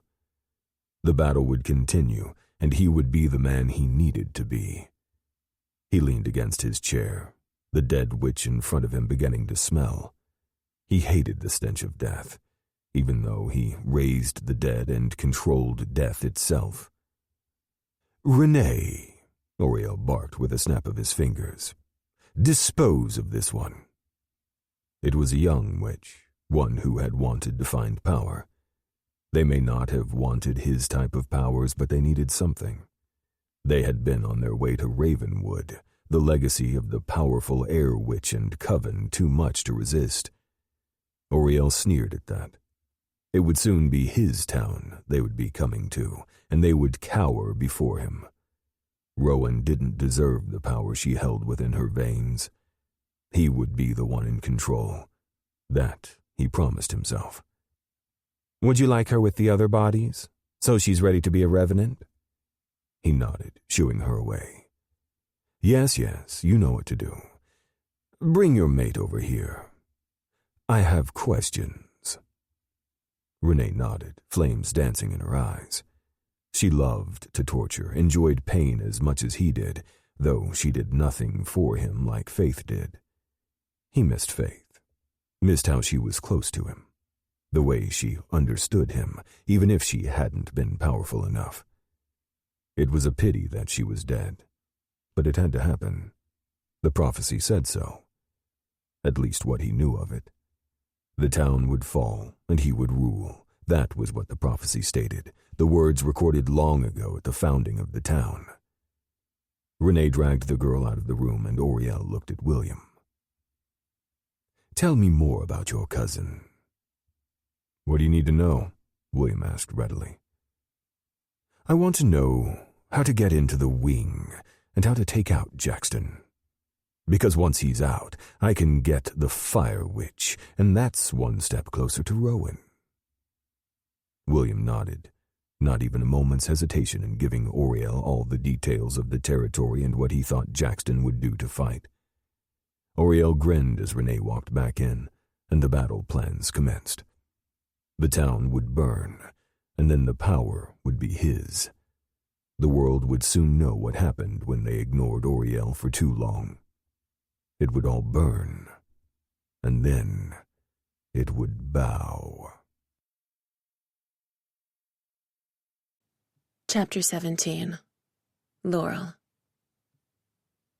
I had known the peace wouldn't last, but some part of me had wanted the time to extend. In the past 2 weeks, 4 more graveyards near the town had been ransacked. It had taken all of Jackson's knowledge of the trade and a good deal of Rowan's magic to keep the news of the grave robbing away from the humans and media. Oriel, William, and Renee didn't seem to care that they were endangering the secrets and lives of an entire magical civilization to get to the power and magic woven beneath the wards of Ravenwood. I wasn't sure how we would be able to keep our people safe for much longer with the constant revenant attacks. Not only were the graves dug up, but their former occupants, at least those not cleansed by magic in the first place, were finding their way into town and terrorizing all in their path. Renee's magic was far stronger than Faith's, and we were on the losing side of an already uphill battle. And through it all, I could only use my sword. The mating bond between Jackson and I wasn't complete, and I wasn't sure it would ever be. I knew I couldn't let it, however. Not when I knew that I'd take Jackson down this fiery path with me. "You're in your head again." I looked over at Nell as she sat on the yoga mat next to mine and let out a small sigh. "When am I not in my head these days?" I rolled my eyes. "I'm sorry. We're supposed to be here in the practice, focusing on our strengths and what we can do for the future." "We are also supposed to be meditating so we can breathe through whatever might be on our minds. Do you want to talk about it?" I shook my head at Jackson's sister. Since the attack on Jackson and subsequently our partial mating, Nell and I had gotten closer. It wasn't that Nell and I had been adversaries before this. It was more that I had done my best not to focus on what I couldn't have, so the two of us hadn't truly been friends before this, other than liking one another. Now it seemed as if we were both running out of time, though I didn't know what was on Nell's mind, nor what was troubling her. I worried that it was something she was keeping from Jackson. Jackson knew his little sister was worried about something, and not just the constant battles or what might be coming next for the town. But Jackson was unlike any other big brother that I knew. He purposely stayed out of Nell's way until she needed him. I had watched, just the night before, when Nell came up to him without any words, and he had held her close. Words weren't needed. His little sister had wanted a hug but didn't want to talk about what was on her mind, and yet I knew the moment Nell looked as if she were ready to open up, he would pry out any needs she had. Because that was the kind of man he was, the type who wouldn't push or take, but would always be there. At least, until my mating bond with him killed him. Fire slid up my arm, and I let out a cooling breath, telling myself I needed to be stronger than this. Your fire is acting up again. Do you need me to get Rowan? Resentment bubbled up, and I told myself I needed to stop those feelings. I didn't hate Rowan, I never had, and I couldn't be jealous of her power or her control because my lack of both was what was slowly killing my oldest friend. I shook my head, ignoring the pain in my heart that had nothing to do with the flames. No, I'm controlling it for now, but this is probably why I need to meditate. Nell searched my face for answers, though I didn't have any. That was the whole reason we were in this mess, wasn't it? Okay, then. We're going to close our eyes, focus on the practice. Deep breath in through your nose and out through your mouth. I did as Nell instructed, the two of us focusing on what we could. The fact that we were doing this on the wing grounds rather than closer to her pond, or even my home, worried me. It wasn't that I was afraid, not when Jackson was near and nobody in the wing would harm either of us. It was more that things felt off now. Ever since the attack on Jackson by his own cousin and the fire witch necromancer, the wing had been treating me as if I were a leper. Perhaps I was. After all, I was dying, and they all knew it. They were just afraid that I would take their beloved wing leader with me. Too bad for them, I was far more afraid of doing that than they could ever be. I had to hope that I would be stronger than they believed, so I could protect Jackson. Flames licked at my fingertips, and I let out another cooling breath, telling myself I needed to focus, not on the wing or the resentment, and not on the ending. I tugged on my power, wrapping it like a tight coil around my soul as it slowly eased in and out. I sensed a wild energy there, not of flame and fire, but of earth and air. It was Jackson, and he was mine. My lips quirked into a smile as I felt his hot anchor glide up the bond, just a tease at the flames. My power didn't hurt him, but rather tangled with his hawk without touching, and then the two separated. Tears pricked the backs of my eyes, and I told myself that this was fine. This could be all I needed. It wasn't that I wanted anything more. I couldn't have anything more. But this was my future, or it could have been. Now I didn't know what it was or who I would be. In through the nose and out through the mouth with the pain and the breath. I focused on what I could and could not hold, and what I could and could not be. Nell lay beside me as we moved into our next pose, and she talked me through the motions. Nell had her own steadiness, her own focus, but she didn't belong on these grounds as much as I didn't. She was the daughter of a hawk, and those that were not. That meant she would never belong. And here I was, a witch of uncontrolled flame, one who was supposed to somehow belong to a wing who didn't allow outsiders. I knew it wasn't all hawks, and Jackson did his best to keep the elders at bay, but the resentment of the others ached. Something needed to change, and soon, but I was afraid it would all happen at once. I worried the change would overcome us, and it would be Jackson lying in agony as the revenants came and Oriel finally showed his face. Let out one last breath, and then you can open your eyes and tell me exactly why you kept growling through our meditation. I heard the smile in Nell's voice, even through the grumble, and I let out one more breath as she instructed and slowly lifted my lids to see the woman with kohl-ringed eyes and a wicked smile on her face. "You are so pretty." Nell rolled her eyes. "Stop hitting on me. You're taken." I raised a brow. "Oh, you're taken as well, aren't you?" I hadn't broached the subject before, and I didn't know if now was the correct time, but I would try. I wanted to know what was happening between Nell and Aspen. Not that I thought she would actually tell me. I rolled my shoulders back and then got to my feet, rolling up my yoga mat before opening my arms. Nell grinned and held me close. I kissed her cheek. "Thank you for that." "Thank you. But I'm still not going to tell you about Aspen." I rolled my eyes. "I didn't think you would, but thank you for pretending to indulge me for a moment." I paused. "If you need anything, I'm here for you." "I know you are. I do like how you make Jackson smile, though." My heart twisted, and then I smiled. "I'm doing my best. I'm not always great at it, but I'm trying." "Well, we can be misfits within this wing together if you'd like. I'm learning the best ways to thrive in a wing that doesn't understand me." I winced. We are still on their grounds, and those hawks have very keen ears. "What do we have?" Jackson asked as he came through the trees towards us. We were on the ground floor below the canopy of trees, where the wing buildings were.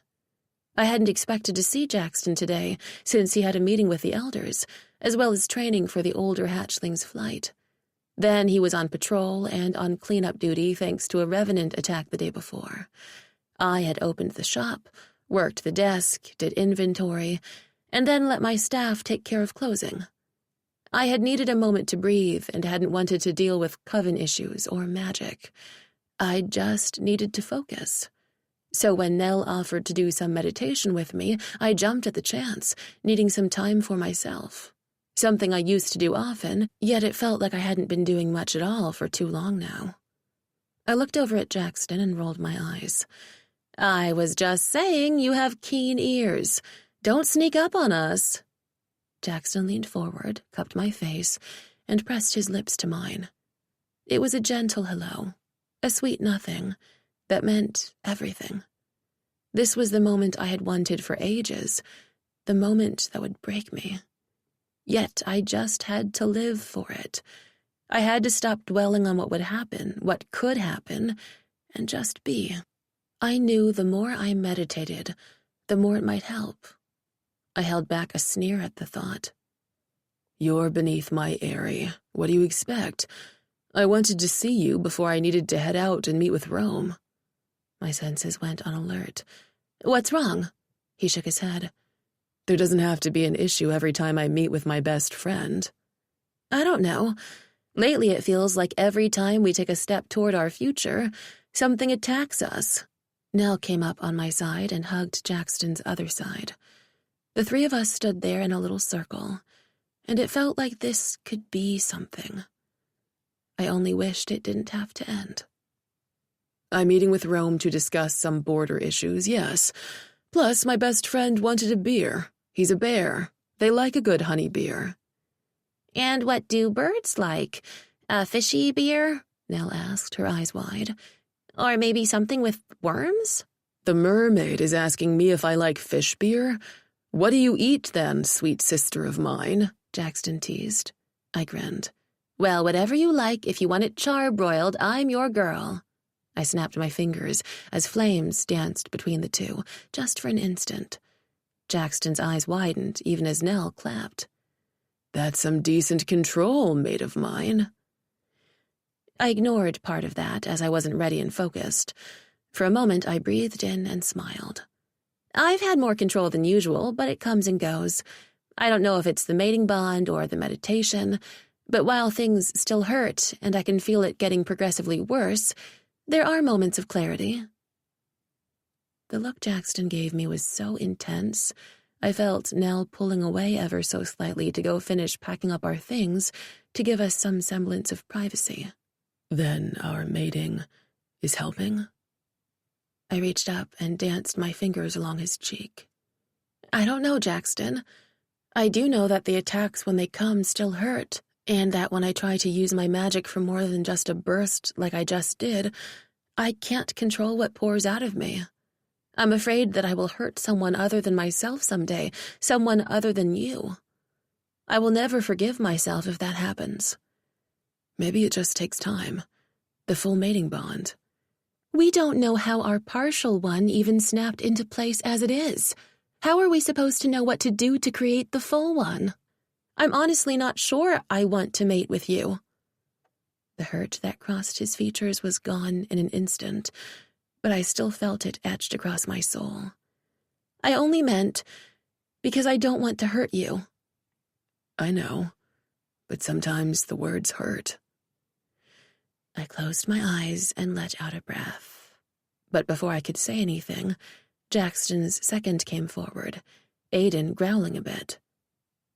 What's wrong? Something just feels off, and I don't know what it is. Jackson stood taller, looking around the wing. You're right, it's in the air. Get the sentries on alert. Nell, call Rowan. Have her gather the troops. I blinked and then closed my eyes, letting my connection to the earth and the fire within me settle upon my body. I couldn't do this often, but perhaps this close to Jackson, this close to his source of power, I would be able to. You're right. Something's wrong. No need to call me. I'm here. We looked over at Rowan, her eyes fierce. Something flew through the wards. I can't figure out where it came from, only that it felt as if it was coming here. Prepare, Jackson began, and then there was a scream. I dove for my sword as Nell let her blades slip into her hands, her kohl-rimmed eyes narrowed. Who was that? She asked, as Jackson cursed under his breath. That was a sentry, and they only scream to alert when someone is coming. Damn it. Nell, get back to the area. I can fight. I can't focus on saving you if I'm doing this. Jackson, protect your people. I've got Nell. I looked over at the other woman, who gave me a tight nod. Nell could fight, not as well as the others, and her magic worked better underwater than it ever would on land, but she was trying. I wouldn't clip her wings, just like I tried not to clip mine. Jackson growled under his breath, cupped my face in a hard grip, and crushed his lips to mine. Be safe. You too. And then the first revenant slid through the trees. It was grotesque, one eye falling out of its socket, the other one bulging. Its mouth was open, jagged teeth bared with tiny bits of flesh in between. It lumbered towards us, and I frowned. Not all revenants looked like this. Some looked perfectly embalmed, infused with magic as if they had been nearly healed to look almost human and not merely former casings of themselves. This one, though, it held a different magic, as if it were just a warning shot, and Renee or Oriel hadn't even bothered to put their full magic in it. It's a trap, I called out, realizing what this was. This was a revenant without full magic, and that meant others were coming. The other witches, the bears that had shown, and Frank the Jaguar in cat form were there, ready to fight. Flames danced down my sword as my body radiated energy, so much energy. It felt almost like the mating bond. The battle energy intensified it, and I had to push it back. I had to focus on what I was doing. Hawks slid out of the trees, in hawk form and human form, as revenant after revenant came. At least 3 graveyards full of walking death came forward, and I shouted, my back to Nell as we fought, taking out one after another. When Aspen ran through the trees and came to Nell's side, I met his gaze, gave him a tight nod, and then went to my mate's side. The Fae King would keep Nell safe, and I knew that whatever power he held within his bonds, he would use it to protect her and this wing. I had never known a battle to come out here. This was where the Hawks kept their most vulnerable, their hatchlings, their elderly. The fact that Oriel's minions could get this close told me that the wards were close to breaking. It didn't matter how much energy Sage infused it with, given her growing power, or how much I tried with what I had left. The town was killing Rowan, and the magic wouldn't be enough with whatever Oriel was doing to it. We might not be enough. I made it to Jackson's side as he clawed a revenant. I used my sword to decapitate the thing, a sense of pity filling me for the human the person had once been, before I went to the next one. Flames reached out, running down my arms, and I gripped the sword, doing my best to send the fire down the metal. Only some remained, the others wrapping around my arm, singeing me. Then it sputtered out, and I cursed. The magic was coming harder and faster, and I couldn't stop it. I wasn't going to be enough. Another wave of revenants came, and I staggered as a hawk went down, and then a bear. Sage and Rome fought side by side, him in bear form as he roared, and Sage using her water magic to push at the long line of revenants. Rowan met my gaze as she fought next to my brother.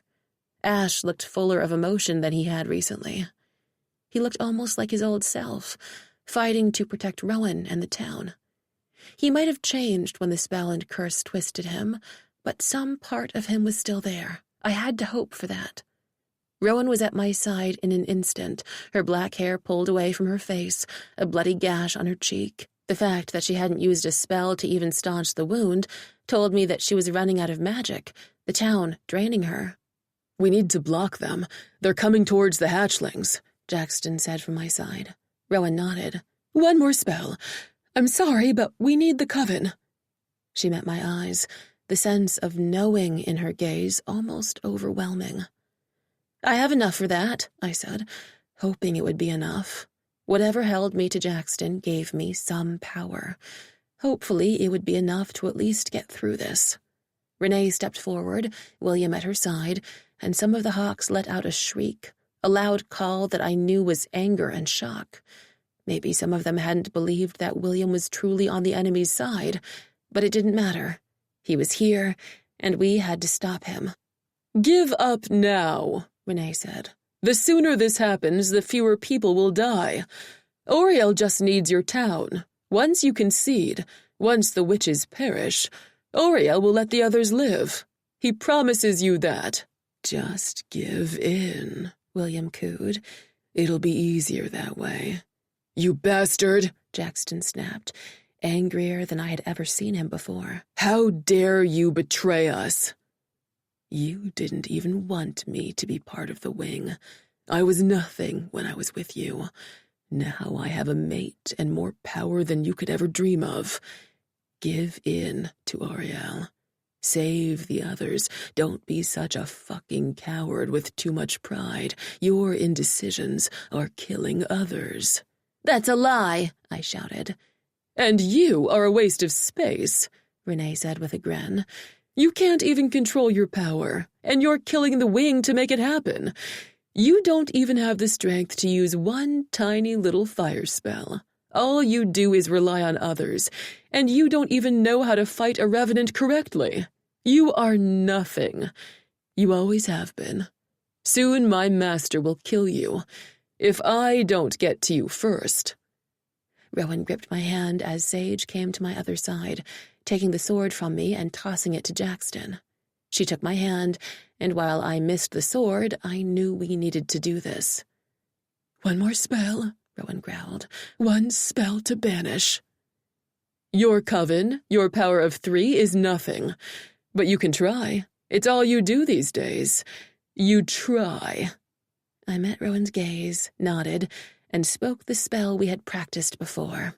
"Earth, air, water, fire, bring us that which we desire. Stop this evil, purge this blight, banish this death to darkest night. Lord and Lady ancestors too, lend us your strength for what we must do. Take this darkness so we may be free. This is our will, so mote it be." Fire scorched my sides, licked my fingertips, and both Rowan and Sage fell to the ground. Ash and Rome were there to pick them up, Rowan pushing Ash away, Sage leaning into her mate. Had I burned them? Had I hurt them? I couldn't think. My whole body shook, and I looked up at Jackson as he fought revenant after revenant, hawks falling, the other shifters and humans dying, anyone who was part of Ravenwood trying to protect it. I needed to protect them. I needed to do something. My hair burst into flames and covered my body, yet I couldn't feel it. I couldn't do anything. I met Jackson's gaze, and I screamed. Chapter 18. Jackson. I knew something was wrong as soon as I saw Laurel's face. Her eyes widened, her gaze pure fire. Blue and purple flames flickered in her irises, while orange and red highlighted the edges of her pupils. She was close to burnout, flameout. If we weren't careful, she would burst. And yet I knew this couldn't be the end. Still, the flame was so close, dancing along the mating bond. I needed to stop this. I had to protect her. But how was I supposed to do that? I surged forward only to come up short as William tossed himself in front of me. "Hello, dearest wing leader. Why are you doing this?" I called out, my gaze searching for Laurel as the others came forward to help her. We would all be too late if we couldn't get to her. Ash and Rowan were fighting revenants, Renee coming towards them as Rome shifted back to human form and fought naked next to Sage, trying to fight off the revenants as they came in droves. The spell hadn't worked. Instead, it had imploded, splitting the revenants into two camps as flame and air and water danced in abundance between the two. Right then and there, I knew we needed earth, or perhaps even the magic of the Fae and the Shifters. We needed something other than the broken coven that lay before me. It wasn't enough, but I couldn't focus on that. I needed to get through William, needed to get through the cousin that I had once loved and thought was family so I could get to Laurel. Only she stood in a tunnel of flame, yet nothing burned her. I didn't know if she was in pain, but the soundless scream erupting from her mouth called to me. I needed to get to her. I had to protect her, but first I needed to defend my wing. How could I choose? My mate or my wing? And yet it felt like my cousin William wasn't going to give me a choice. "You always thought you were better than us. You were only our wing leader because of who your father was, and he died and left us. Yet everyone thought you could be strong enough to be wing leader. The wing leader is chosen by strength and by who comes together. I didn't get it because of my father. You know that. You aren't the strongest of us all. If you were, you wouldn't spend so much of your time dealing with your witch." I blinked at him, wondering if he was serious. "Your mate is a witch, a necromancer. She raises the dead and twists their souls to do her bidding. What do you think a necromancer is? Don't you dare fucking talk about my mate." There was something wrong with him. I didn't know what it was, but something was off. William was acting weirder than usual. Maybe much like my internal magic of being a shifter helped with the mating bond and eased some of Laurel's pain, it twisted Renee's and William's souls. "Soon you'll understand what Oriel wants and what you won't have. But your dumb fucking bitch of a witch mate won't even make it that far." William shifted in a blink, turning to a hawk as he tried to use his talons to claw out my eyes. I shot forward with the sword, slashing through William's chest as he let out a shriek. On the other side of the elemental wall, Renee screamed before fire rained down on us all. Ash cursed. He threw up his hands as a wall of earth came forward, and Rowan did the same, her air pushing the flames back. Sage had her hands deep in the dirt, her entire body shaking as she pulled water from the stream 100 feet away. It slammed into the firewall that Renee pushed. And yet Laurel stayed within the funnel of fire, pushing out flames in bursts towards revenants, but she seemed frozen in an ember in time. I felt her within the mating bond and knew this was the end. It had to be. I tossed the sword to Aspen as he fought with my sister, and I had to pray that he could help her. I looked towards Aiden, my jaw tight. "The revenants are retreating. Get to the hatchlings." "I understand." And Aiden did, because my second had lost his mate. and I knew the broken shell of a man that had left behind. He understood what I was doing. Rowan and Sage scrambled to get to Laurel, but they couldn't penetrate the flames, even as Rome and the others continued beating down the last of the revenants. I jumped over a fallen body, an unrecognizable revenant who had once been human, and kept moving forward. Ash pounded his hands on the flames, blood pouring down his arms.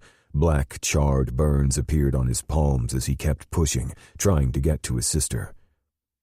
For a man who had lost everything, someone with no future and a curse that was breaking him just as much as it was breaking his sibling, I saw the boy he had once been. The one who had put everything forth to try to protect those he loved. Ash met my gaze and I knew he understood. So did Rowan and Rome.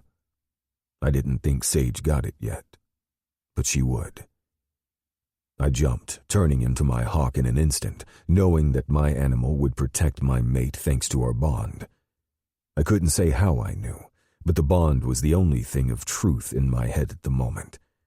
I sliced through the flames before shifting back into human form and pulling Laurel close.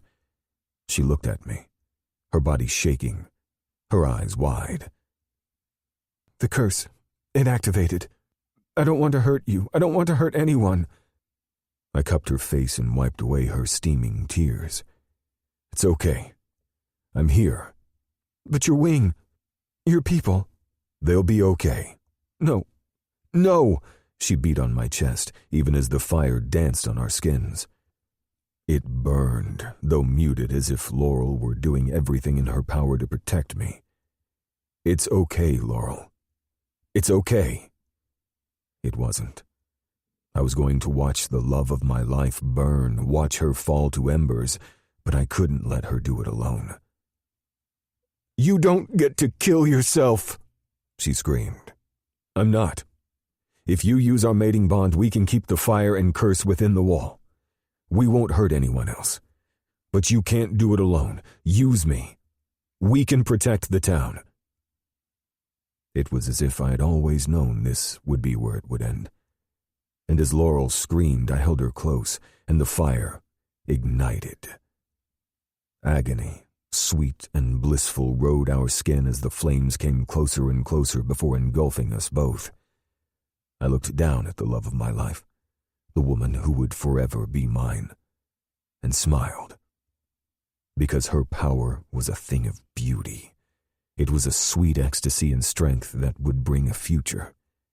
Though this could have been the ending, I knew it wasn't. This was only Laurel's beginning. I felt it through the mating bond, in the magic that pulsed around us. And then there was only darkness. Only peace. As I lay beneath the ashes, as others still screamed and shouted, sounding a world away as the curse unfolded, I looked up at the woman in front of me. The one who rose into the air, her wings aflame and burning brightly. She was a phoenix, a Christopher. She was power. For me, was this a beginning or an ending? All I knew was darkness. Only peace. Chapter 19. Laurel. The air blew through my hair, and flames cascaded down my arms. I tilted my head to the sky and tried to see the person who would not be there. I saw no hawk. I would see no shifter coming toward me, holding me in his arms as he relished the fact that the curse was breaking, day by day, ash by ash. Jackson was gone. I had killed him. Laurel, come inside. I shook my head at Sage's demand, trying to formulate thoughts and words other than a deep sigh. I should stay out here, just in case. Just in case. As if Jackson could actually come back. He wouldn't be able to. We all knew it. Nobody remained in the ring of burnt ember and ash. He wasn't there. He had been taken, either by the magic or maybe by me. I didn't know. But in the aftermath of the Revenant attack, and my ascension, for lack of a better word, he was gone. And I wasn't sure how I was supposed to move on. Laurel, come inside. We're not done looking for him. He's not gone. I looked over my shoulder at Rowan and raised a brow. Are you sure about that? It feels like he's gone. We can't see him. Once the flames died down and I stood there in all my newfound phoenix power, he was gone.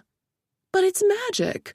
Magic so old that most of us had forgotten it even existed. Rowan raised her chin in defiance. There's still a chance. Not if you look at the Hawks. They kicked us off their land. They banished all of us, not just me. The wing blames me for killing their wing leader. They're hurting, but they don't know what happened. Nobody does. We have to hope. I looked at Rowan closer then and wondered just how much hope she could have left. She had lost her connection to the love of her life. She'd lost her family one at a time until she was the only one left standing, the last of her line. She was the final Ravenwood, the one forced to put more of herself into keeping the town safe, the one who seemed to be in a losing battle to do so. I was afraid to wonder how much of herself she had left for whatever came at us next. I don't know if I have any hope left to give. He wasn't supposed to die. He was supposed to let me save him. But that was Jackson. He always had to be the one to save everyone else and never think of himself. The one time others thought he might be thinking of himself, they shunned him and tried to keep him away from me because they didn't think I was good enough for him. The Hawks don't understand what's going on, Sage sighed. Not that we know much more than they do, but we're going to try. We're not giving up. We all knew going in that something could happen to us. Jackson knew what he was doing. Did he? He said that the bond we were slowly creating would save the town from my implosion. Yet I couldn't do it myself. He's gone, and I'm somehow supposed to be okay with that? Somehow supposed to move on and fight to protect the town when no one wants me here? Stop saying that, Rowan snapped. You think you're the only one in pain? Do you think you're the only one who lost someone? Look at us. Nobody is left unscarred or unmarred. But you are still standing. You're a phoenix. You are a mythical being now, one with so much power running through you. I can feel you through the Coven's bond. I can feel that, Laurel. Use it. Protect this town. Avenge Jackson if that's what it comes to. But we don't know that he's dead. We don't. Rowan's eyes narrowed, magic swirling around her, and I knew she was grieving just as I was, though neither of us could say it. I don't know where we go from here, Sage looked between Rowan and me. I only know that we need to go somewhere. We can't stand here and wish. We can't find Oriel or even uncover a trace of who he is or what he wants beyond the town's power. And why? Why does he want this? Why is he using so much of his magic against us, and yet not actually being a part of it? We don't even know if this guy exists. Rowan shook her head, then pulled her hair back from her face into a messy bun on her crown. All we know is people keep telling us that he's the bad guy, that he's the one who keeps sending his minions to us, but we really know nothing. And that's killing me. I want to know who he is, what he wants, and whether he exists or not.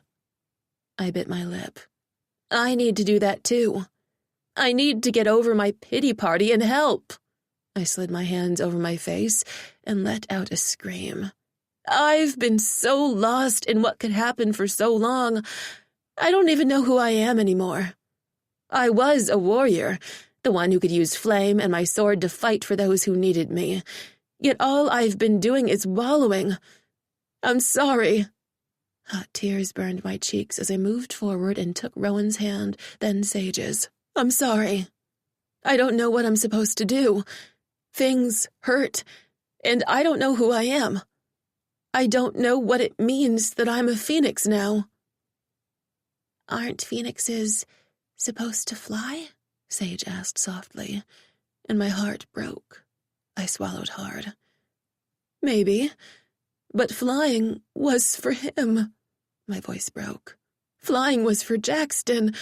Why isn't he here? Why did he sacrifice himself for this town? It should have been me. It always should have been me. Well, with the way we keep getting attacked in our small town, It just might be the case soon. I winced. I need time to think, to breathe. I'll be back, I promise. To practice with the Coven, now that I have this new power. Now that I know I won't kill myself and burn every time I need to use it. But it's hard to think that every time I need to pull on the flame, I know it's because of Jackson. And he's not here. I just need a moment. My hands shook, but I could see that Rowan got it. I wasn't weeping. I wasn't flailing on the ground wishing for what I couldn't have. I might be broken, but it was anger that coursed through my veins. And if I weren't careful, if I didn't rein it in, along with the new power pulsating through my soul, I would hurt. Not myself, but others. And I had already taken Jackson with me, even if he had done what he had always said he would do, protect the town with everything he could. I couldn't do more than I already had. Go, breathe, then come back to your sisters. The town needs you, we need you. And we don't know that he's gone, Laurel, not forever. Just remember who you are and who needs you. I swallowed hard and then pulled away from the girls, my entire body ready to break. I passed the alley behind our buildings, moved through the trees, got as close as I could to a sense of peace and normalcy. That didn't exist, did it? It never would again. Once the battle had died down and the others had taken care of any revenants that got through, and William and Renee had slithered away like the demons and cowards they were, the wing had taken one look at me and turned their backs. It was as if they knew this would happen, and maybe they had, maybe we all had. Maybe we understood that I would be the death of their wing leader, the end of the man I loved. They wouldn't talk to me now, and I knew there would need to be serious contemplation of who would be the next wing leader once they finally allowed themselves to grieve Jackson's death. I wanted to know exactly how they would fight within the area. Would they run away? Would they save themselves and leave Ravenwood? It wasn't as if the elders hadn't wanted to do that already, for longer than I cared to admit. If the wing left Ravenwood, that would lower our defenses. But maybe that was for the best. If Oriel came for the town's magic, maybe keeping the Hawks indeed safe and away from the town itself was the only way. I couldn't focus, couldn't think. All I could do was see Jackson's face as he looked at me with peace and hope, as if he were going to wait for me on the other side. Only I hadn't followed him. And then his face melded to Nell's, and I saw the anger etched on her features. Aspen had taken her away, though not to the wing. I wasn't sure if she would ever be welcome there again, not without Jackson's presence. Another nail in my coffin. I didn't know if Nell had gone back to her people in the water or to the Faze compound on the other side of town. I had never stepped foot on that land, as it hadn't been my place, though Rowan had, and now Ash as well. I had seen the accusation on Nell's face. I knew she blamed me. She couldn't blame fate. Why not the person who had actually burned him? Anger erupted from me, and my toes lifted from the ground, giant fiery wings erupting from my back. I threw my head back and screamed, flames dancing and winding around me as if I had been born for this purpose. I was a phoenix, and I had no idea what my powers were. I only knew it would take years for me to grow into them and learn what I could do. The anger within me broke, and I pushed forward, my flames pouring into the tree in front of me. If it was a decayed one not long for this earth, then the disease on it had to be excised before it hurt the others around it, just like I was a disease to my coven. The tree burned before falling to ash and soot. I fell to my knees, tears sliding down my cheeks as I mourned.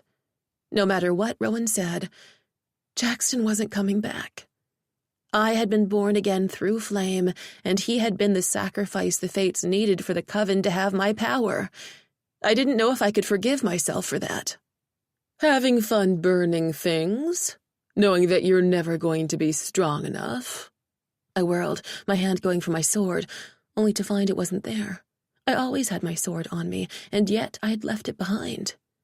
So quick I was relying on my powers, ones I didn't know if I would ever fully control, instead of the blade that had served me well for so long.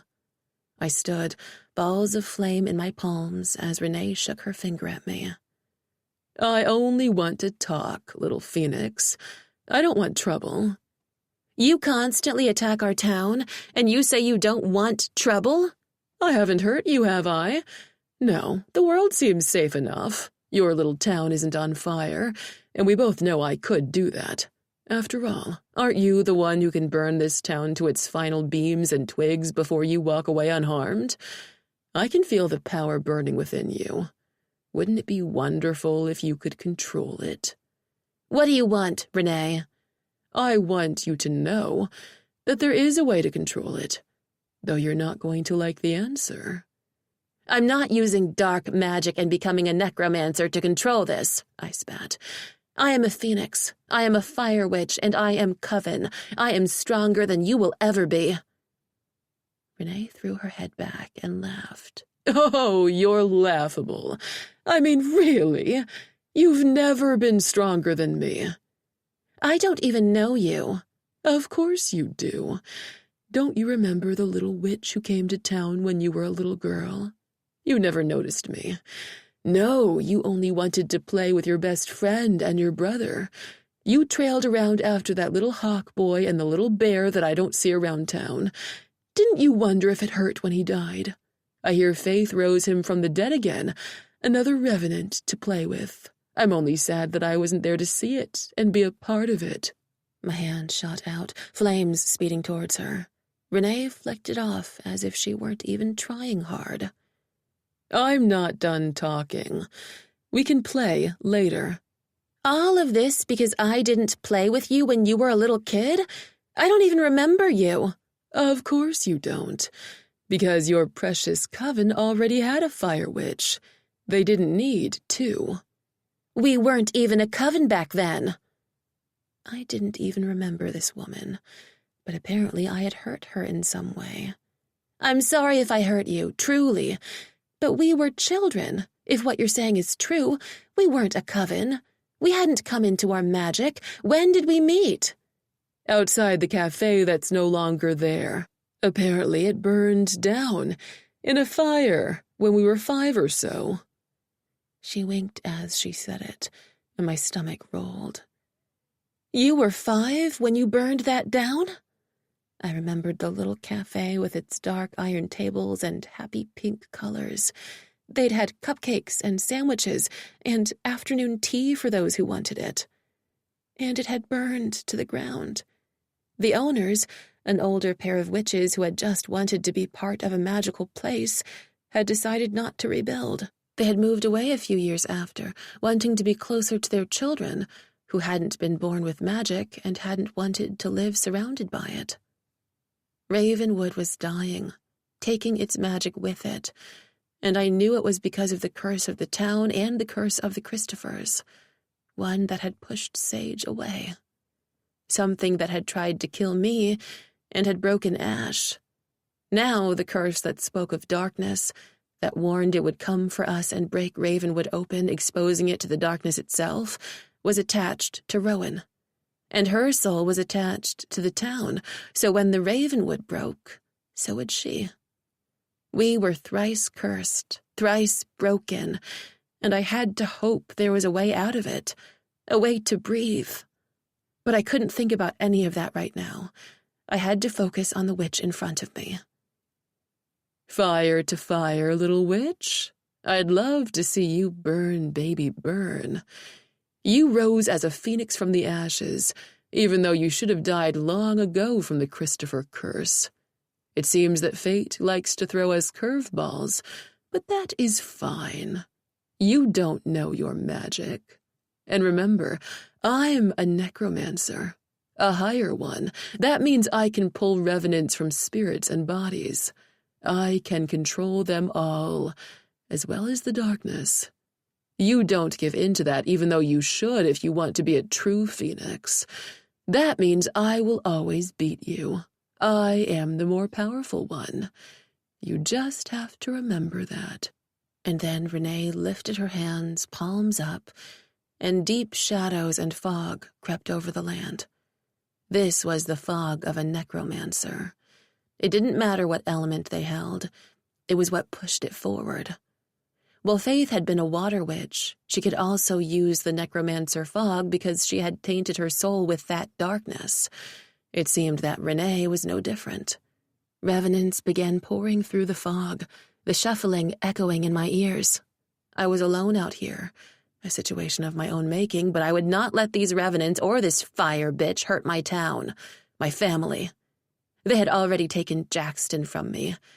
I had already taken Jackson. I wouldn't let them take anything else. I shot my first fire dagger at them, slicing through one revenant. Renee clapped, dancing in place as she did a cartwheel and shot out more flame from the balls of her feet. Renee was powerful, but I would be a power. I would avenge Jackson's death if it were the last thing I did. I would make sure that nobody else died by a fire witch or me again. I moved forward through the darkness, using my flame as a beacon to take out one revenant after another. They fell, their bodies broken husks. Renee wasn't using the shades, and I had to be thankful for that. To fight the revenants and the ghosts, I would need a full coven, and I wasn't there yet. I only had to hope that Rowan felt the disturbance within the wards and would come to help. Or I could do this on my own. I had access to powers I hadn't before. I could do this without hurting myself or others, unless that's what I wanted to do. I wasn't cursed anymore. The darkness that lay behind me had taken everything from me. Now I had to look to the future. And I had to fight. I took out another revenant, and then another. Blood splattered my clothes as I moved forward, trying to get to Renee, but she was too fast. She was pulling on the powers of a necromancer, and I knew that she would fade shortly. While the power of a necromancer was strong, it didn't last. It fed on the witch's soul, and there was only so much soul to use before you broke completely. Either Renee would leave once she sputtered out, or she would die, and I didn't think she would let that happen. Revenants surrounded me, and I cursed, only just now noticing that the fog closed us in the circle. Somehow Renee was keeping the others from me. I was alone. I had to be stronger than this, somehow.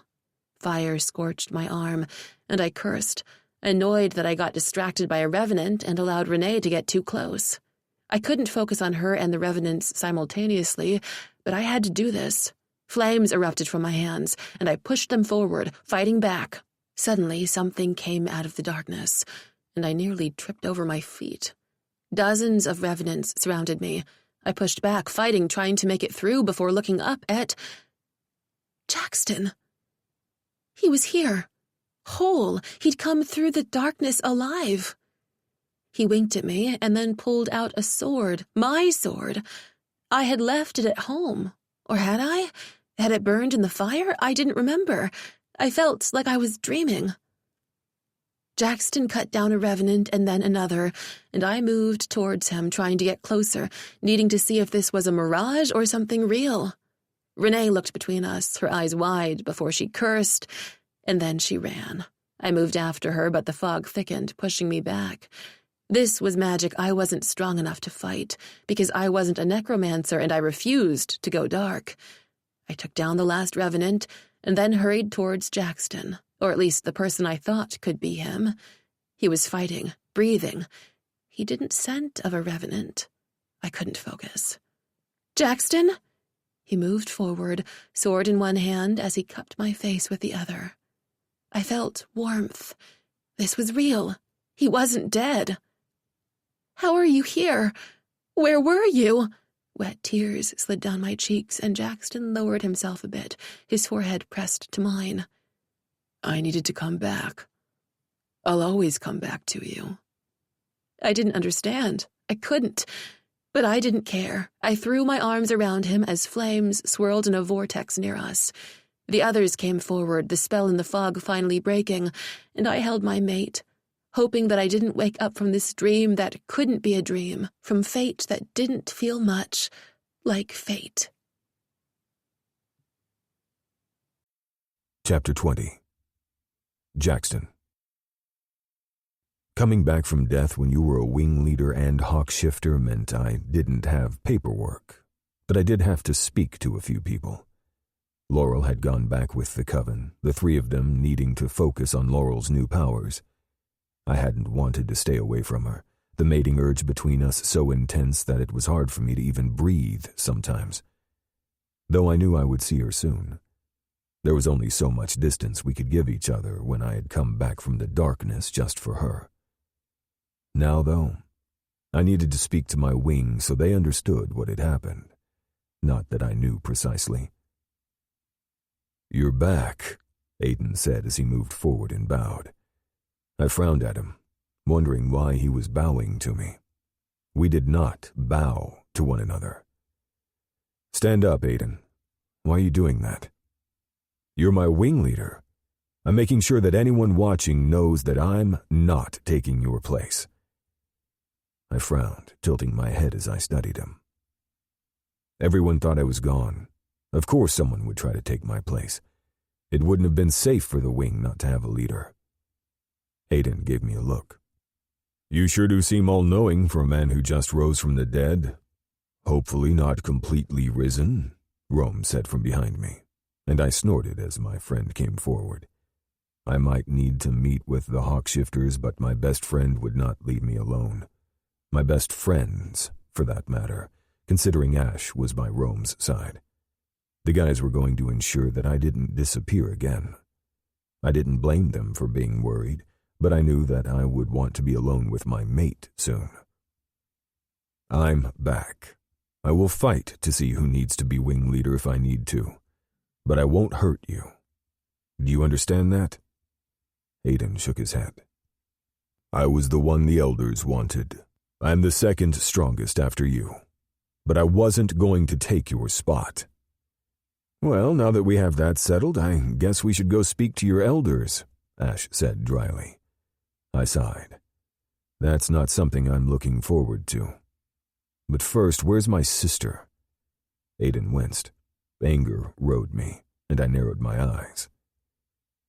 What happened when I was away?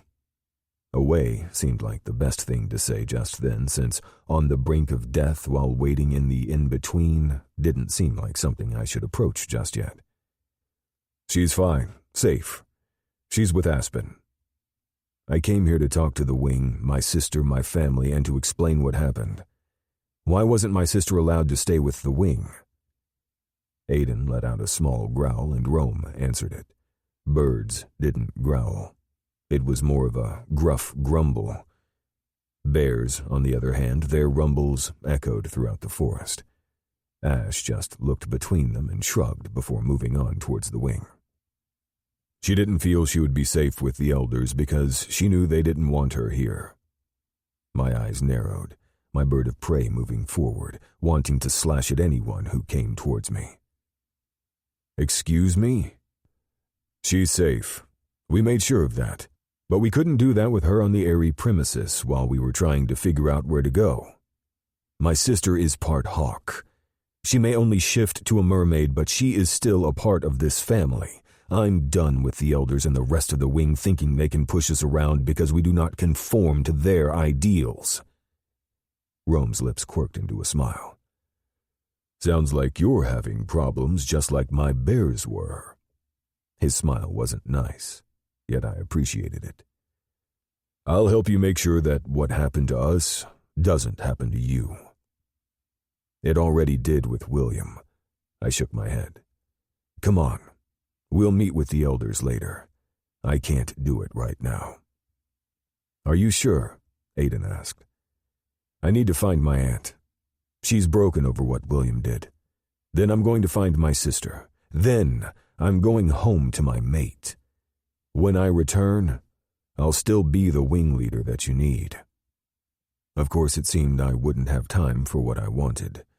I waited as the elders came forward. The way they bullied those not under their purview needed to stop. Now. "Then tell us what happened," Gerald, one of the elders, said from the eyrie as he moved forward. "Why were you gone? What magic is this? I would have forced him to submit to me as someone far less dominant, but I saw the fear in his gaze.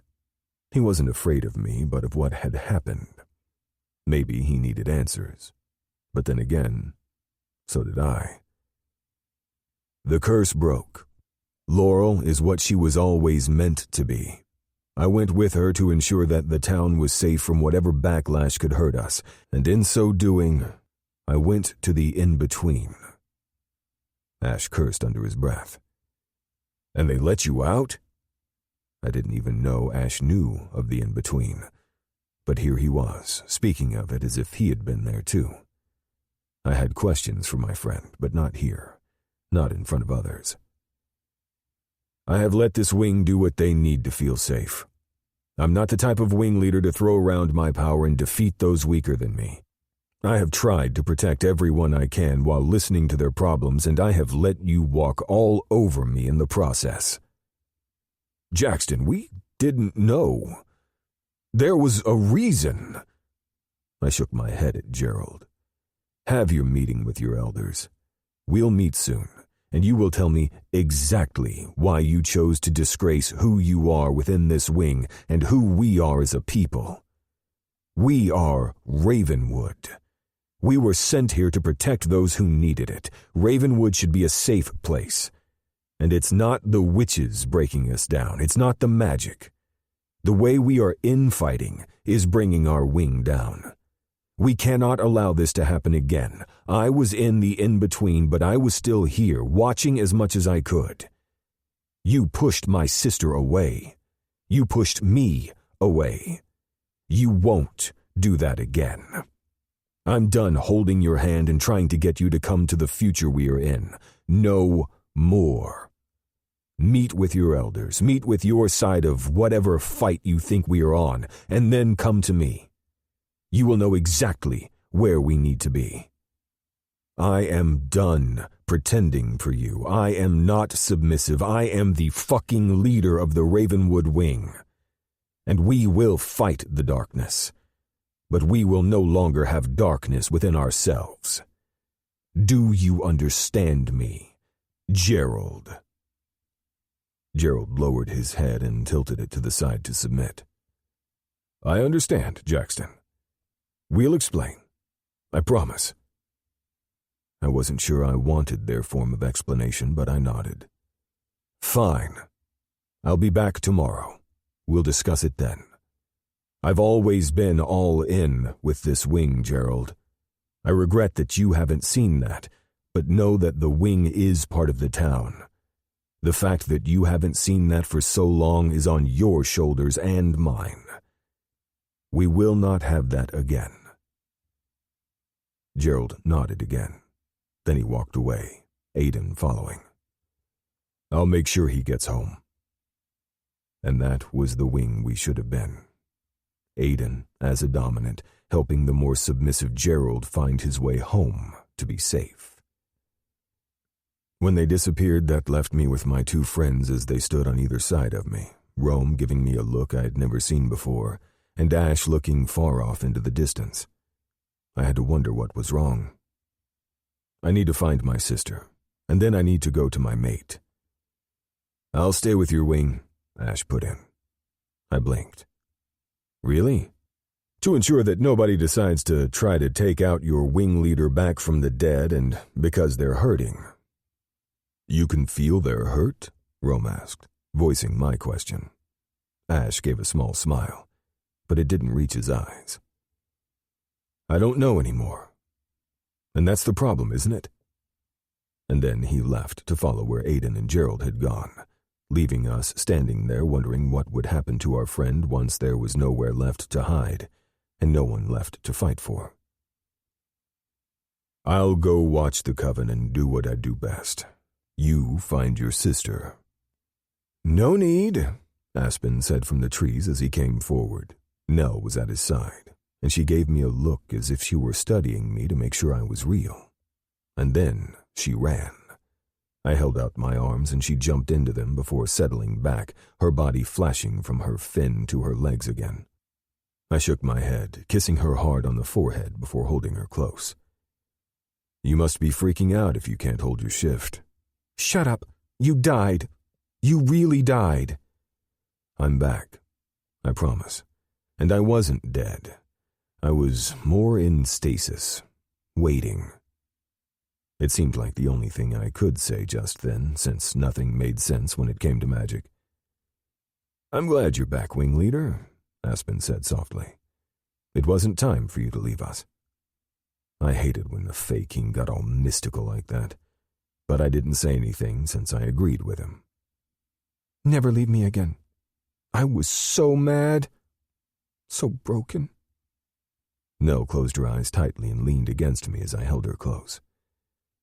I'm sorry. For everything. I'm going to find our aunt and hold her and tell her I'm sorry for what William did. I hate what happened. And when you find Laurel, make sure she knows that I'm sorry too. And then I'll tell her. I froze and moved away. Why do you need to apologize to Laurel? Nell ducked her head, her pale cheeks reddening. She didn't have her coal eye makeup on. Instead, her hair was piled on the top of her head, and she looked far younger and more innocent than I had ever seen her. I didn't say anything mean to her, but I was angry, and I took it out on her. I walked away. I didn't want to talk to her. I'm sorry. I closed my eyes and cursed. You'll be telling her that to her face.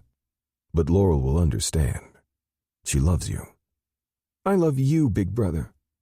But never do that again. She held me close, and I looked over her head at Aspen. The Fey King looked at my little sister as if she were his entire world, and I raised my chin.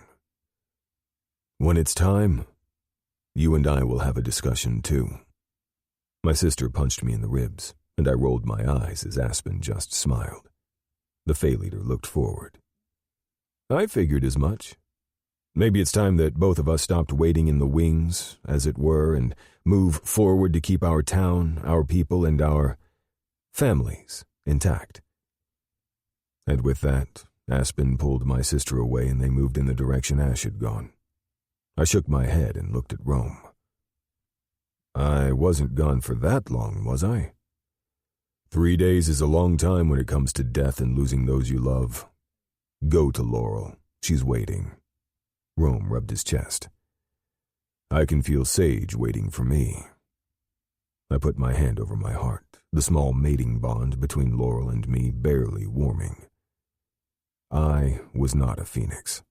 I could not turn to flame like my mate could, but I could bolster her power like she could ramp up my strength. We were two sides of a coin and would forever be entangled. Now I knew we had a chance to fight Renee, William, and Oriel. To protect our town. I gave Rome a nod, stripped off my shirt, and shifted. It felt so good. As if I'd been waiting for this for eons, and yet it had only been a few short moments. The wind billowed beneath my wings, and I found a stream to glide over the trees and around the forest dotted with small homes. Finally, I headed toward Laurel's place, my other home. Or perhaps it was just she who was my home.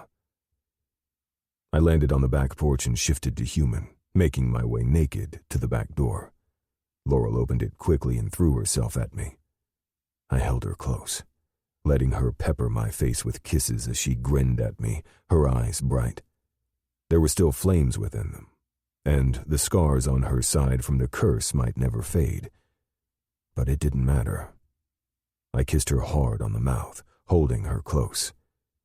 You're naked, and I don't care. I mean, I like that you're naked. I smiled against her. I've missed you. I know you had to go see the wing and your family, but I don't want you to ever leave my side again. How can you be here? I walked her inside the house and closed the door behind me as I just held her close. I don't know how I'm here, other than the in-between didn't want me. Her eyes widened. You were in the in-between? It was dark, as if the darkness that came from the necromancers pulled me in but didn't know I could get out. I don't know how I knew where I was, other than knowing I could leave when it was time. And seeing you fighting, seeing Renee come at you like that. Even as I said the words, anger filled me. I knew it was time. I didn't know how much time had passed, and I was worried it had been too long. But then I was able to come to you, because I was there for you, as you will always be there for me. I feel like we've wasted so much time waiting to see who we could become, but I don't want to wait anymore, Laurel. I love you. You're mine. And I love you. She lowered her feet to the floor as she cupped my face and kissed me again. I love you too, Jackson. And you're mine. I was so afraid for so long. I don't want to be afraid anymore. I want to fight by your side, live by your side, and just be yours. I can feel you here. She put her hand over her chest. In my heart. And I know that mating bond is still there, even though I couldn't feel it while you were in the in-between. But I'm no longer there. I'm here, and I'm stronger than I was. Not just in physical strength, but in who I could be. We're going to fight. We're going to win. And I'm not going to lose any more of my wing or this town to this fucking necromancer who thinks they can take us. She grinned at me. I love when you get all dangerous and growly. Makes me hot. Good. Because you're far too clothed. I pulled off her shirt and tugged down her sweats, leaving her bare to me. I dropped to my knees as she widened her eyes, and I spread her. Hold on to something, mate of mine. Things were about to get steamy. And then I latched my mouth to her pussy and sucked.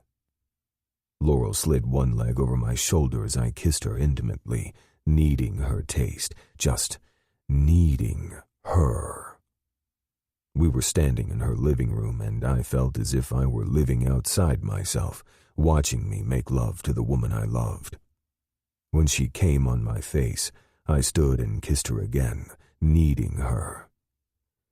That's a way to say hello, she muttered against my lips as I picked her up and slowly carried her to her bedroom. I've missed you, I murmured. I've missed you too. I feel like I've been missing you all of my life, afraid to want you more than I already do. I soothed away her tears as I laid her down on the bed before gently nipping at her lip and kissing her again and again. I don't want to live for the past or even tomorrow. I want to live for right now. I smiled and kissed her one more time. It's just you and me. Even as I said that, I knew it wasn't completely true. We would always miss Trace, the person who was our best friend and could have possibly been more. But fate had decided against it. However, it was the two of us now, and I wasn't letting anyone take her away from me. Not a curse, not even death itself. She was my flame and I was her spark, and the world would have to get on board with that. I left gentle nips between her breasts as she lay back and let me love her. And when I licked her burn scars, she smiled down at me, no fear in her eyes this time, just promises of a future that was ours. I shifted, my hand still between her legs as I gently brought her to climax again. And then I settled between her open thighs, met her gaze, and entangled my fingers with hers. Ready? I whispered. Always. Please. Be mine. As I kissed away her tears again, I slid deep inside her, both of us groaning at the feeling. I rolled to my back, letting her take control. I didn't mind, because right here we were only Laurel and Jackson.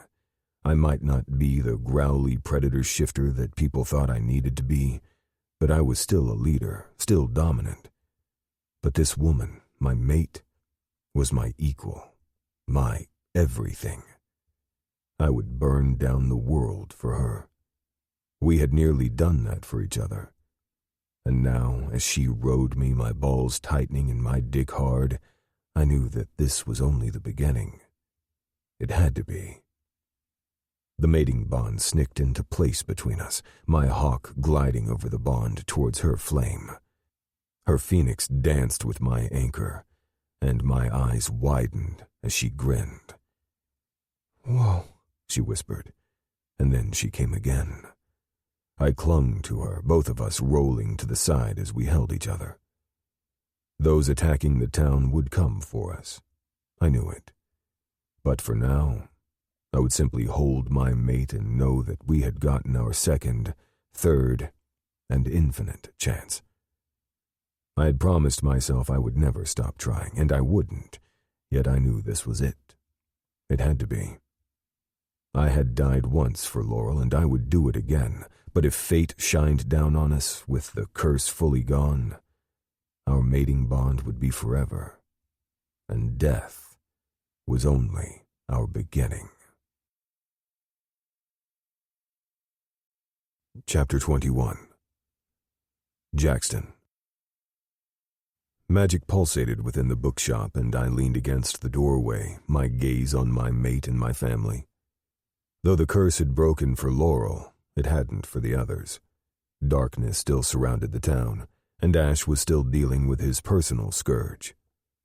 For now, I knew the Coven in front of me was doing their best to focus on what they could fix and what they could change. We hadn't had a revenant attack since I came back from the in-between. I didn't know if that was Oriel and Renee regaining their composure and gathering their forces, or if it was just them playing with us. Knowing how William had been when we were kids, it felt like a cat-and-mouse game.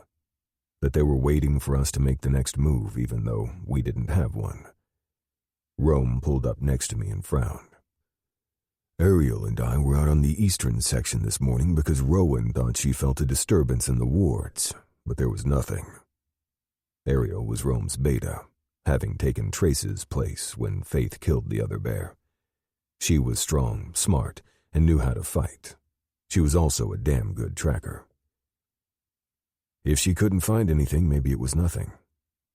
Yes, maybe it was a small bunny making a disturbance.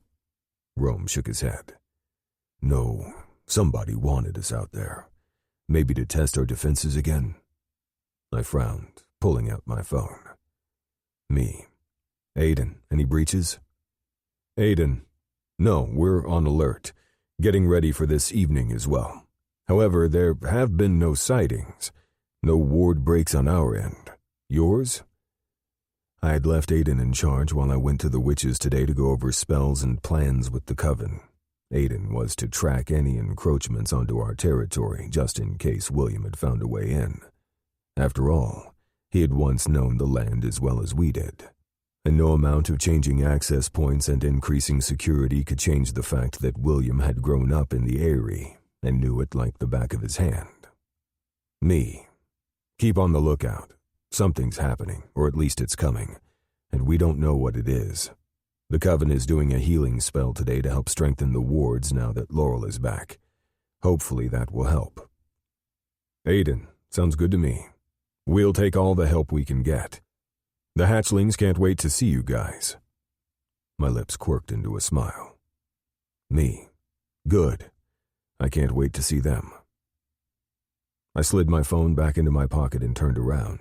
Rome did the same with his cell, and we leaned into each other, trying not to interrupt the Coven. Anything? Rome asked. No, but Aiden's on the lookout, and they're getting ready for this afternoon. Rome grinned. Sounds like a plan. His anchor moved around his neck and then down his arm, as my hawk did the same on mine. His bear was so playful, even if it was a bit of an asshole sometimes. But it liked my hawk as if they, and Rome and I, had been friends and brothers since the beginning of time. And sometimes it felt like that. Are you done? Ash asked as he came over to us. He wasn't part of the spell today, and I wasn't sure if he felt put out about that or not. I didn't know if he felt anything. We are. They haven't started the spell yet. We aren't interrupting them, Rome grumbled, and I held back a smile. Rowan looked over at us, her long dark hair pulled back from her face. We're about to do the spell, so I'm going to need quiet from all of you. She glared at Ash, even though he was the one who had spoken the least. But we knew why that was. We all knew. But I wasn't sure Ash knew anymore. Now that Laurel had broken her curse, I wanted to focus on not only keeping the town safe from whatever darkness was coming, but also Ash. William was a problem, but we would deal with him just like we had dealt with Alden. We would deal with my cousin and his betrayal. But I also wanted to fix Ash, not that he thought he was broken, and that was the problem. But he was. Something had irrevocably shifted within him, and we needed to fix it. That meant breaking down barriers and hurting people along the way, and I didn't know if any of us were truly ready for that. Ash settled on Rome's other side, and we leaned against the wall, watching our three women. They stood in a circle after Laurel let her hair down. It cascaded down her back, all long waves and blunt bangs. Laurel's reddish hair curled around her face as she hadn't straightened it that morning, and Sage's honey-brown hair floated in a wind that wasn't there, but perhaps was all Rowan's magic. They were the Coven, the three, the power. We were the supports, and I knew that. Rome knew that. I didn't think Ash did. Or perhaps as an Earth Witch, it was his duty to be part of the Coven, and they wouldn't let him. I didn't know, but that was something we would likely have to focus on next. We will call forth the spell of healing to strengthen the wards. It'll be twofold, and those connected to us might feel the pull against the bonds. Rowan met my gaze, the same as Laurel before Rowan, and Sage looked towards Rome. Nobody looked at Ash. The women held hands as they spoke. Magic mends while candles burn, sickness ends and health returns. Harm to none, this we decree. This is our will, so mote it be. Warmth tingled inside the bond, and my hawk flew against it, dancing with Laurel's fire phoenix. I smiled, heat suffusing me as if I were the one being healed, not aiding by adding my energy and bolstering what strength she had. Once the girls finished speaking, Laurel turned to me and grinned before they turned back to one another. And now the wards. Powers of the witches rise, fly unseen across the skies, lend courage and might to those we love, with helpful strength from all above. With these words we seal this place, wards will flare with all due haste. Sealed within we do decree, Ravenwood is safe, so mote it be. The bonds that signaled me as wing leader strengthened, the energy pulsing as I stood on alert. Rome did the same, but Ash froze, his body going pale. As soon as Rowan stopped speaking, she closed the circle and ran towards Ash, cupping his face. I wasn't even sure she was aware she was doing it until her hands dropped suddenly and she stood straight. "Did that hurt you?" she snapped. Ash shook his head, even though sweat beaded on his temples. I knew it had. "I'm fine." "That's a lie. We know that." "Don't lie to me," Rowan whispered, the emotion in her voice pulling at my hawk. Laurel's hand slid into mine as Sage leaned against Rome, and we watched the two in a tableau, unable to do anything. That protection spell had tried to attack Ash, and that was worrisome for more than one reason. However, we were going to do what we did best and not talk about it. Yet. I leaned down and brushed my lips against Laurel's, then pulled out my phone. "We need to head over to the wing soon." Laurel gave me a worried gaze, then looked at her brother before sighing. "Yes, we do. This is our one chance for normalcy before we take the fight to them." "I know. I just don't think the wing wants to do this." I grumbled, knowing she might be right. "We're going to make sure they understand exactly what is going to happen in the future. And we're going to enjoy it." She grinned. "I like when you get all growly. It's sexy." "I told you growly is sexy," Sage sing-songed. Rome, the big alpha bear, blushed. "Stop it, woman." I laughed, feeling almost normal, even though nothing was. Not with Renee, William, and Oriel still out there. But we would take the fight to them. It was time. But first we needed to meet with the wing and celebrate the mating that had been a long time coming. We met with the elders under the sun in the field below the wing. While the homes and the actual eyrie were above in the trees, we had a welcoming spot for those who weren't of the wing and didn't want to be so high. It was easier for us to all gather and celebrate in more than just bird form. I checked on our newest resident, the hatchling I had helped to bring into this world. The baby slept on my chest for a while, Laurel giving me an odd look. And then it hit me. I had never thought about being a father, not because I didn't want to be, but because the person I had wanted to have a future with thought she wouldn't have one. This could be something now. Eventually. First, we needed to defeat the necromancer and save the town. But maybe a future could include a little firehawk. I smiled, kissed the baby on top of her soft, downy head, and handed her over to her mother. I held a few other toddlers, played around with some of the teens, and had Laurel at my side for most of it. Introducing her as the wing leader's mate was far different from a Coven member or just a friend. People would have to get used to her at my side. And perhaps they were. Aspen and Nell stood off to the side, speaking with Rowan. My sister looked animated. I smiled at the sight, knowing Nell was in good hands with Aspen, even if I still didn't know the true nature of their relationship. Elijah came forward, along with Gerald and Edgar, 3 of the elder leaders. They were their own council and didn't necessarily speak for the entire wing, but they had caused enough problems recently that I was ready to kick them out. When Laurel squeezed my hand, I let out a breath and did my best to breathe. Looking forward, Elijah bowed his head. "Your mating party is quite a hit," the elder spoke softly. I tilted my head. "It's long overdue." I squeezed Laurel to my side and kissed the top of her head. I could practically feel her roll her eyes, even though I couldn't see her face. "Our wing is here, as well as the pack, the coven, some fae, and many members of our town." I knew I was just stating the obvious, but I didn't give a flying fuck. "I understand." Elijah let out a breath before Gerald spoke again. "Long ago, there was a prophecy." I froze as the others of our small crew came forward and listened in. I wasn't sure I would like what he was about to say. "It was said that a fire witch would remove our strength, that they would mate into the wing and kill our members, that they would cause our wing to fall." Laurel sputtered at my side and I narrowed my eyes. Why wasn't I told of any of this? "We couldn't say anything. The prophecy said we couldn't, that those who could take down our wing could not know." "So you tried to what? Push away anyone who wasn't Hawk in order to protect the wing? That doesn't make any sense." I growled, just like Rome. "That's why you never wanted me to be friends with Rome or Trace.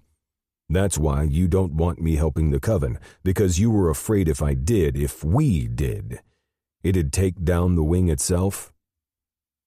Gerald had the grace to blush, while Edgar ducked his head.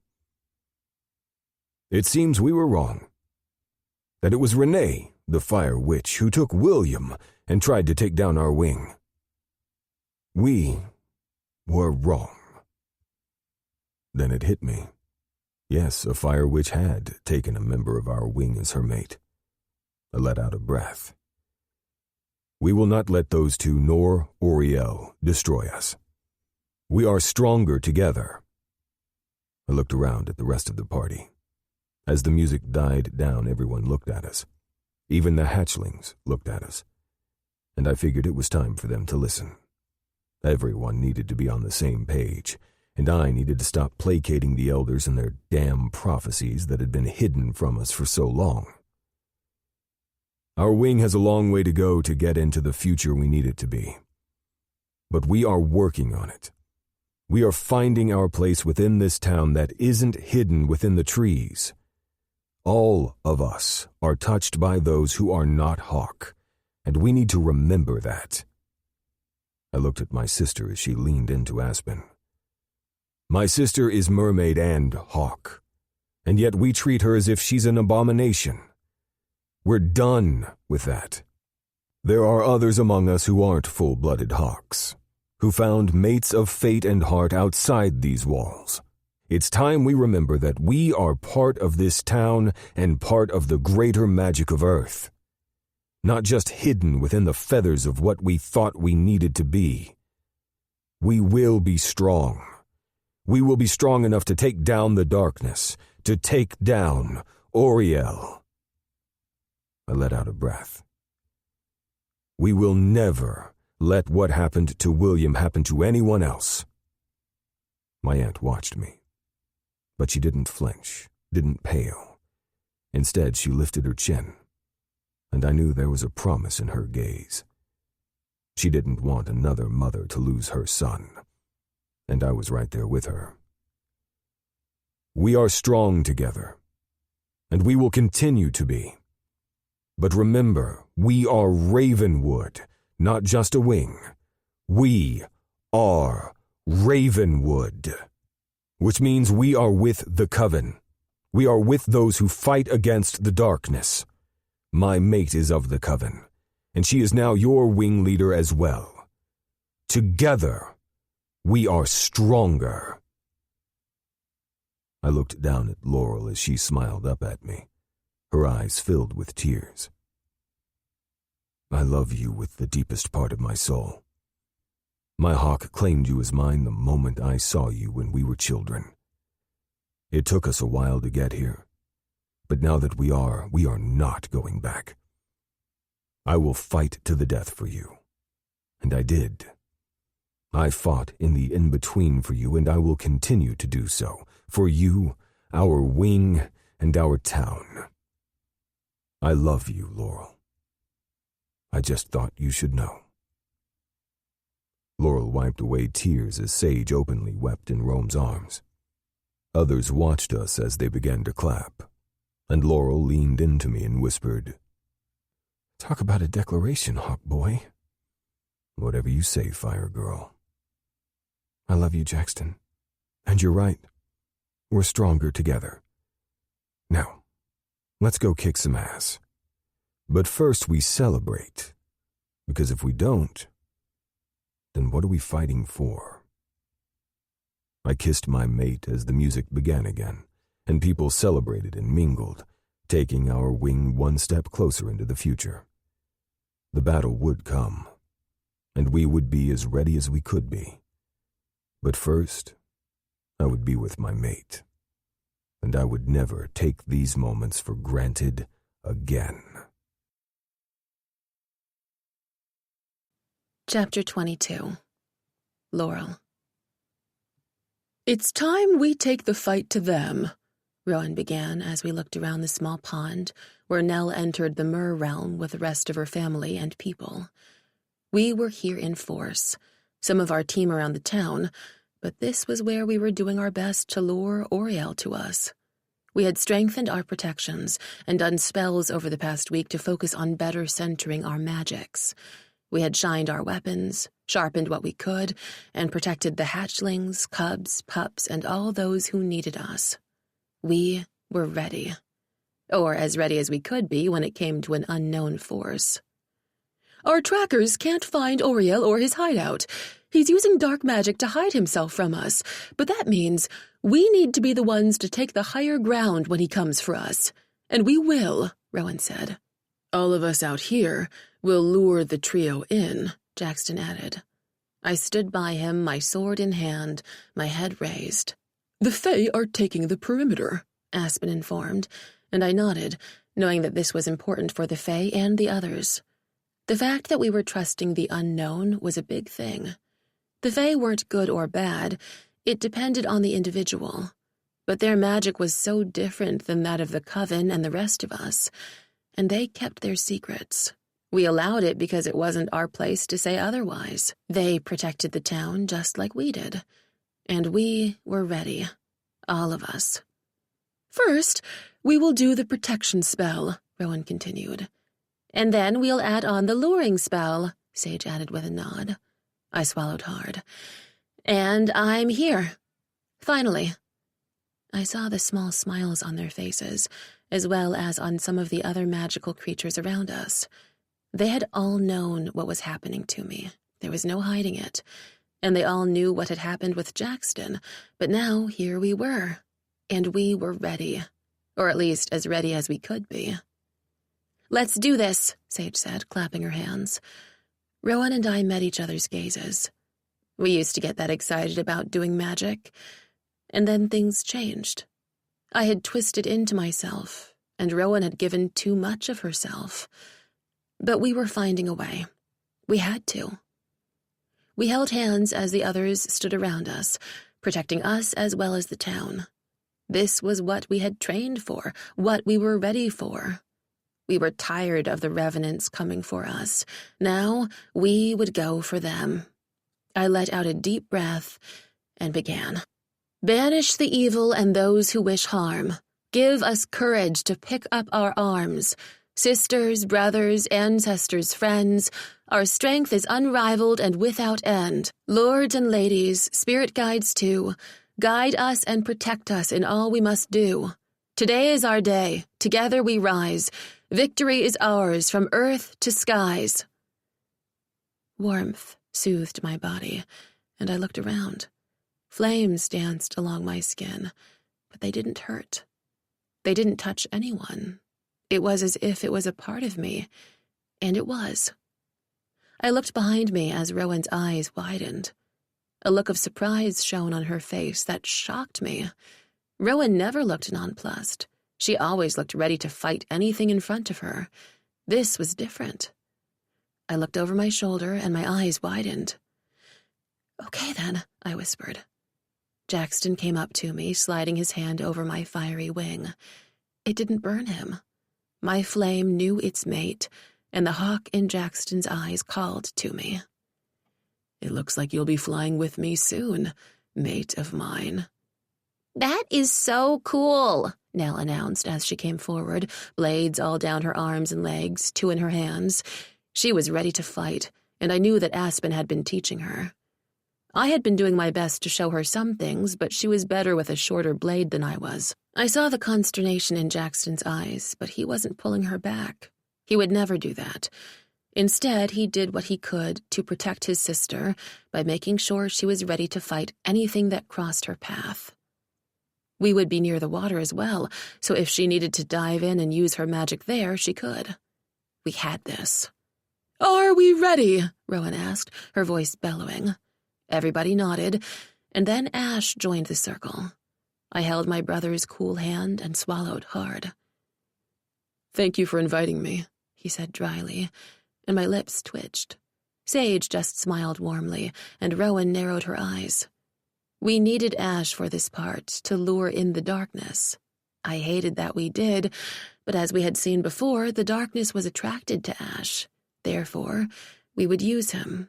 We'd use all of us to get to Oriel so we could take him out. If we couldn't find him, we would make him find us, and we would be ready. "Let's do this! Be prepared," Rowan called out. With perfect love and perfect trust, we cast this spell for what we must. Like to like and intentions clear, we conjure the strength to bring darkness near. Our safety paramount, our hearts all pure, we seek the evil that we endure. We call to he who wishes us ill, beckoning thee despite free will. For the good of all and harm ye none, this is our will, so it will be done. Ash stumbled next to me, and I looked up at Rowan as she nodded quickly. I broke the circle to pick up my brother. Jackson was on his other side, and Ash pushed us off. "I'm fine. Just caught me by surprise, is all."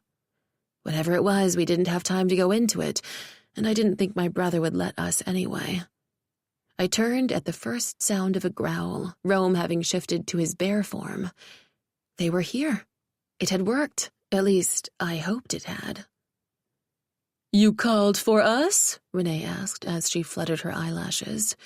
She had pulled her red curls back from her face, her mate standing next to her. I felt, more than saw, Jackson tense next to me at the sight of his cousin. Jackson's aunt wasn't here. She was back home protecting the hatchlings, and I was glad for that, because there was no hope for William now. not given what he had done and what we had to do. I wouldn't want his mother to see this. What is it you want? To take us down? I don't think so. It's time to stop playing around. You say you want this town, but all you do is cause small skirmishes that damage a few buildings. We always rebuild. We always come back. I hadn't meant to say the words since this was supposed to be Rowan's time, but she turned to me and nodded. So I kept going. Where is your master? You wouldn't be here without his permission. Or would you? Are you like Faith? That stupid where you think you know what you're doing, but you always end up in different situations? Renee's eyes narrowed.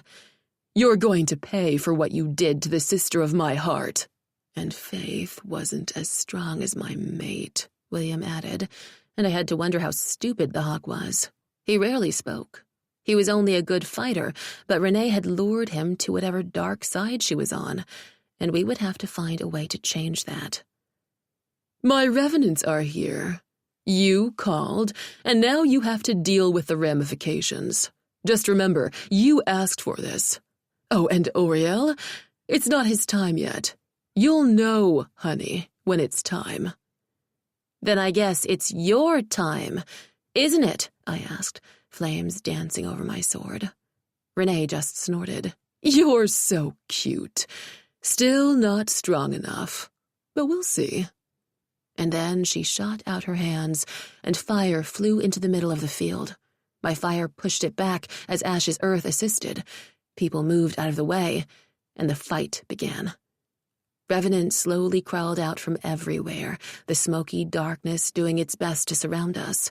But Rowan used her air magic to push it back so we weren't cut off from outside forces we may need for help. The bears and hawks were fighting alongside the Coven. Aspen and Nell were with us, even though the other Fae protected the other side of town. The teenage tourist wolves and their mother were with the bears, protecting their young and anyone else they could. We were protecting this town as a unit, many of our forces here doing their best to fight the revenants we'd lured. And from the sheer numbers, it looked to be hundreds of them. It seemed the spell worked. Fear spiraled up my spine, but I ignored it and went at Renee. She pulled out a sword of her own, and I rolled my eyes. You don't even know how to use that correctly. But I know my flame. Battle on, bitch. Once again, I rolled my eyes at the cliché and went at her. Jackson flew above me in his hawk form, far bigger than any of the other birds in the air. He went at the revenants, clawing out their eyes and doing his best to take them down as quickly as possible. He was aiming for William, but Renee's mate did his best to push the revenants towards us. Ash fought a revenant of his own, watching Rowan's flank so she could use her magic against the smoke that brought in the revenants. I stabbed my sword into the closest revenant, then went at Renee again. Our swords clanged, fire dancing around us. Suddenly, Sage was there, Rome at her side as she used her water magic to douse any flames that got too close to the forest or anyone else. We had practiced this. We could do this. But Renee was mine. It was sword against sword, fire against fire, as the others fought around us. Rome tackled another revenant, ripping off its head before going for another. Finally, William and Jackson got closer, claws and talons in the air as they fought one another. But I couldn't focus on them. I had to focus on Renee. Your mate is going to die. My mate is much stronger. You're delusional. Why are you fighting for a man we don't even know? Does Oriel even exist? Of course my master exists. He's the one who will win this town and its magic. And that little air bitch over there, she shot her finger in Rowan's direction. You really think you're strong enough for this? You never were.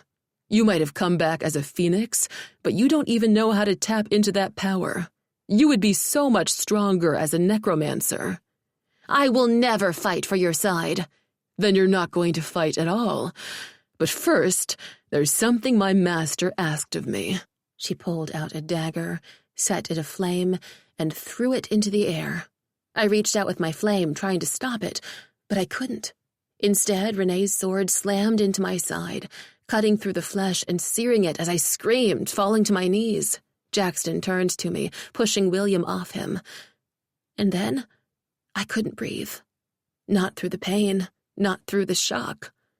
Almost as soon as I hit the ground, Nell let out a shocked gasp and looked down at the fiery dagger in her heart.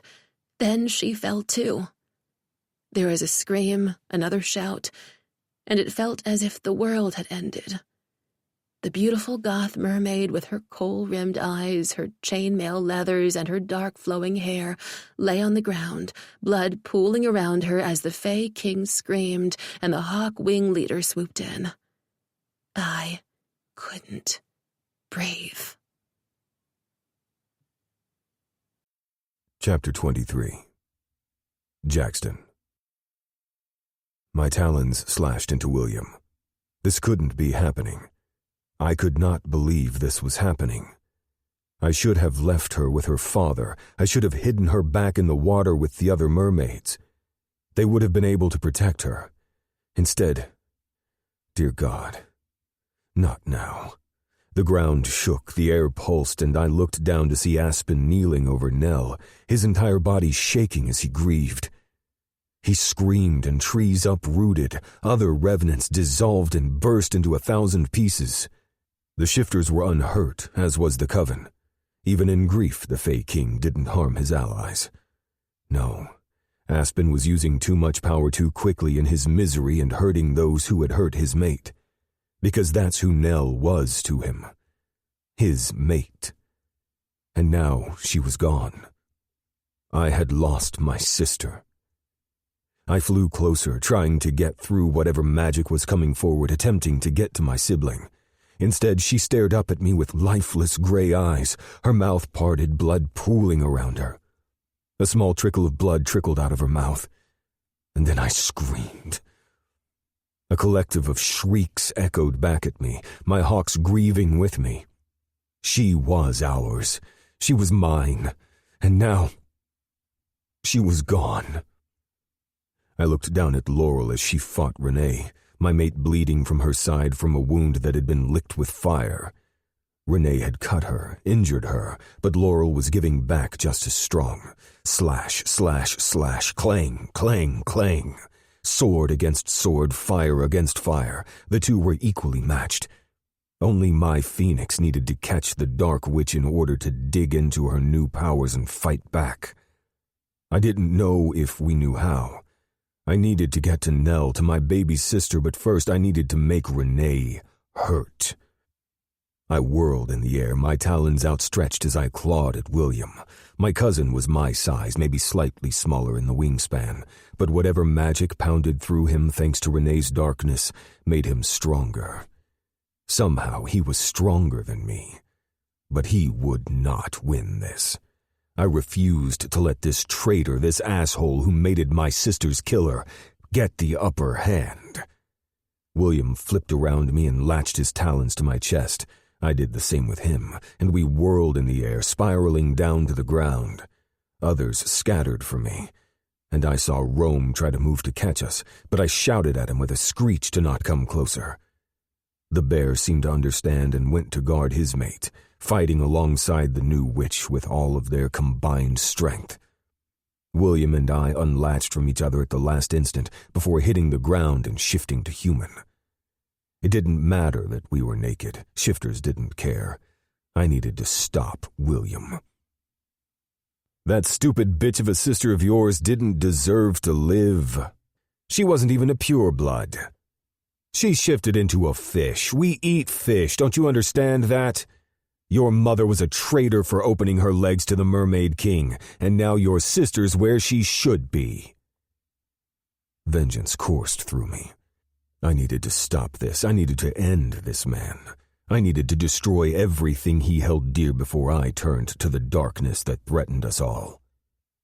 What happened to you? I needed to know.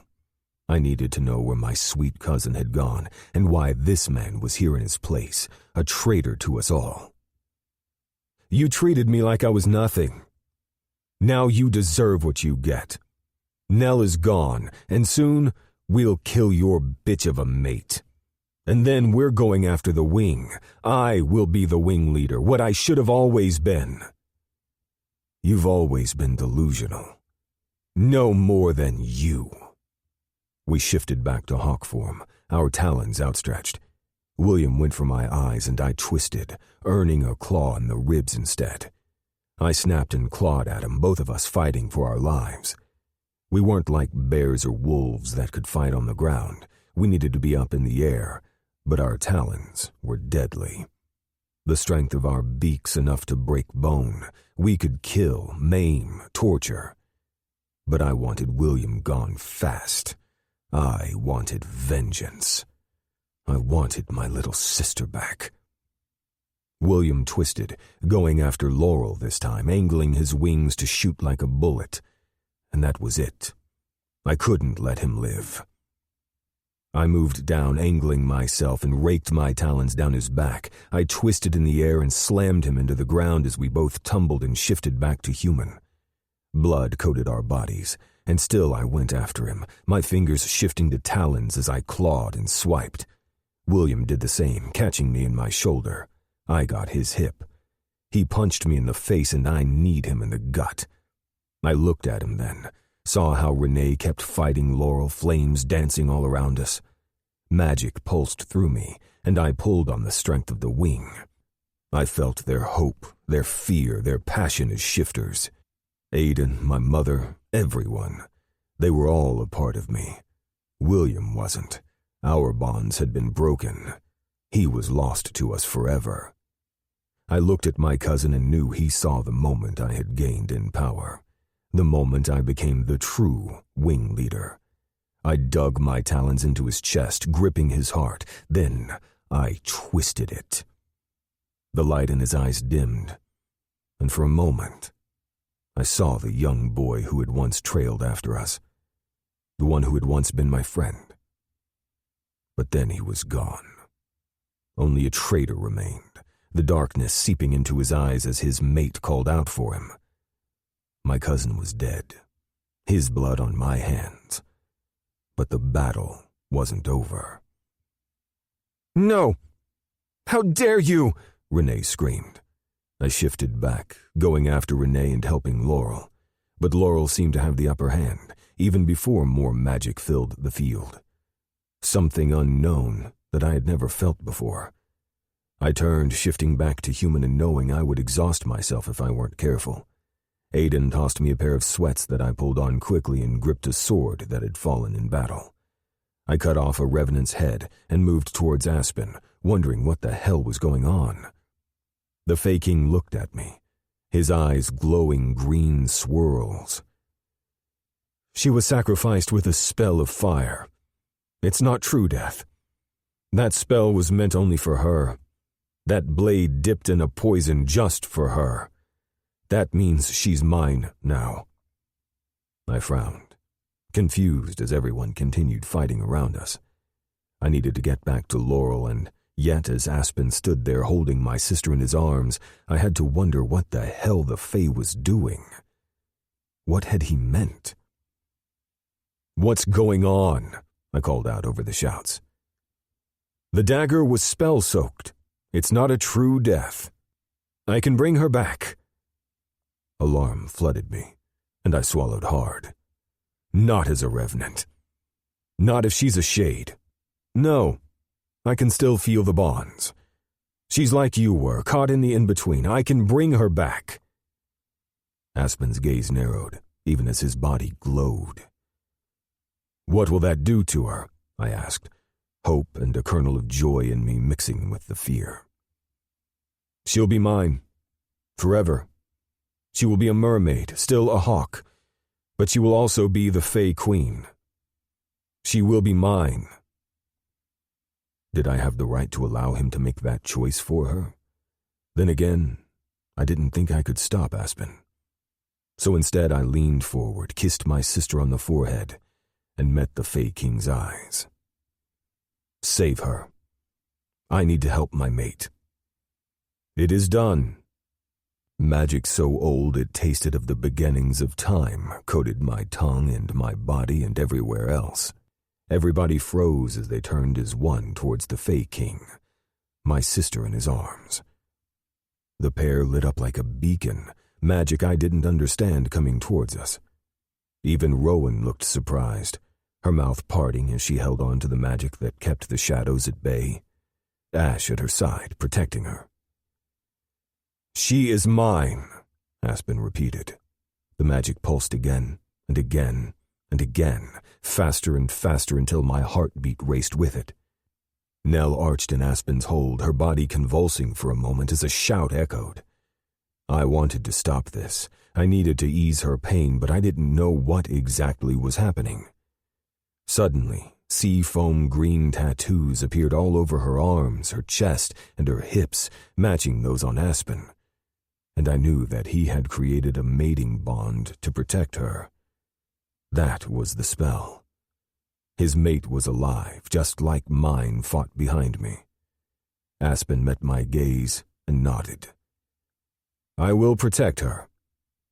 And then they were gone, leaving a trail of sea foam green glitter where they had both been standing. I had to wonder what the hell I had just seen. As if someone had popped a balloon in a vacuum, the fighting continued as if none of that had happened at all. Maybe I was just losing my mind.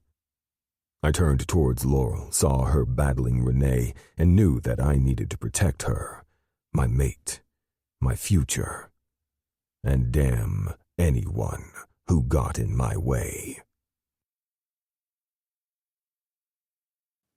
Chapter 24. Laurel. I honestly couldn't believe what I was seeing, but I couldn't focus on the others. I needed to focus on the bitch in front of me.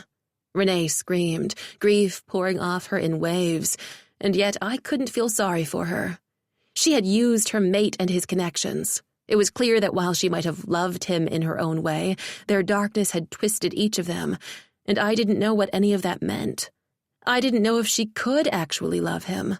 Not the way she should. Not in a way that mattered. I could barely even breathe through the pain of possibly losing my mate again, and yet she had used William, and she was trying to kill those I loved, again and again and again. I shouted, doing my best to breathe and focus on the magic within me. My wings pulsated, ripping from my back as flame arched over me. Renee tossed her sword down, and I did the same, only magic between us. The swords got in our way, at least when it came to her. "You're going to pay for that!" she screamed, as she tossed fire towards Jackson as he ran towards me. I threw myself in front of her, not realizing that my feet were off the ground. I was flying towards her. I staggered in the air for a bit, unused to these wings of mine. When Jackson shifted into a hawk flying at my side, I knew this was what I needed to do. I let the fire within me take control. Finally, I just let go. I had been holding back with the curse, keeping the power within me tethered for so long. Now, I could push. I moved my hands forward, palms outstretched as fire slid through my pores and out towards Renee. She opened her mouth and screamed, throwing fire at me once again. Somehow she was still maintaining her power over the revenants. Suddenly I knew it wasn't just her this time. Oriel must be near, or at least watching or doing something, because this was not only her necromancer power, this was something else. Someone else. Someone far stronger, much darker. He was using his power alongside Renee's, even if he wasn't standing in the field with us. He was somewhere. I knew it. Maybe we were a distraction, but I didn't know. All I knew was that I needed to take out Renee. I needed to stop her before she hurt anyone else I loved. I couldn't focus on the fact that Nell might be gone. I couldn't think about anything but trying to get Renee. The witch planted both feet in the ground as I moved towards her, and then she screamed, pouring a wave of fire at me. My wings fluttered, and I stopped the flames before they came, shouting. When I lowered to the ground, my wings aching, I looked at my friends, at my coven, and saw all their eyes wide. "That's a fucking beautiful sight," Rome grinned as he came to my side as they fought off each revenant. Renee had positioned herself behind the line of the undead, and we had to get closer. The town wouldn't be able to survive the onslaught for long. I didn't even know what was happening on the other parts of the border. All I knew was that we needed to protect those we loved. We needed to keep the revenants here where we could handle them. That way, no one else got hurt because of our mistakes. No longer. "One more spell. Do you have it in you?" Rowan called, and I grinned wildly, my wings beating behind me. "Hell yeah, I do." And then the sister of my heart smiled, and I knew she saw the power within me, even as the battle raged around us. Because I was no longer the cursed one. I was strength. I was fire. I was witch. I was coven. And we could do this. Jackson held one of my hands, Ash the other, as Rowan stood next to him, and then Rome, and then Sage approached. We were the six. We were of the coven, yet we were more. We were everything that we needed to be, and we would banish this woman. "Repeat after me," Rowan began, and I did so. Our might is right and spirits rise, strength of 6 across the skies. Take this evil, make them pay, give us strength to win the day. The darkest reign this day will end, giving us time to gather and mend. This sacred truth we do decree, this is our will, so mote it be. Power surged within me, my wings beating a mile a minute, and then we were off, the revenants falling to the ground as they were pushed away with our magic. The smoke billowed, the darkness no longer encroaching. We could fight now, and we could win. I just needed to get to Renee. My sword was no longer there, Renee having burned it to ash, but that was fine. I could still get closer. I could still fight. I ran, my wings beating as I tried to lift off and couldn't, and then Rowan pushed out air magic and Ash used his earth while Rome pounded his paws into the ground next to me, and Sage used her water power. They pushed me forward and up, increasing my magic and my strength, my connection to Mother Earth and everything around me. This was what we had been practicing, what we needed. This was what the Coven was for. This was why we could save Ravenwood. I had never had so much hope before, and I knew this was it. I knew this was how we could make it. And then Jackson was there in hawk form, flying around me, using his wings to teach me how to soar. And then I was off. I shot off into the air, and Sage let out a whoop before going back to fighting her own battles. Jackson and I went after Renee. The Dark Witch threw a blade of flame, but I stopped it before it got to my mate, angry that she would even dare try to hurt what was mine. I looked at Jackson in the air, his hawk form tilting a bit to give me a slight wave, and then we were off once again. He slashed at Renee with his talons, and I used my flame. It was battle against battle, heat against heat. Renee was strong, but finally, I was stronger. I no longer felt as if I were being burned from the inside out just trying to breathe. I scorched the earth purposefully now, pushing at what I could. I knew this could be the end. This could be it. "You will never have this town," I called as the others cheered behind me.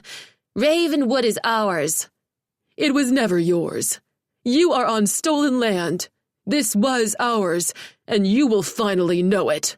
Renee slid both hands into the air, lightning shooting down into the ground around us. Lightning so much like the storm that had brought Sage to us. And then a wolf in the darkness blinked at us, his eyes red. Suddenly he was gone, and I couldn't think. Was that Oriel or something else? Renee pushed fire at me again, and I did the same, our two plumes slamming into one another, arcing into a wave that took the rest of the Coven's power to keep confined so it didn't burn down the town I was trying to save. "Keep her focused. We'll get her," Rowan called out over the din of the roaring flames. I nodded, doing my part. I needed to keep Renee focused on me so the others could come at her. I slashed out with blade after blade of fire as talons ripped into Renee's side, trying to get through her personal wards. Renee fell to the ground, burns scorching her, blood pooling, and looked at me with wide eyes. I knew this could be the end. We were almost there, one step closer to Oriel and protecting our town. And then a shockwave ran through us, and I flew back, hitting my head on the ground. Jackson let out a pained sound as he landed next to me, and I went to him. Both of us in human form now, holding on to one another as the ground shook and an earthquake carved a jagged line through the earth. I looked around to make sure we were all safe. Everybody was alive, but something was coming. Something was happening. Was this Oriel? Finally? Smoke twisted around like a chain over Renee's body. She gave me a wicked grin and glare, and then she was gone. The smoke had taken her, taken our enemy. It seemed the battle was over, for now. I looked at my mate, then the others, then back at Jackson before crushing my mouth to his, praying that we could rest, if only for a moment. We might have lost Renee, but we would find her again. I had to hope. And then Ash's hand was on my shoulder, pulling me up, and my brother held me. I sank against my mate after Ash let me go, and looked around at the members of the town who had come together to protect it, and I had to hope that we would be enough. I had to have faith that we would find the strength to save Ravenwood, once and for all. Chapter 25. Oriel. Oriel set Renee down on the bed and whispered words of healing under his breath. The burns and scrapes began to close, even though they wouldn't fully fade away. She would carry scars, but then again she probably deserved them. She had failed. They all had failed, and now he would have to get his hands dirty. Oriel sighed and patted Renee's broken cheek. "You did your best, but we are not finished yet." "He killed my mate," she sputtered, her voice raw from screaming. "William was weak, but you knew that." "He was mine," she snapped, "and he is no longer. I do regret his loss, just as I regret Faith's. But needs are met, and now we have access to the core." She narrowed her eyes. "You used me as a distraction." Oriel grinned. "Of course I did." He let out a sigh. "What did you think I would do? Watch you make mistake after mistake? No, you did what you were supposed to do, just like William, just like Faith. But now I have access to the core of Ravenwood, and it will be ours. Mine." Oriel sneered. It would be his alone, but he didn't say that. "Then what's next?" she asked, pressing her hand to her wound. "We heal you, we gather our forces, and then we finally take the town and the Coven. And I take what's mine." Renee passed out in pain, a small smile playing on her lips. She may grieve her mate, but she would mourn the power lost more if they weren't careful. Oriel shook his head and then turned on his heel, making his way to look out the window. He saw the town of Ravenwood below, although Rowan and anyone else would never know he was here. That was the strength of his magic. They would never know he had access to the power that was Ravenwood, or that it was his. He smiled and tapped his fingers to the glass, waiting for the right time. "Okay, dear sister. You might have killed some of my team, but it was all written. Now, you'll have to deal with me. You thought you were the last of the Ravenwoods? Oh no, dear sister. How wrong you were. And soon, you'll realize exactly how wrong you have always been. And how wrong you will always be." Chapter 26. Jackson. My phoenix rode me, her grin fierce as she arched her hips, her pussy clamped like a vice around my cock. I reached up, brushed my thumbs across her nipples as she lowered her head, her fiery curls dancing around us. Her hair had gotten even redder after she came back, and every time she turned into a phoenix, as if she were turning into pure flame, heart, and fire. And she was all mine. I grinned and lifted my hips as I pounded into her. She rolled her hips above me, meeting me thrust for thrust. "Fuck me harder, hawk of mine. As long as you fuck me right back, witch." She grinned and leaned down to kiss me before I turned us both, putting her on her hands and knees. I gripped her hips, her fiery wings flowing out around us, and I grinned as I fucked her. I pounded into her as she arched back for me, flames dancing around us. My hawk flew around the mating bond to meet her anchor. I had never known sex could be like this, that this kind of power could infiltrate us both. But this was everything. When she came, she rolled her body back, her back to my chest, and I slid my fingers over her clit, my hands on her breasts as I bit down on her neck, claiming her as mine. She moaned my name, and then I filled her, coming hard as both of us shook. We fell to the bed, her wings disappearing into smoke as we kissed, loved, and simply lay there. She looked up at me afterward as both of us lazily drew imaginary pictures over our anchors. "Is it getting hotter, or is it just me?" "Is that a line?" I asked with a laugh. "I can't believe this is our future," she whispered. "I can't believe I almost lost you again." I would never forget the look on Renee's face as she tried to kill Laurel, again and again, or the fact that we had only lost that part of the battle because of Oriel. A man we hadn't seen, but we knew the taste of his power. I leaned down and brushed my lips across hers, then nuzzled her and peppered more kisses down her neck and her chest as I sucked on her breasts. I couldn't help it. I needed her taste on my tongue. My hand was still between her legs, gently playing with her slick folds, just us waking up in the morning before we had to meet with the Coven to plan. "Tomorrow we will fight again. And again after. But we are stronger now than ever." I nodded, kissed her again, and removed my hand so I could hug her, hold her. "And your sister's safe?" I cringed. "Let's not talk about my sister while we're naked and spooning." "Well, is she?" I nodded, knowing it was important that we spoke of the details, even if it didn't feel like this was the time. "Nell will be within the Fey lands for a while as she heals, but then she'll be back." I paused. "Her father is coming to visit." Laurel almost shot up off the bed. "The King of the Mermaids is coming here to Ravenwood?" "It seems like. There's more than just Ravenwood now against Oriel, and the Mer people are spread out all over the world." My mother had been working with her mate to speak to the others of the world to see what could be done. Ravenwood was important to the world for many reasons, and not just because it was the home of my heart. We both took a minute to focus on that before I held her close and kissed her again. "Okay then. Things are happening." I nodded. "Quicker than any of us thought." Soon we'd meet with the Coven to make more plans for Oriel and for Ravenwood itself. For now, my sister was safe, stronger than ever, possibly even stronger than me. My mate was whole, a power in her own right. And we all had a purpose.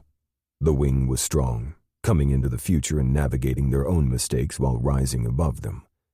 We had plans, a future. It had almost taken losing everything more than once for that to happen. But it was happening. We were beyond dawn, beyond the dusk, turning into the next phase of our prophecy and path. In the end, as I held my mate, I knew that we would have to get up soon. But I ignored all of it.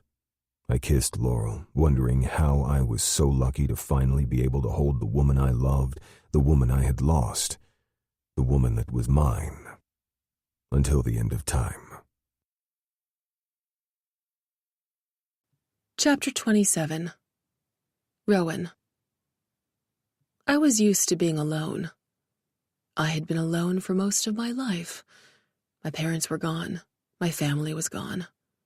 I was the last of the Ravenwoods, named after an ancestor, and yet alone. It had taken years for our coven to become what it was, to find out who we could be if curses were broken, and we could find who we needed to be. And yet I had almost lost all of that, multiple times. Sage was back, no longer a distant memory of what I missed and what we had all forgotten. She was no longer being pushed away from the town because of a curse. I moved into the kitchen, pulled out a bottle of Pinot Noir, uncorked it, and slowly poured myself a full glass. I considered drinking straight from the bottle after the events of that day, but I knew as I took a deep sip of my wine, the smoky flavor settling on my tongue, that I needed to sit in my meditation room and focus. I needed to set up my crystals and replenish the power that I had lost in that battle. Battle after battle, year after year, it wasn't enough. I wasn't enough. But that was why we had a coven. That was why we had a prophecy set in stone for how we would fight the darkness, and that darkness was Oriel. It had always been. And yet he was strong enough to get past me. He'd hidden from me for so long that I hadn't known exactly who was coming, and I still didn't. Not until he was right in my face. That was because I wasn't strong enough. I had never been. And that wasn't like me. I needed to be strong enough, but then again, maybe that wasn't the case. Maybe it couldn't be the case. Sage hadn't been pushed away because of a spell of the town's making. It had been Oriel. That was the only explanation. The town wouldn't have pushed away one of its founding members. We wouldn't have forgotten that she existed at times, or not known to pull her in until it was almost too late. That had to be Oriel. This necromancer was a power that I didn't understand, and I hated that I didn't. I needed to understand, and yet it wasn't enough. How was I yet again not enough? And then there was Laurel. Laurel, the sister of my heart and my coven member, the one who I had never been able to find a way to protect. I had put my heart and soul into finding new spells and ways to rip that curse from her, only every time I did, it only hurt her worse. And I could feel it. Along our coven bonds, I felt the flames burning her, and there was nothing I could do. I would scream in my dreams as she burned and faded, and there was nothing I could do because of the Christopher curse, because of something from long ago, before we were born. I took another sip of my drink and looked around my ancestral home that was far too big for one person. I didn't even have a familiar. I had lost my cat Samuel 3 years ago to old age. I hadn't wanted to lengthen his life using a spell, coming so close to dark magic and necromancy that it would twist my soul. So I had said goodbye to him, to my heart, much like I had said goodbye to everyone else. We had lost Trace, Penelope, Alden, William. We had lost countless others in the fights against Oriel and those he sent after us. I had nearly lost the family of my making, Nell, and so many others. And every time I tried to formulate a plan to go at Oriel head-to-head, he wouldn't let us. He was the one in control. I was the Ravenwood Witch. I was a formidable power, and yet I could not win in this. I'd lost, and I didn't even know how. I felt him near the wards of my home even before he hit my doorstep. I had known he would come. I would always know when he was there, even if I told myself that he shouldn't be, that I wasn't that woman. I opened the door, wine in hand, and looked at Ash. He was the boy I'd loved, but I didn't recognize the man. He stood there in his $1,000 suit, shirt unbuttoned at the top, his hair falling over his face. He was gorgeous, seemingly sculpted from stone, with a jawline made of granite. His dark, piercing eyes were far darker than they had ever been before. He was of the Christopher line, Laurel's brother, but he was also the man of my heart, the man of my past, but not of my future.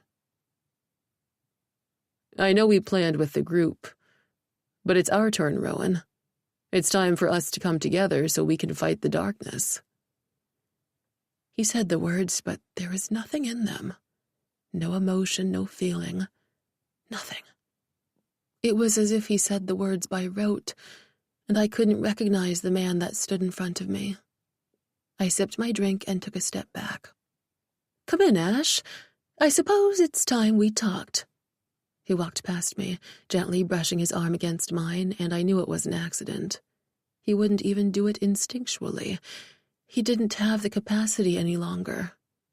I closed the door, swallowed my emotions, because he wasn't mine anymore. maybe he had never been.